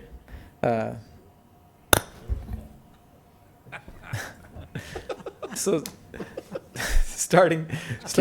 Keep going. Sorry. Our director's distracting us. Starting out here, just to highlight Junction Valley, a new CWMU. They asked for some antlerless deer permits to address some agricultural depredation that exists within the CWMU. And when they asked for it, they first came out they asked for 5 two-doe permits, and they really felt like they could do that with 4. So a reduction of 1 two-doe permit or 2 animals there. And we'll just hit the highlights. Deseret in the northern region, they incorporated another CWMU that had 28 antlerless permits. So when they did that, Deseret actually requested to increase their antlerless harvest by 30. And the division recommends, we agree with that, and we recommend approval on that.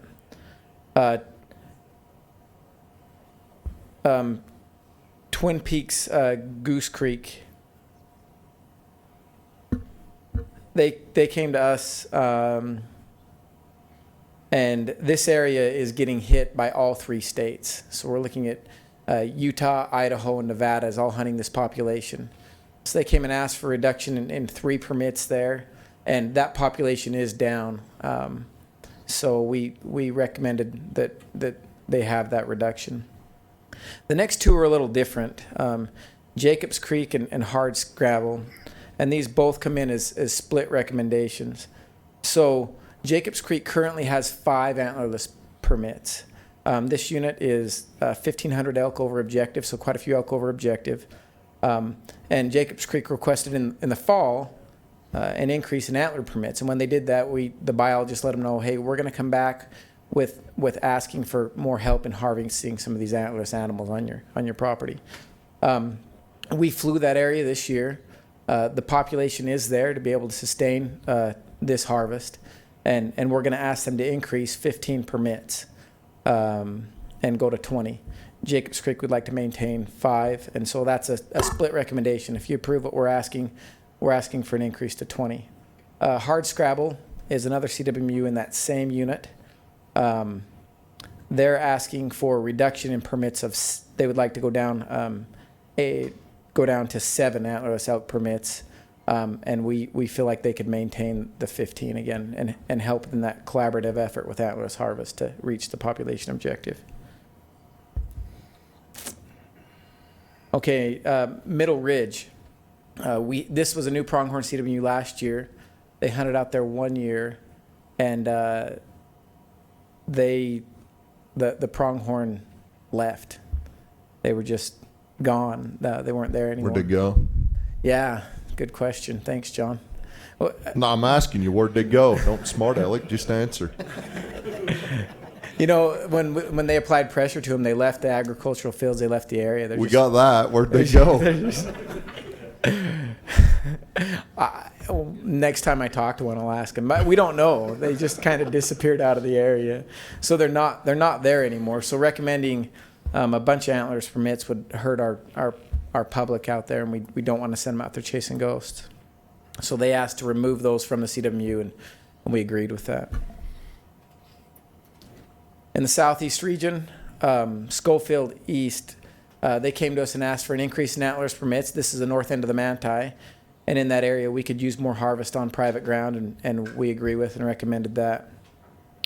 Patmos Ridge. Go back to Schofield. Yes. What did they ask you for? They asked for that increase. They asked for it, and you're okay with it? Yeah, they approached the division and asked for it, and our recommendation is to approve. So, Patmos Ridge, this is one where we're removing, again, antlerless harvest from the CWMU completely. It appeared to be a good elk habitat, and we had some conflicts with this one. They're just not there. Elk just don't spend a lot of time there. We've had some really frustrated hunters in the area trying to harvest. Where'd they go? Yeah, with the pronghorn, John. Okay. And the deer. And the credibility.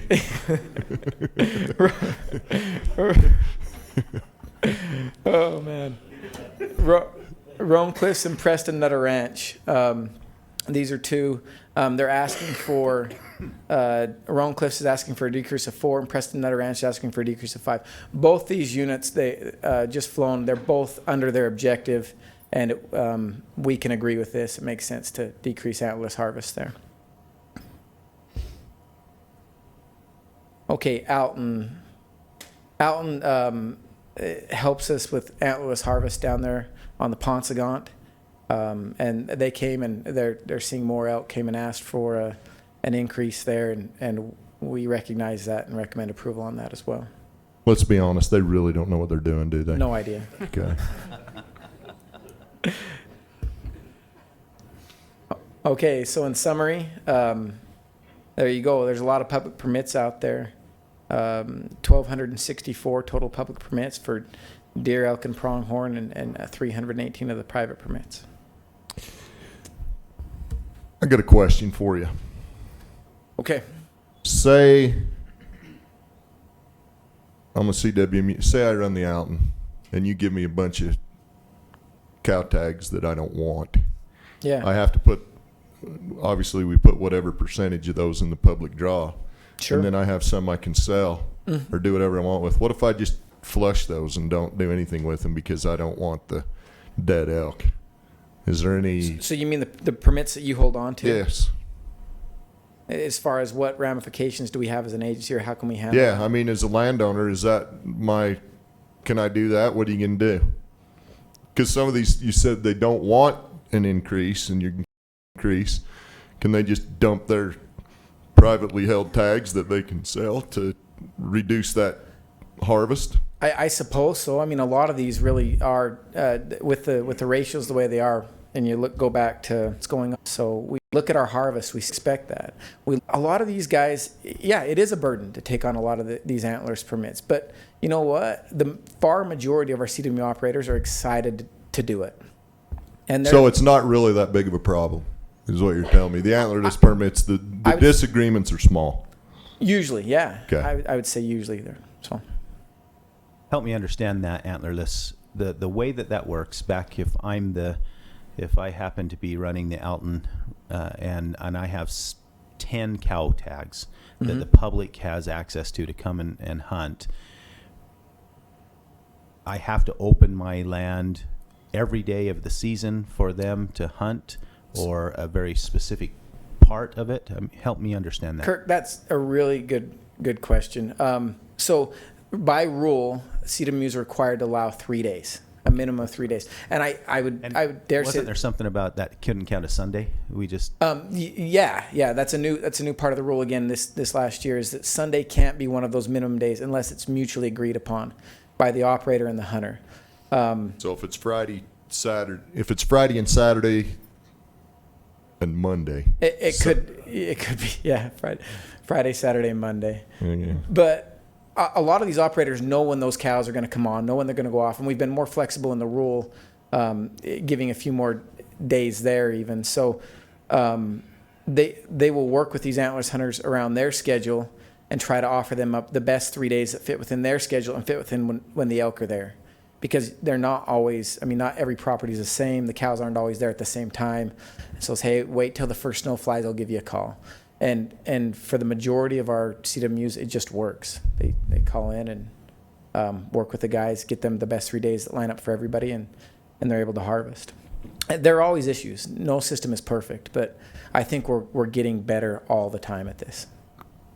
I think since we're talking about this, we ask for feedback from our public hunters. They have opportunities to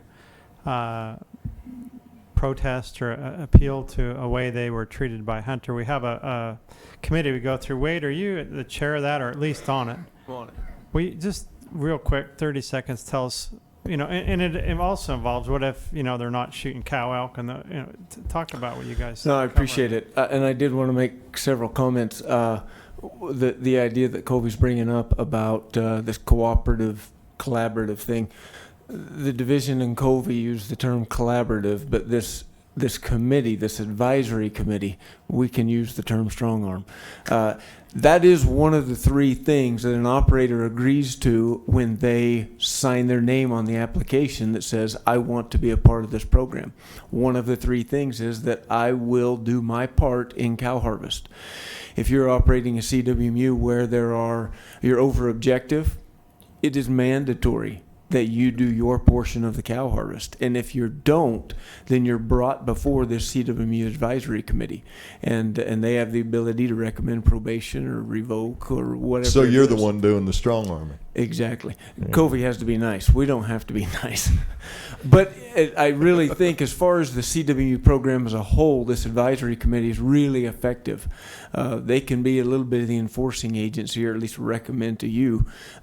They're the ones that we put people on probation and have them come back and report year after year. And if they're not improving, then would take a different course of action. But I really think there's this advisory committee is working and really does help.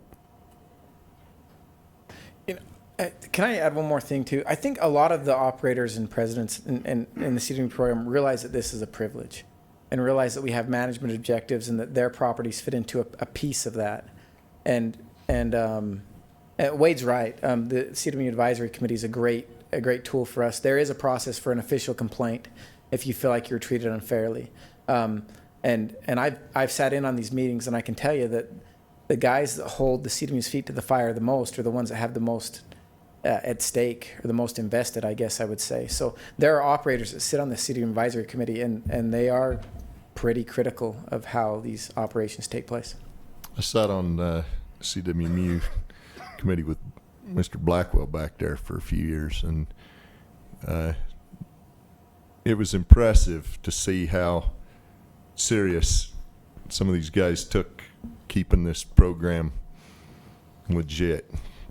Absolutely. And it was equally impressive to see how they didn't have a hard time calling their fellow operators out if somebody launched a complaint against them that they felt like was legitimate, because they realized it put the whole program at risk and ultimately threatened their business as well. So Can I make one more quick comment? you're going to anyway. So go I ahead. know. So, I appreciate you bringing that up, because there's a real perception problem about CWMUs. I mean, let's be honest. The perception is that I don't even want to draw one of these tags. I'm going to be treated unfairly by the operators and by the CWMU. And there is some justification for that perception, but it is years ago and a lot of water under the bridge. For the most part, there's 129 CWMUs, and for the most part, the vast majority of them are doing it right. There's a great opportunity for public hunters, and hopefully all those people are listening. Take a second look at it. It's a different beast than it used to be 10 years ago. There's a lot of guys doing it right. A lot of guys want public hunters to come and have a great opportunity. And you're right, it is the operators that are holding everybody to the fire. Those bad apples are making us all look bad, and we're trying to weed ourselves of a few of those. All righty.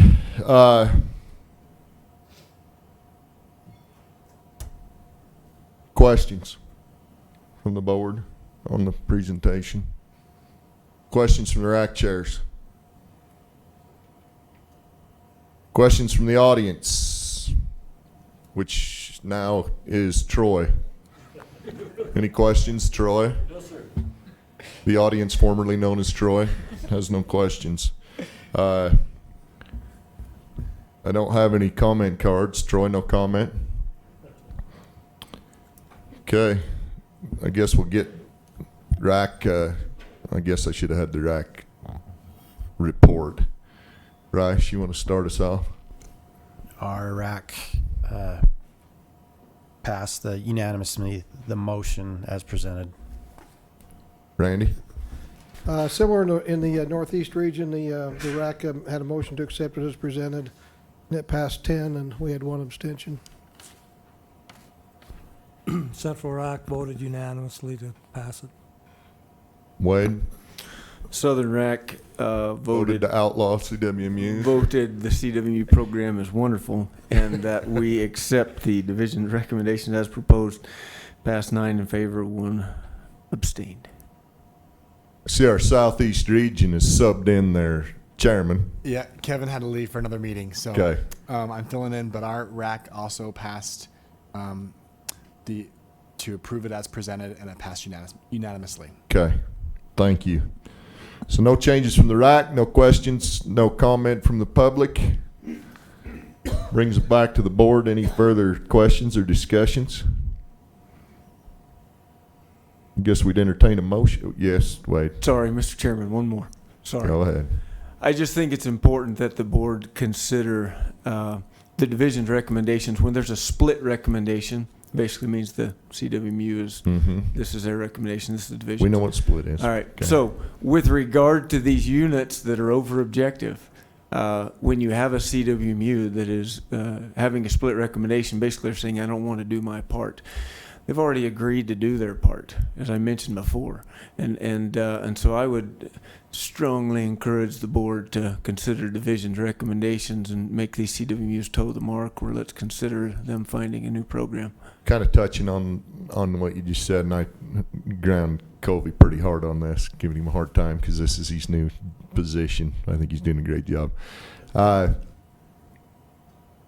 It's my personal opinion, having worked on this committee, and as close as the division knows these guys and works with these guys, you don't want to come here with a split recommendation. I know that. I don't think the division would bring a split recommendation if they did not feel 100% that it was necessary, is my opinion. It's much easier to agree beforehand so you don't have to hash these things out. I don't think Covy would bring us a split recommendation that he didn't think was absolutely necessary. So I'd kind of agree with you there. I think if they're in it, they've signed the agreement. I don't think the division would push that hard to get that recommendation if it wasn't absolutely necessary. So I'd open it up for a motion. That has to come from the board. Mr. King makes the motion. Dr. King. Accepted as presented. Steve? Steve seconds. Moved and seconded that we accept as presented. All in favor? Passes unanimous. Thank you, Covy. Thank you. Let's see, looks like you're up again with our antlerless variance request. Okay. So I think this is the first time that Thank you, Mike. we've presented this like this. But by rule, there's CWMUs have the ability to request a variance to the minimum acreage requirements. And the way that works is they submit a request to be reviewed by the CWMU Advisory Committee, and then the Advisory Committee makes a recommendation to the board, and the division is allowed to make a separate recommendation to the board along with that. We received 3 of those this year, and we just like to go through those with you guys. The variance request. Is this an antlerless variance request? No, this is a variance request to the rule. So CWMUs that don't qualify under the rule, they are allowed to appeal and It just make says that. antlerless variance request. So I'm just, so I can say that ain't an antlerless elk there. So. That's if it is, I want to hunt that seed. So these Wade. These are just variance requests to the rule. The first one is the Missouri Flat Black Point CWMUs. These were recently purchased by one landowner, Mr. Robinson, and they would like to combine these to form the Pavant Ensign Ranches CWMU. When they did this, when they bought these properties, they approached the Division of Wildlife, said, hey, this is what we're thinking about doing. What would be the best way to do it? And they were given a couple options. One of the options was just to purchase the Missouri Flat entity, and then they would be grandfathered in and wouldn't have to apply for a variance. The new owner felt like the most honest, upright, forthright thing to do would be to, no, I want to buy these and change the entity or the name, and I'll go through the variance process. So the variance isn't there. There's a lot of contiguous acreage in this. Minimum acreage for elk is 10,000. Missouri Flat and with Black Point, which is a pronghorn CWMU, they've got over 40,000 contiguous acreage. The variance is to include the crosshatched property on the top of the mountain there, the 3,474 acres. So they brought this request to the CWMU Advisory Committee, and the Advisory Committee's recommendation was unanimous to accept the variance in this case. And there's a couple reasons why. One, Ensign Ranches is already operating a couple successful CWMUs, one in the northern region, one in the central region. Very high ratings, very good feedback. The other reason why is because the Missouri Flat CWMU has operated since the days of the PHU successfully using this area. They have clear definable boundaries on the mountain, and there aren't a lot of problems. So, and the DWR, when they brought this to us, we agree with the Advisory Committee's recommendation on this. So again, based on the past performance of the Missouri Flat CWMU and the present performance of the Ensign Ranch CWMUs, we would also recommend approval of the variance. We had another variance request. Hold on a minute. Yes. Go back just a little bit so I know exactly what they're asking for. Okay. Right there. Variance to include the mountain property, which is 3,474 acres. Okay. Was that part of the original? Yes. So it's always been part of the CWMU? It's always operated that way. It's always been part of a CWMU. Yes. But we're just, okay. This is, yes. The public's already trained to the boundaries, and that. Yes. We don't anticipate any real trouble. No, Okay. and that's for those reasons. It's operated like this for a long, long time, since the 90s. Okay. Back when John had hair. You know what, buddy? That was just uncalled for. Okay. Keep it up. Keep it up. Keep it up. I ain't gonna take no lip off somebody that has a buckle club card in their wallet. So keep going. Man. Okay.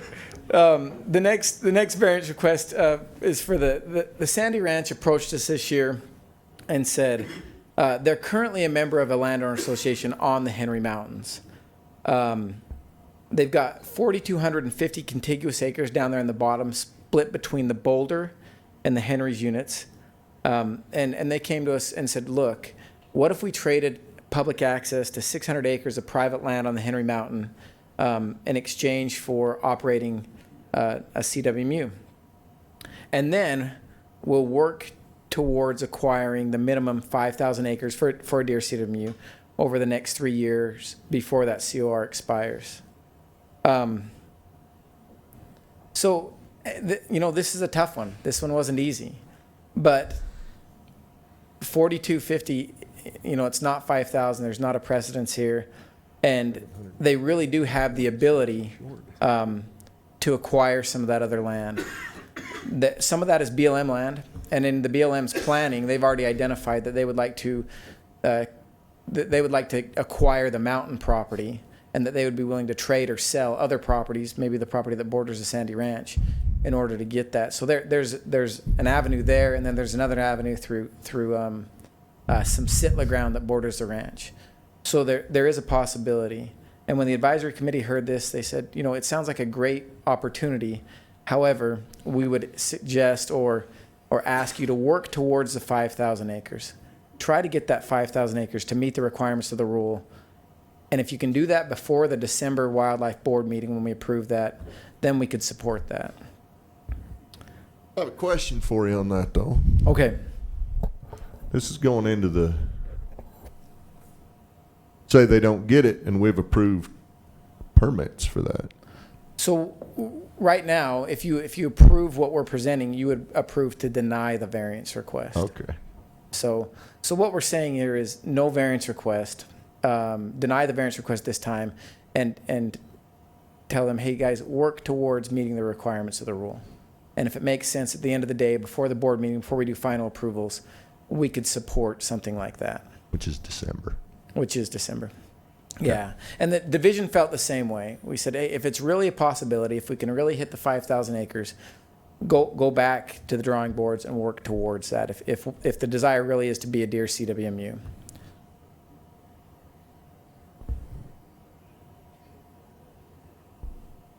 We have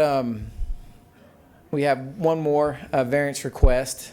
Deer Creek would like to become an elk CWMU. So currently Deer Creek sits at about 6,700 acres. And, they've been in and out and acquired some property and lost some property. But the operator felt like he could reach 8,200 acres at this point. And this one seemed pretty cut and dry. They're well below the minimum acreage requirements, and those requirements were set for a reason.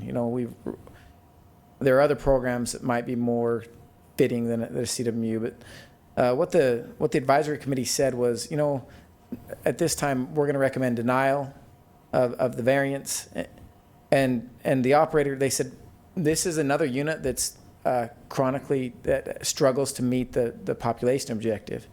So they gave the operator some advice. They said, hey, in 2016, work to harvest 30 cow elk on your property. Show that you can cooperate with the division on population management. There's a possibility up there. It'll take a lot of work, but there is a possibility there to get 10,000 acres. Go after it. Go after the minimum acreage requirements. And then because of they also gave them the advice to, work well with our public hunters. And that motion passed the advisory committee 7-1. And the division, we agree with that.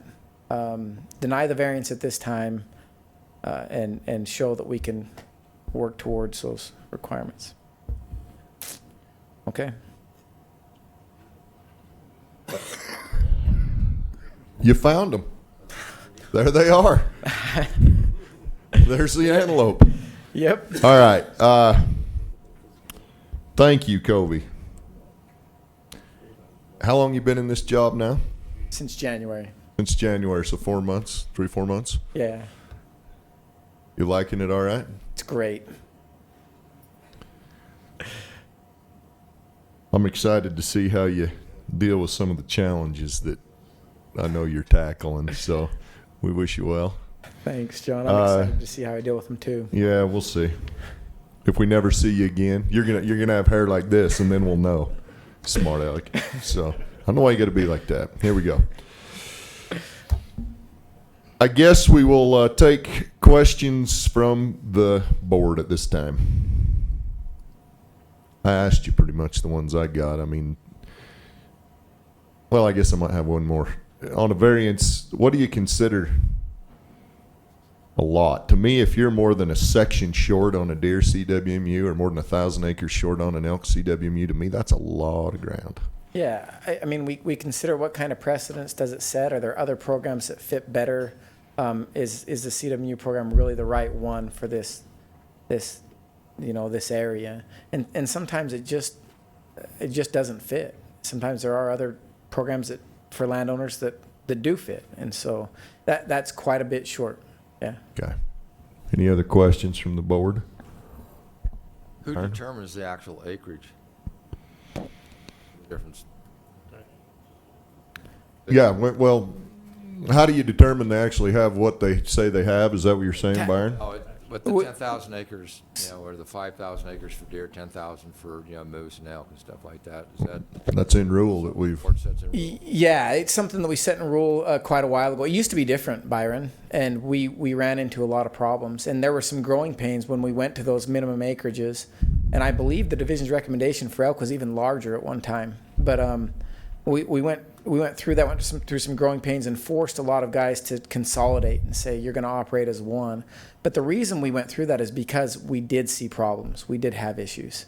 And so that's why those minimum acreages were set. And it's been a lot better since then. And at some point, I mean, even though I know there's been units grandfathered in for this reason or that reason, or we've made exceptions, I mean, at some point we got to try to kind of unify or streamline, John, stick to the rules. When I set up the Henry Mountain Landowner Association, what they required was tax notices to verify ownership of the property. Yeah, that's, I mean, in the book list, same It's for me. still the I case, put in absolutely. tax notices, and then you have to sign every year saying that nothing's changed. And any other questions? We'll have to excuse Dr. King. He had a class in Bernal. He had to get out there too, and he said I was moving too slow, so he had to go. But so we'll excuse him. But questions from their act chairs,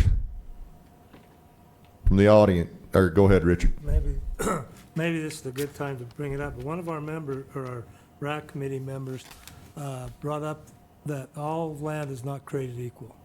So when you get into this 10,000 acres versus 8,000, well, 10,000 acres for somebody is a desert, 8,000 for another and is prime habitat for deer or elk.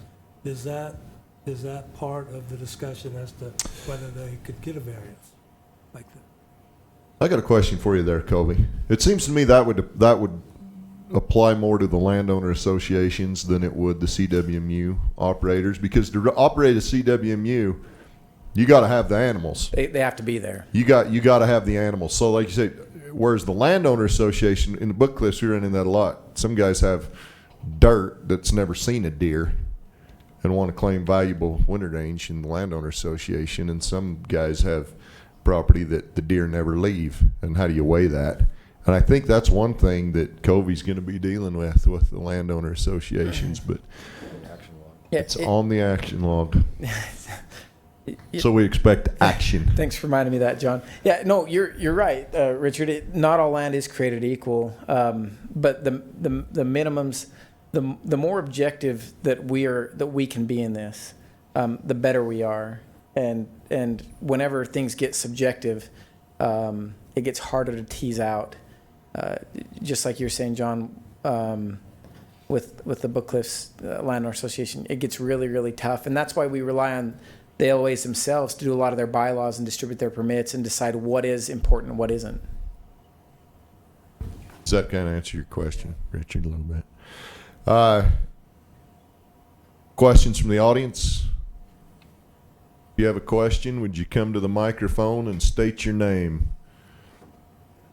We'll also give you a chance to comment after we get reports from the RAC. So. Oh, well, this is more in the nature of a comment. I'm Chris Robinson. I'm the owner or representative of the owners of Pavant Ensign Ranches, which is the applicant for the variance. I just want to say a couple of things. First of all, I've been sitting here for the last several hours. I want to thank you, gentlemen, for the manner in which you do your job with aplomb, good humor, and still get her done. Well, we appreciate your patience. I've been multitasking. I didn't wear a purple shirt. I know I missed a few things, but I've been more or less attentive. But more to the point, we have a long history of running the Ensign Ranches, CWMU, and we actually managed this ranch in 1994 when it was in between the owner from which we bought it and the previous owner for a short period of time, and we'll do a really good job with it. I want to thank you again for your service. Thank you. Thank you, sir. Anything else? Let's go ahead and get our RAC report. Wade, did you have something to add? I'll add it during. Okay, go ahead. Yeah, the Southeastern Region RAC approved to accept the presentation and the motion as presented, and it passed unanimously. Wade? The Southern RAC unanimously approved the proposal as recommended. And I did want to mention, too, from a advisory committee member role, we spent 3 or 4 hours on this and really kind of fleshed through what's going to work and what's not going to work. And I kind of feel like we landed in a pretty good place. So I'd encourage you to consider the division's recommendations. Richard? Central Region passed the CWMU Antlerless variance request is presented unanimously. Thank you, Randy. On the Northeastern Region, there was a motion to approve the presentation as it was recommended, and it passed 10-1, or actually 10 with 1 abstention. That abstention an operator? No. Yeah. The Northern Rice? Region passed it unanimously as presented. Thank you. All righty. I don't have any comment cards. We had one comment. Did you have anything else to add to your comment, or do you want to? If I could, would you fill out a comment card though and turn it in so we can have you on the record having comment? Does anybody else have a comment at this point with CWMUs? Anything else? Seeing none, I would bring it back to the board for discussion. Entertain a motion. Speak in your microphone, Bair.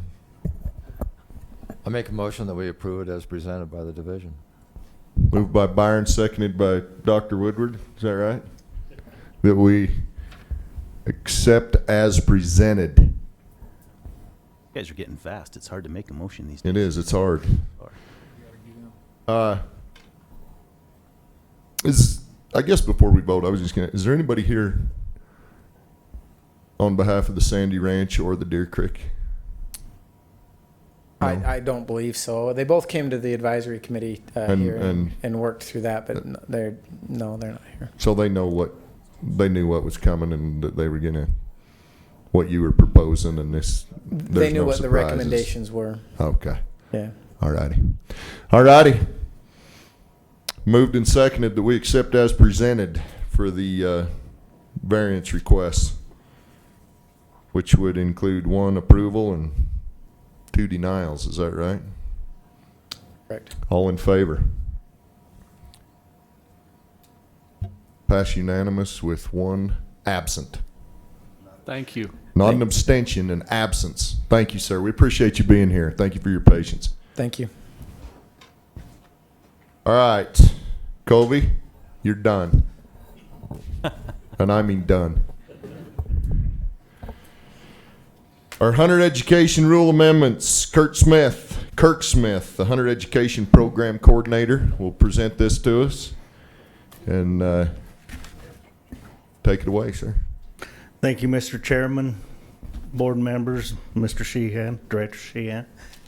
I'm here to present Rule R657-23, the Hunter Education Rule. I do want to give you some update a little bit on how hunter education is monitored throughout the United States. There's an organization, the International Hunter Education Association, IHEA. The members of this association consist of all the state administrators and hunter education coordinators of the hunter education programs in each state. And part of the role of this IHEA is to establish what the minimum standards are for hunter education in North America. As long as each and every state follow these standards, our certification or our blue card in Utah is honored in all of North America. So the members of this association set these standards down. And prior to 2014, the standards addressed the traditional style class. And they had set a minimum classroom time at 10 hours. They decided it takes 10 hours for a student to learn this material.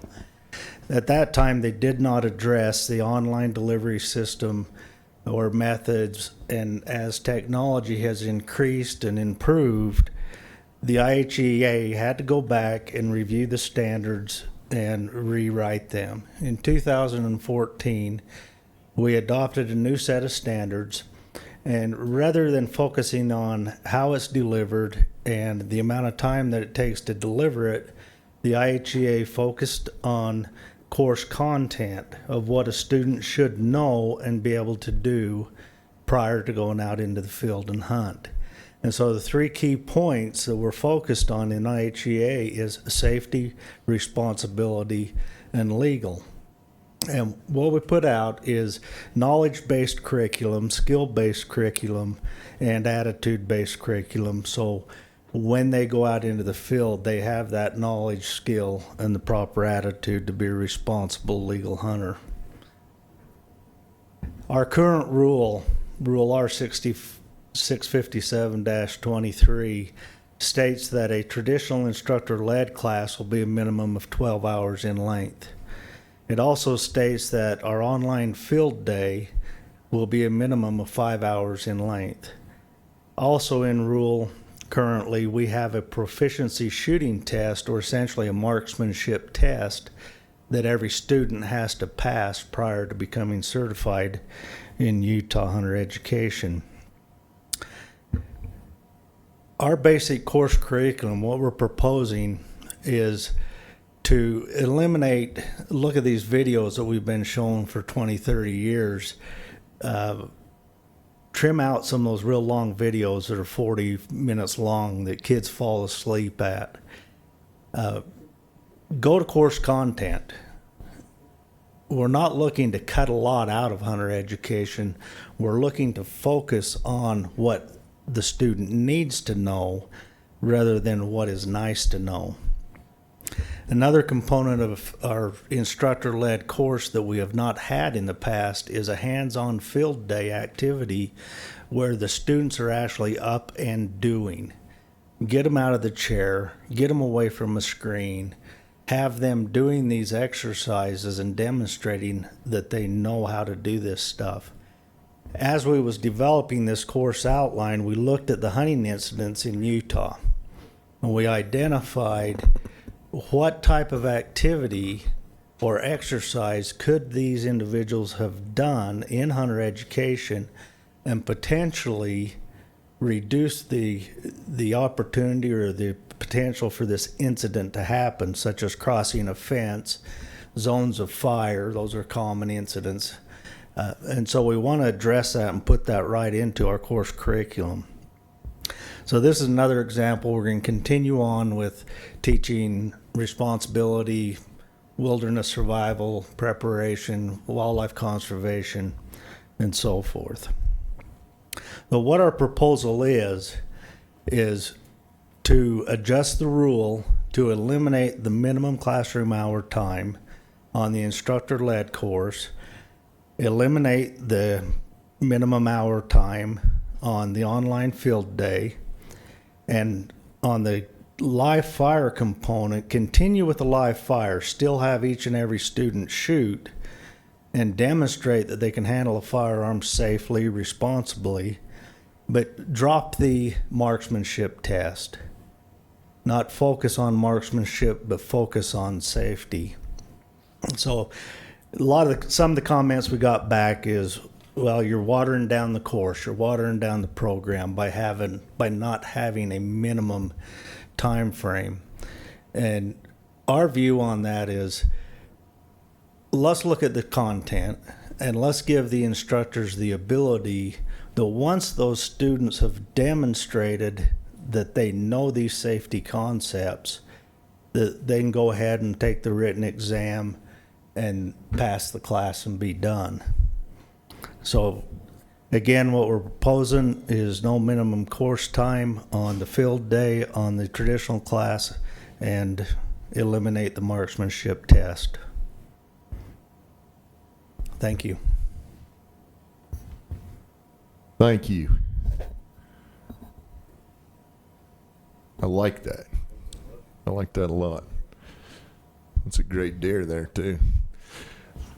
All righty. Great presentation. Questions from the board?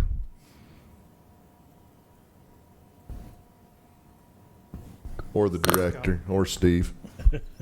I have one question. What's left with the course? 1 day field trip type deal? What we've done, we have put together this course outline, and we've had some instructors actually test driving it for us.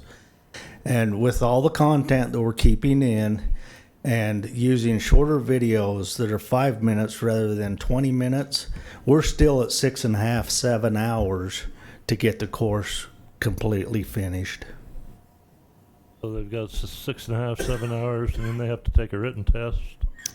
A written exam, and then they would have a live fire component out on a range over and above that.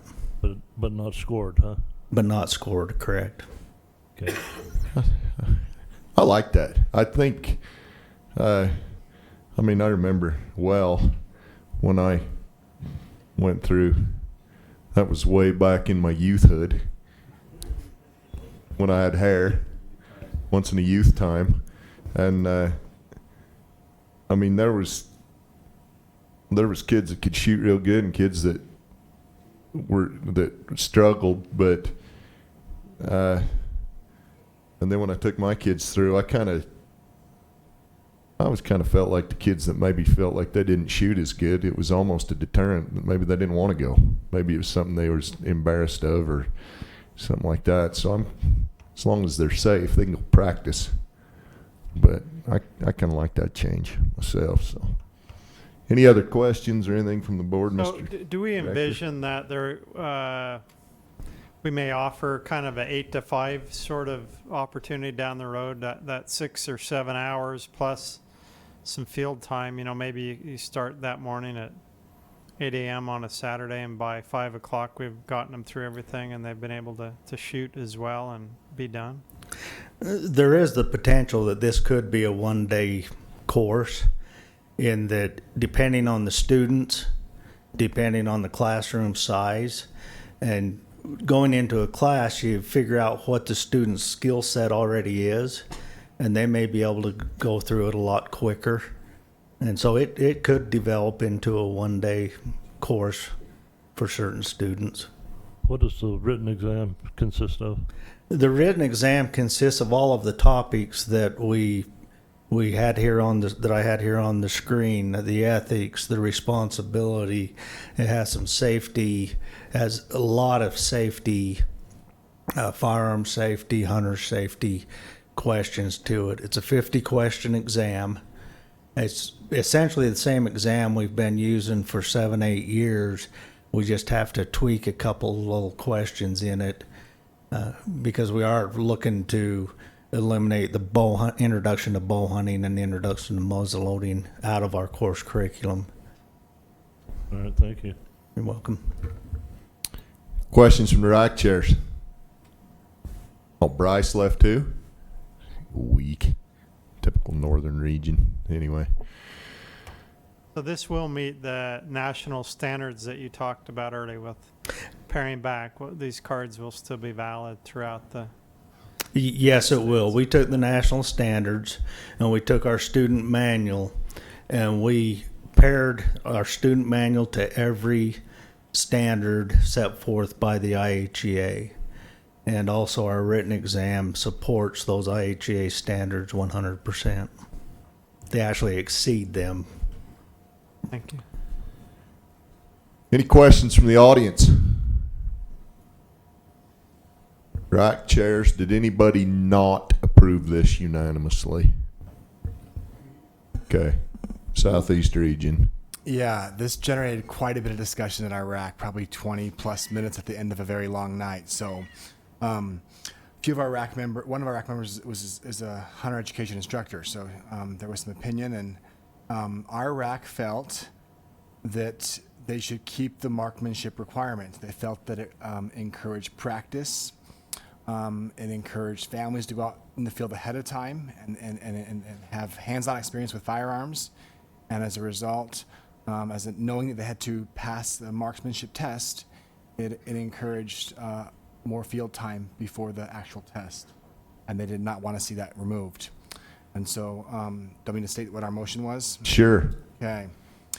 In the end, our RAC, a motion was made to accept the hunter education rule amendments as presented, with the exception that the marksmanship test and that the except that they keep the marksmanship test, and that the board open an action log item to have the hunter education update the curriculum with new learning objectives that need to be covered by instructors. And that motion passed unanimously. So there's two things there. One is to keep the marksmanship test, and the second one is to open an action log item and have hunter ed update the curriculum. Okay, can I ask a question? Yes, you may. Ain't that exactly what you just did? Except from the marksmanship thing, isn't that what you've just done? Is what they're asking us to Yes, do with the Mr. action Chairman, log? that's exactly what we have done. Okay. So you beat us to the punch. We're prepared. Okay.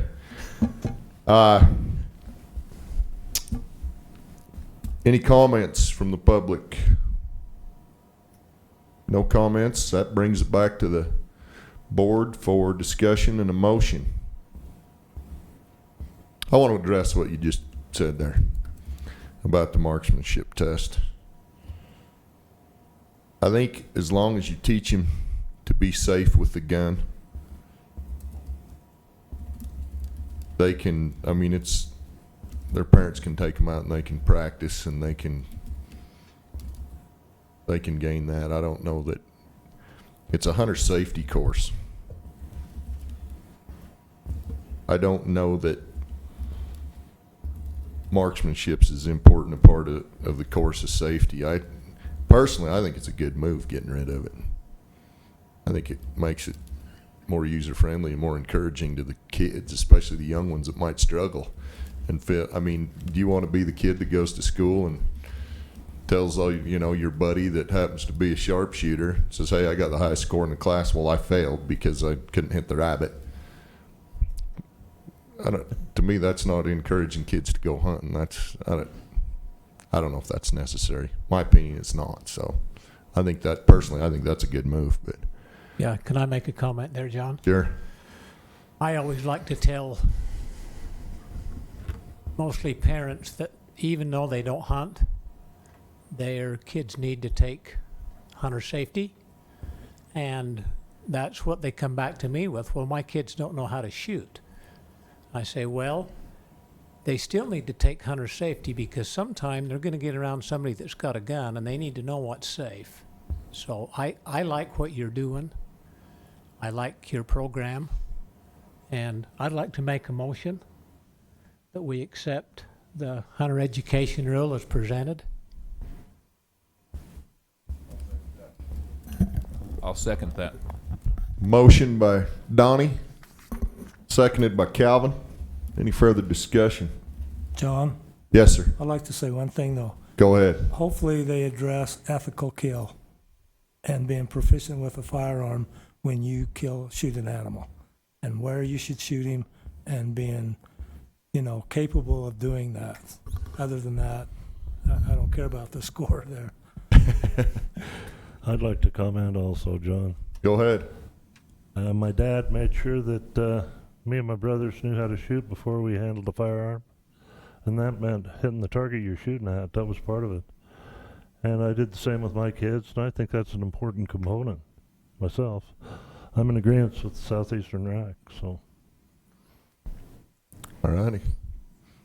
That's why we vote, so.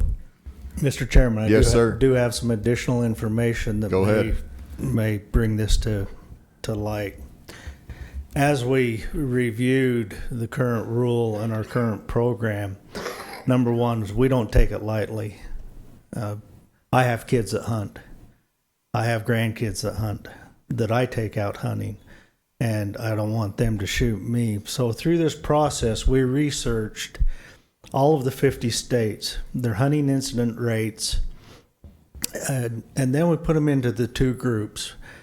There's only 20 states that even have a live fire component in hunter education. So there's 30 states, no live fire, student does not shoot. The hunting incident rate over a span from 2004 to 2014 with a live fire is 4.9 incidents, someone getting shot, per 100,000 hunters. Without a live fire is 4.8 per 100,000 hunters. So these are numbers that we looked at very closely and took very seriously. So when it comes to deciding is a marksmanship test the ultimate important topic or component of hunter education, it's kind of hard to say yes it is, when even without a live fire we have the same incident rates nationally. Thank you. Thank you for that information. It's been moved and seconded. Do we accept as presented? All in favor? Opposed? That passes 4-1 with one absent.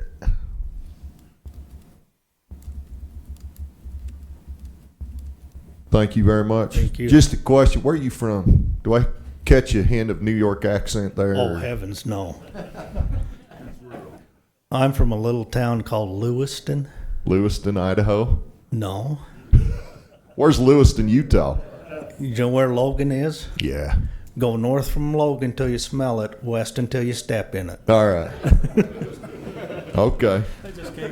Thank you. Right the first time when you said rural Utah. That's right. I thought that's a rural Utah twang right there. I don't know how you got from rural Utah to New York, but All right, Mr. Canning. We are to the Antelope Island Agreement. This will be presented by our Assistant Director, Michael Canning. Take it away. Thanks, Mr. Chairman. Let me get this loaded up. Who's here? All right. Here to talk about a cooperative agreement that we've drafted with the Division of Parks and Recreation. I believe you have a copy of it in your board packet. And at the end of my presentation, Stacy's got the original agreement. And if the board approves it, we're hopeful that Chairman Bair will sign it today. Just as some background, since 2011, we've had hunts on Antelope Island, had 2 mule deer permits and 2 Rocky Mountain bighorn sheep permits each year. 1 permit for each species is allocated to the public and is distributed through the Bucks Bowls once-in-a-lifetime draw. And 1 permit for each species is marketed at the annual wildlife exposition. 2 months ago, the most recent exposition, the deer permit sold for $410,000 and the bighorn permit sold for $85,000. 90% of those funds goes to the Division of Parks and Recreation to manage wildlife and benefit wildlife on Antelope Island. We have an agreement, a current agreement with Parks and Recreation dealing with this issue.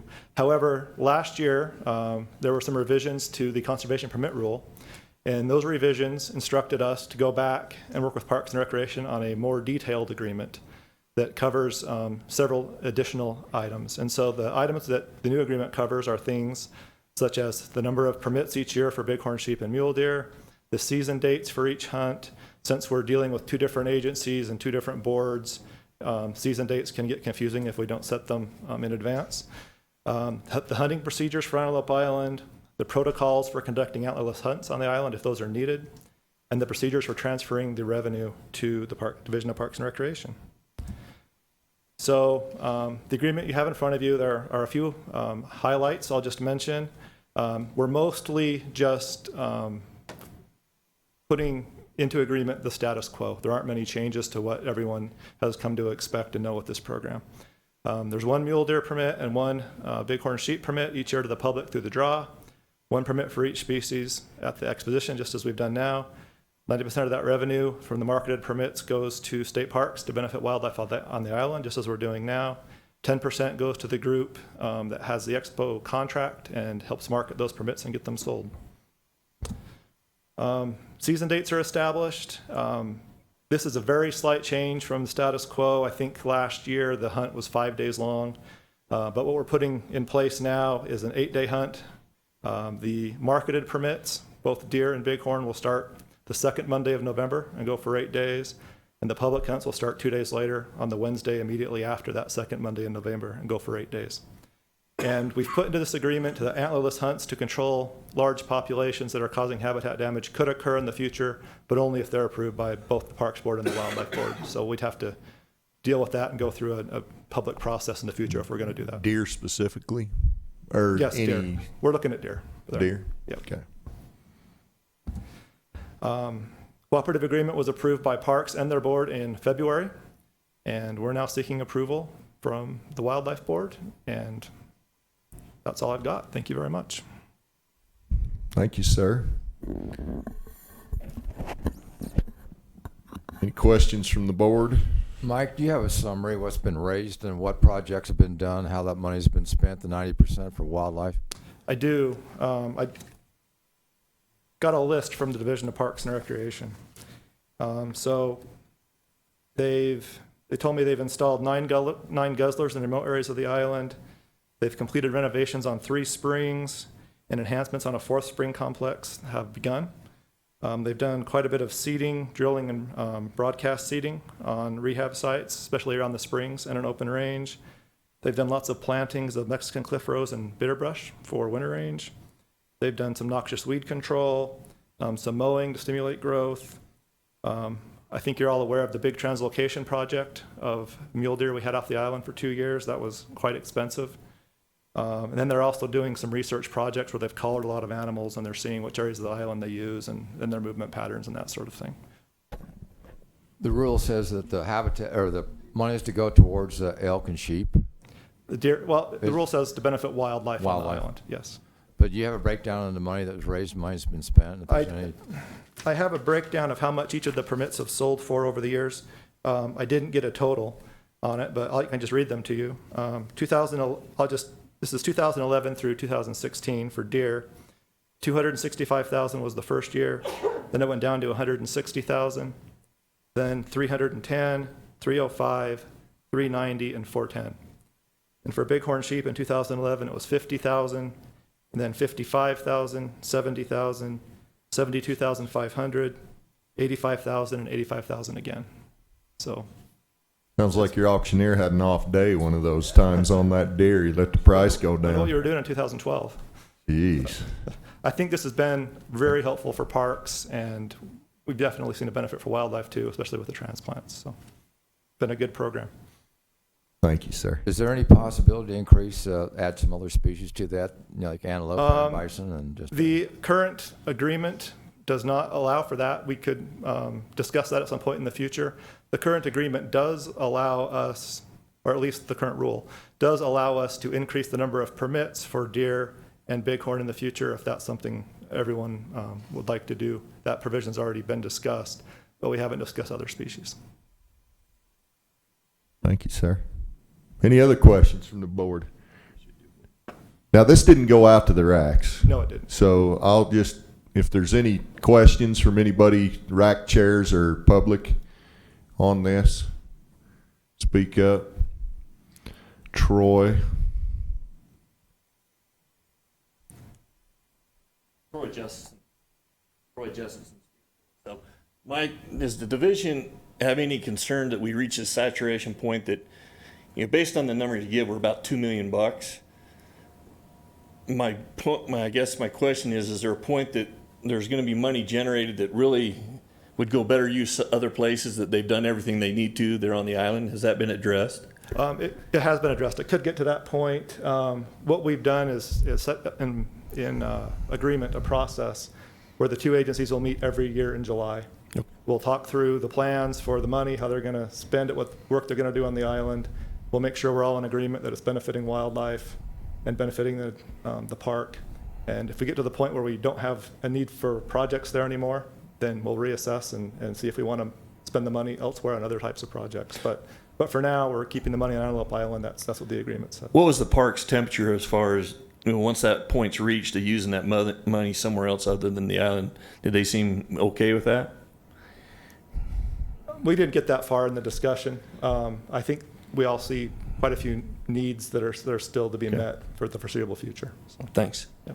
Let me translate, Troy. No. I got it. Any other questions? Mike, thank you very much. I guess we need to vote on this. It says action, so we vote on this, and if it passes, me and the director will sign this letter. Okay. Mr. Chairman. Yes, sir. I move we accept the rule for the Antelope Island agreement as presented. Moved by Calvin, seconded by Steve Dalton. All in favor? Any opposed? Passes unanimous. So immediately following the meeting, me and the director will sign that, and that will be a binding agreement. So thank you, Mike. Our last item for the day is informational by Marty Bushman, our Assistant Attorney General, and this will be the required rule changes resulting from the legislative session that we've just gone through. Marty, take it away, brother. Thank you. This will be real short. It's informational. We are changing a rule, but there's not a whole lot of discretion in this matter.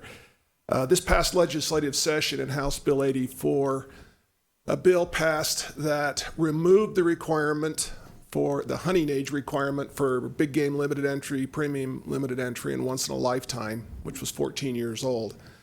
So now, with that provision out, our code says that any individual is 12 years of age or older, they can hunt any big game animal, even the limited entry and once in a lifetime species. Since that's the law we're living under now, we had to amend a rule that had the 14-year-old requirement in it. And so in our 657-5-4, subparagraph 1C, we just deleted out the whole section that was outlining the various requirements for 14 and 15-year-olds to hunt limited entry once in a lifetime species. Pretty straightforward and simple. It's just a matter of reconciling our rule with the statute. And that's all I have to present. Okay. And that's informational, so we don't, he's just doing us a favor letting us know. It's making me nervous. You sure you don't have anything else to talk to us about? Oh, I could talk about a lot of things. Let's just let sleeping dogs lie and move on. So we could how's talk that? about I have. Would you take another 20 minutes just so you feel like you've accomplished something? I could. I thought I might explore with John the kind of the ideas of collaborative coercion, which once in a while come up. Yeah. If I could, though, Marty has been involved in this Mexican wolf recovery planning process that's been nationally quite contentious. Congress is pretty engaged in it right now. They had hearings last week. The Girl and Fish and Wildlife Service pretty hard on Marty. We don't have much time and everyone wants to go home, but 30 seconds or less, can you give us an update of where this whole Mexican wolf thing is at the moment? Can I interrupt you for 1 second? Lindy and Judy, don't leave because I have other business that involves you guys. So don't leave. Okay. Sorry, Marty, go ahead. All right. Division of Wildlife Resources, along with the states of Colorado, New Mexico, and Arizona, have been meeting with the Fish and Wildlife Service since December. There's been 3 separate meetings, and this is part of helping to develop a recovery plan for the Mexican wolf. In previous recovery plan efforts, there had been ideas floating around that recovery really ought to move north into Utah and Colorado, where big game populations were more abundant. And it provided a very good opportunity for recovering Mexican wolves on the one hand, but Utah and Colorado aren't historic range for the species, and Mexico is. And there's some other big concerns with that is once we get Mexican wolves, or if we were to get them into Utah and Colorado, they would mix with the northern subspecies, hybridize, and really not count towards recovery anyway. And so that puts us in a really difficult situation, having a population of wolves that will probably never be delisted, that aren't even Mexican wolves themselves. So we have pushed hard with the service in both kind of a legal context and also political to focus their recovery planning efforts in Mexico and in the southern portions of Arizona and New Mexico, which is accepted by the preponderance of scientific literature as the historic range for the Mexican wolf. And over those meetings, I think we're heading in the right direction. Everything that is now being planned is with the idea of evaluating habitat, prey densities, suitability in Mexico. We, 2 weeks ago, met in Mexico City, had a great meeting with a variety of Mexican officials who are interested and want to be involved. And we're on a pretty tight time frame right now to get recovery planning done because of this settlement agreement that was entered into and at least submitted with the court earlier this week, which says that the final recovery plan will be completed by November 30th, 2017. It's a pretty tight time frame, but all the folks involved with it think they can get it done and are pretty positive. Also in that settlement agreement, there is a provision that the parties together can either stipulate and request the court, or any one party could request the court for an extension of that deadline for good cause. So if we get close to it and we've got some really great data that's going to help with this recovery plan, but we may not be able to get it all in the short time frame we have, we would have the ability under the settlement agreement to petition the court and convince the court that there's a good reason to extend the deadline so we could get this additional data in. So in short, right now it appears to be heading in a very positive direction. Mexico's engaged. Fish and Wildlife Service is looking to say that we got to give Mexico a try. And that's what we've pushed for, and very pleased that's where it's going. Awesome. Very good. Thank you. What about the state of New Mexico? Where do they stand? With regard to the settlement agreement, okay, the settlement agreement comes out of 2 different cases. One that was filed by the state of Arizona, another one that was filed by, I think, Center for Biological Diversity and a number of other environmental organizations. The 2 cases were consolidated and combined.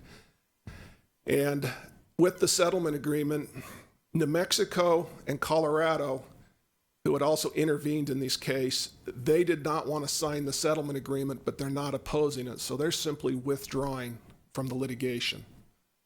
As for Arizona and Utah, Arizona was going to stay in. We felt that probably for strategic reasons that we in Utah ought to stay in this case as well, so that we'd have 2 states that could avail themselves of the clause in the settlement agreement that would allow for an extension upon a showing of good cause. And so as it turned out, New Mexico, Colorado are now outside that litigation, didn't sign it. Utah and Arizona settled and worked within it.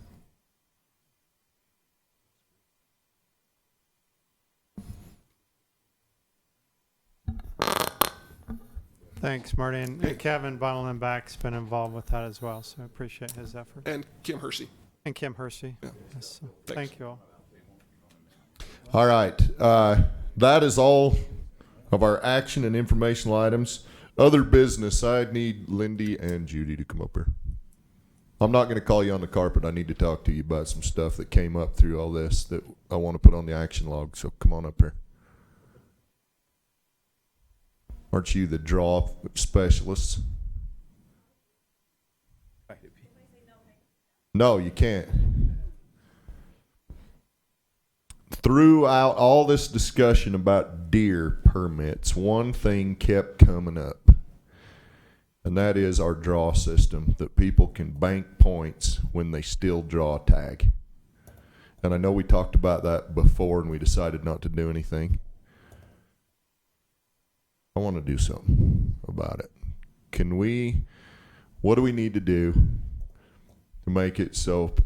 Now in Colorado, they have one draw system. They don't have a limited entry and a general season draw. It's all under one system. And you can bank points there.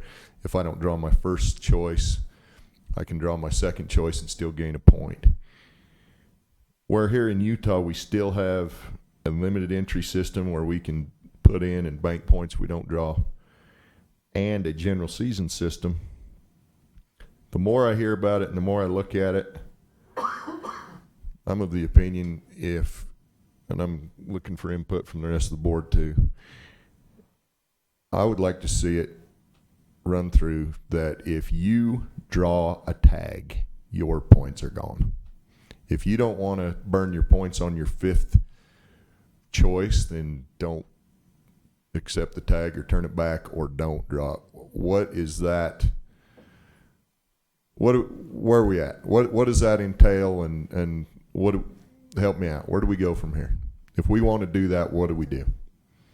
Well, and Lindy can chime in too. There's a couple of concepts to all of it. So everybody has a different thought and opinion of it. But the reason why we changed it years ago was to sell tags through the drawing, to actually distribute those tags and get them out to our hunters instead of having them stand in line. And at that point, our system was collapsing pretty good. Mm-hmm. We've gotten better since then, and our system is staying up. And so could we do something like that? We could. I think what everybody needs to keep in mind, whatever we do, let's make sure it's going to work and just do it once. Because to make a change and then go, oops, nope, we're going to go back, that's really difficult. Why I know we're several months out from our November meeting, and I want to have this. When did we take this out? A year and a half ago? It's been a couple of years December ago. 2014. And I think it got shot down in all 5 racks. It did. At the board. Yep. And that's why the board said, well, let's think about it for a while. And granted, I think we offered up a hunter survey and a couple of things, and we have not done that yet to try to get thinking going. We also offered a different way to have the draw. Let me see if I can shortly explain this. The way that our limited entry draw works now for moose and bighorn sheep, all that stuff, is we go through everybody's first choices first. Okay, and when we're all done with people's first choices, then we start talking about their second choice. That's do it that way. So the basically, very few tags ever get handed out on a second choice because everybody wants our stuff, right? There's not much to get to a second round. Now let's talk about our deer, because deer don't work that way. Deer is whoever has the most preference points. Let's say you got 4 points, is they get, when we pick an individual, we give them their first choice, and if that's not available, then they get their second, third, fourth, fifth.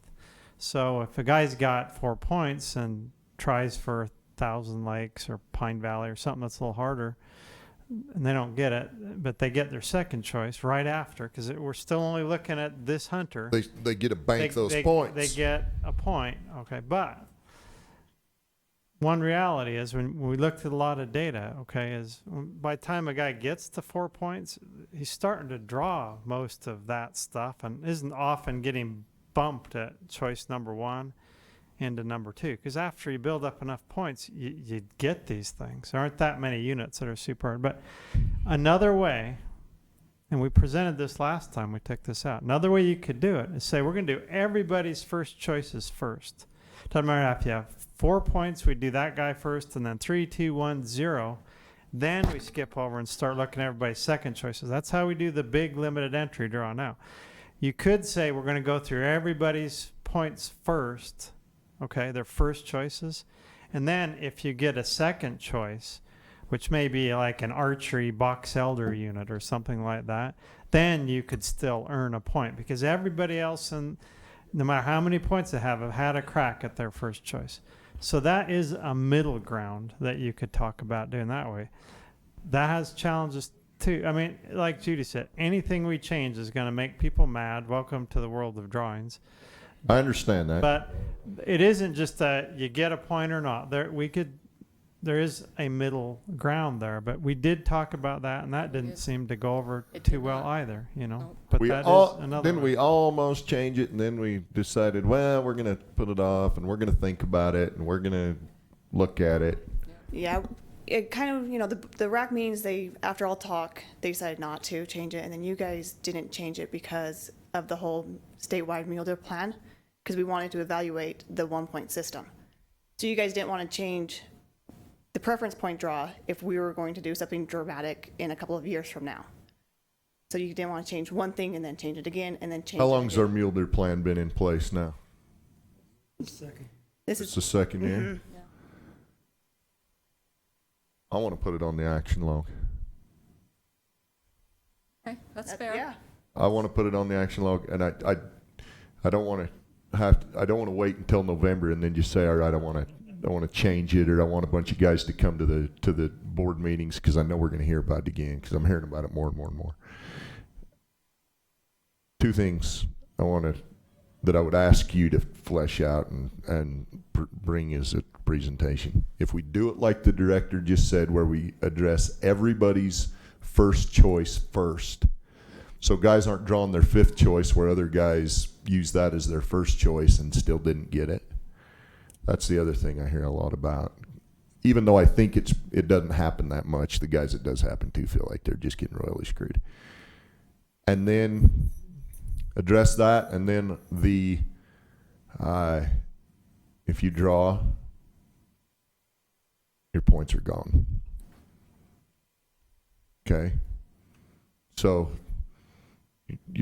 those are the two things that bug me. So, and they bug me more and more. could I make a proposal? You're going to anyway, so go ahead. You're the director. I don't You do know if whatever we you get want. to make a proposal up You here, do but whatever you want. I did ask that, you know, and I talked to a couple of you about maybe having a day like I had thrown out maybe August 9th, but something we could get we've saved a board day by not meeting in June. Get together and talk about things all day long. Talk about youth. Talk about stuff, you know, hunter recruitment or anti-hunter issues or fish issues or bonus point issues, and we've got a few approval things that we need to look at, right? CRCs, the couple action things. But if we started early, like 8 o'clock, maybe in Utah County, we could do that business first. We could do a few proposals. We could just grab that PowerPoint we did a year and a half ago. I don't know if it need changing at all. I don't think Would anything you would be different in it, and then spend the afternoon talking about stuff. Be willing to come and present that to us and refresh our memory and give us some options and give us an idea what we'd be looking at to change that. It's now affectionately known as the loophole, the drawing loophole. I get that all the time. It's the loophole. Yep, we can do that. You're not the only one that gets the calls. Oh, I know. I If get I'm hearing calls. about it, I know you're hearing about it. But yeah, we can come for sure. Okay. And I appreciate that. Yep. Okay. So we'll go from there, and then in that meeting, did we decide we're going to do that meeting? Well, that's up to you, Mr. Chairman. If we you want- want to do it and when and what you want to talk about so we can get it prepared, things that I matter. think it'd be nice to have a meeting where we could do some of these. I see girls camp written down in somebody's planner. Poor bugger. And I think it'd be nice to have a meeting to flesh out some of these things and talk about some of these things. But I mean, I'd be willing to do that if the rest of the board would be willing to do so. Vice Chairman, what's your schedule looking like there, buddy? I don't think August 9th's can work for him. I would like to do that. The first week in August would be better for me than the second. The second in August? The first week. Said he's gone. So we're going to flip. Who are we going to exclude, you or Mike? Mike, he's not here. The third week, we're into hunting seasons. And therefore what? Do we have a we don't have a meeting from April to then? There'll be RAC meetings. What about July? In July. 17th of August. That's before the archery hunt. 16th or 17th? Would that work for you? Yes. Stacy, would that work for you? I can't make it that day. What in the hell not? Are you a Girls Camp? No, I'm actually in St. George. So drive back. It ain't that far. What about the next day, the 17th? What about the 17th? That whole week. I leave that Wednesday, Thursday, Friday. So what if we do on Tuesday? That is the 16th. That is the 16th. Is that the 16th? Yeah. Okay, I leave Wednesday. So you can do I don't have Tuesday. my phone. I'm So sorry. you can do Tuesday, not Wednesday. Yeah. Let's do Tuesday. Does that work for you? The 16th. Everybody. Tuesday, the 16th of August. Everybody all right with that? And one of you or both of you, whoever you decide would. Lindy, is this more up your alley? We'll both be there. You'll both be there to help. I would really like to see the options and what we could do, because first it didn't bother me. Now for some reason it bothers me. You know, I think one of the reasons it didn't rise as high as you'd think last time we looked at it, some of the data, when you actually look at incidents of the kinds of things we hear about, don't pan out as much as you might think. So, but that's the kind of stuff we ought to talk about. Come re-educate us then, if you would. Make an agenda then, Greg. Is that here in Salt Lake? It's in Utah County. You want to be at the Central Region office? Central Region office. Probably the most convenient, wouldn't it, for most of you? Did it down there. It's more convenient for me, I can guarantee you that. You could walk there, John. I probably Byron? will. Byron, we can carpool down there. I'm always on time. What are you talking about? If I'm you had a probably few gonna minutes and could give us some ideas of, this is really your meeting, not ours. So if you want to talk about, Are we still friends? Is that all right, or are you mad? Because you're over there rolling your eyes and whispering back and forth to each other. I know what you're saying. I was just thinking of some more exotic place than Central Region. What's wrong with Springville? A couple of us live there. I live in Utah County too. Where in Utah County? Marriott Hotel then? Huh? American Fork. American Fork. You want the Marriott Hotel then instead of this region office? Yeah, absolutely. Yeah, we can go fishing at the hatchery. Maybe I'll catch something then. if you guys want to start the early morning off and get there an hour earlier and go out on Utah Lake and catch a something, northern pike or bass, or Maybe we can have an urban deer hunt. There's some deer right there. yeah, they're tasty then. What other, Stacy, do you have anything else that we need to discuss that we're, yeah. Like what? Actual?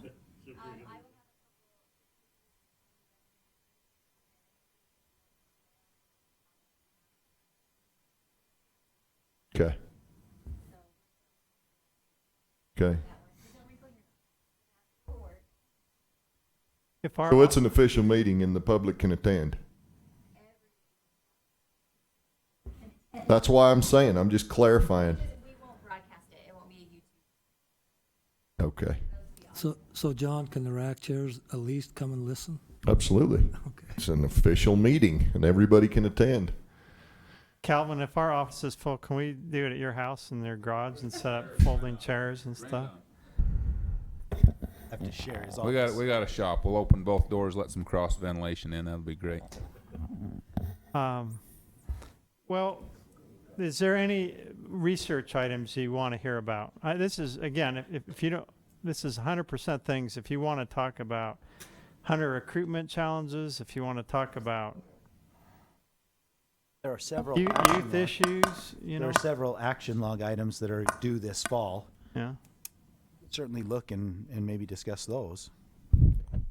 Justin, what do you got that you'd like to see us discuss at this meeting? Because I'm sure you will be in attendance. If I may, when we wrote the statewide elk plan and the statewide deer plan, we had several items that would say investigate this or look into that, and that might be a good opportunity to provide an update as to what we've done with those. I don't want those to lapse 5 years or 7 years, and then we rewrite these and say, oh, what did the division do while looking at these? So if there's time on the agenda, I think that would be appropriate as well. You know right off the top of your head what some of those are, or can you send us out an email to the board Yeah. so that we can kind of Yeah, you know, some of those are like explore a dedicated hunter program for elk, for general season elk, and things like that. Explore allowing deer hunters to harvest a cougar. Things, you know, things that we are doing some internal discussions on, and we can come and present, and so that way let you know which way we're leaning, and give some of the whys behind which way we want to go, and have some discussion. So, Bair. Talk anything at all about, it was brought up in a lot of the emails. Microphone, B. Here again today about. Microphone. Anyway, just talk about crowding on the mule deer hunt. I know several years ago it was brought around that we split the deer hunt into 2 different hunts. If that's something that's still viable to put on the table, take a look at. If we can minimize the impact, you know, there's plenty of days. We changed the date, you know, statutorily, then we can have the deer hunt start anytime. So like go to set dates instead of just rotating dates every year. Yeah, you mean like a complete hunt restructuring of the hunt structure and some of that? Yeah. Yeah. Yeah, we could certainly have those discussions, sure. It's been a few years since we looked at that. I remember when Ernie, his last plea as he left the wildlife board was to once again look at that, because he was worried about the hunters per public acre in the northern region, and felt like that was a good remedy with splitting that up. So, I mean, I don't know. You know, that might be a good time to have that discussion as well. Sure. We won't have all the answers as we come and meet with you. Shit, But whatever. I won't, unless I bring Judy. Well, of course, Yeah. Judy's already going to be there, I so you're know. in business. Yeah, so it's no brainer. As long as you got a good PowerPoint presentation, that'd be fine. This will be right after WAFA, and there'll be a fair amount of discussion about sort of hunter recruitment, retention, reactivation. I think that would be nice if we had a chance to talk to you about kind of what's going on nationally and in Utah on that topic, so you have a sense of, you know, more than just a lot of the policy sorts of things we talk about around here a lot. See what that world looks like. One other item I'd like to see us talk about, and that's our WMAs we have around the state and stuff like that, as far as the number of WMAs we have and the condition of those. Because I know that, you know, it's critical in the northern region on our WMA, especially the Middle Fork and the Hennifer Echo and stuff like that. When we have a bad winter with a lot of snow and stuff like that, they need to be, you know, state of the art, the best looking habitat that there is in the whole state. So I just like to make sure we take a review of that and look at that. But all WMAs around the state, they're state-owned properties that we have for wildlife. We need to make them the very best habitats available for our wildlife. So I'd just like to take a review of those, see where we're at and what needs to be done. Can we give you maybe kind of an update on aquatic stuff too? Sure. Maybe go over the hatchery for lunch and get a little presentation from our guys about Rick's, things they're working on. I'd like to. I think everybody would be well served to see what we're doing with some walleye there. That new system we put in the hatchery and that down there, I think it'd be great. Okay. If we could, just before we adjourn, I know we still have a couple of the division people here. Justin is still here. I think Kevin's back there. And the director's here. Can I just say, as we went through the RAC process and as I read the minutes and all this kind of stuff, the division did a fabulous job of, in my opinion, of holding their composure through a very stressful round of meetings, where before the meetings got started, I mean, public opinion blew up all over social media, and it was all about money and politics, and nobody cares about deer, and the negative really kind of flared up. I just want to say that the division's employees dealt with that just phenomenally. I thought, and I had one of them, I won't call him by name because I don't want to embarrass anybody.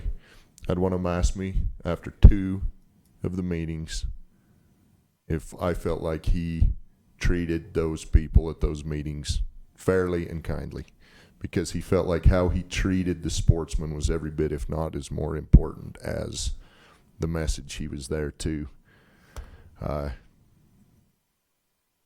give. And I think that says a lot. That really says a lot for a process and for the good people that we have. We know here on this board that all these numbers come from and are directed from the management plan, and that the division is working hard to follow the management plan that we all passed.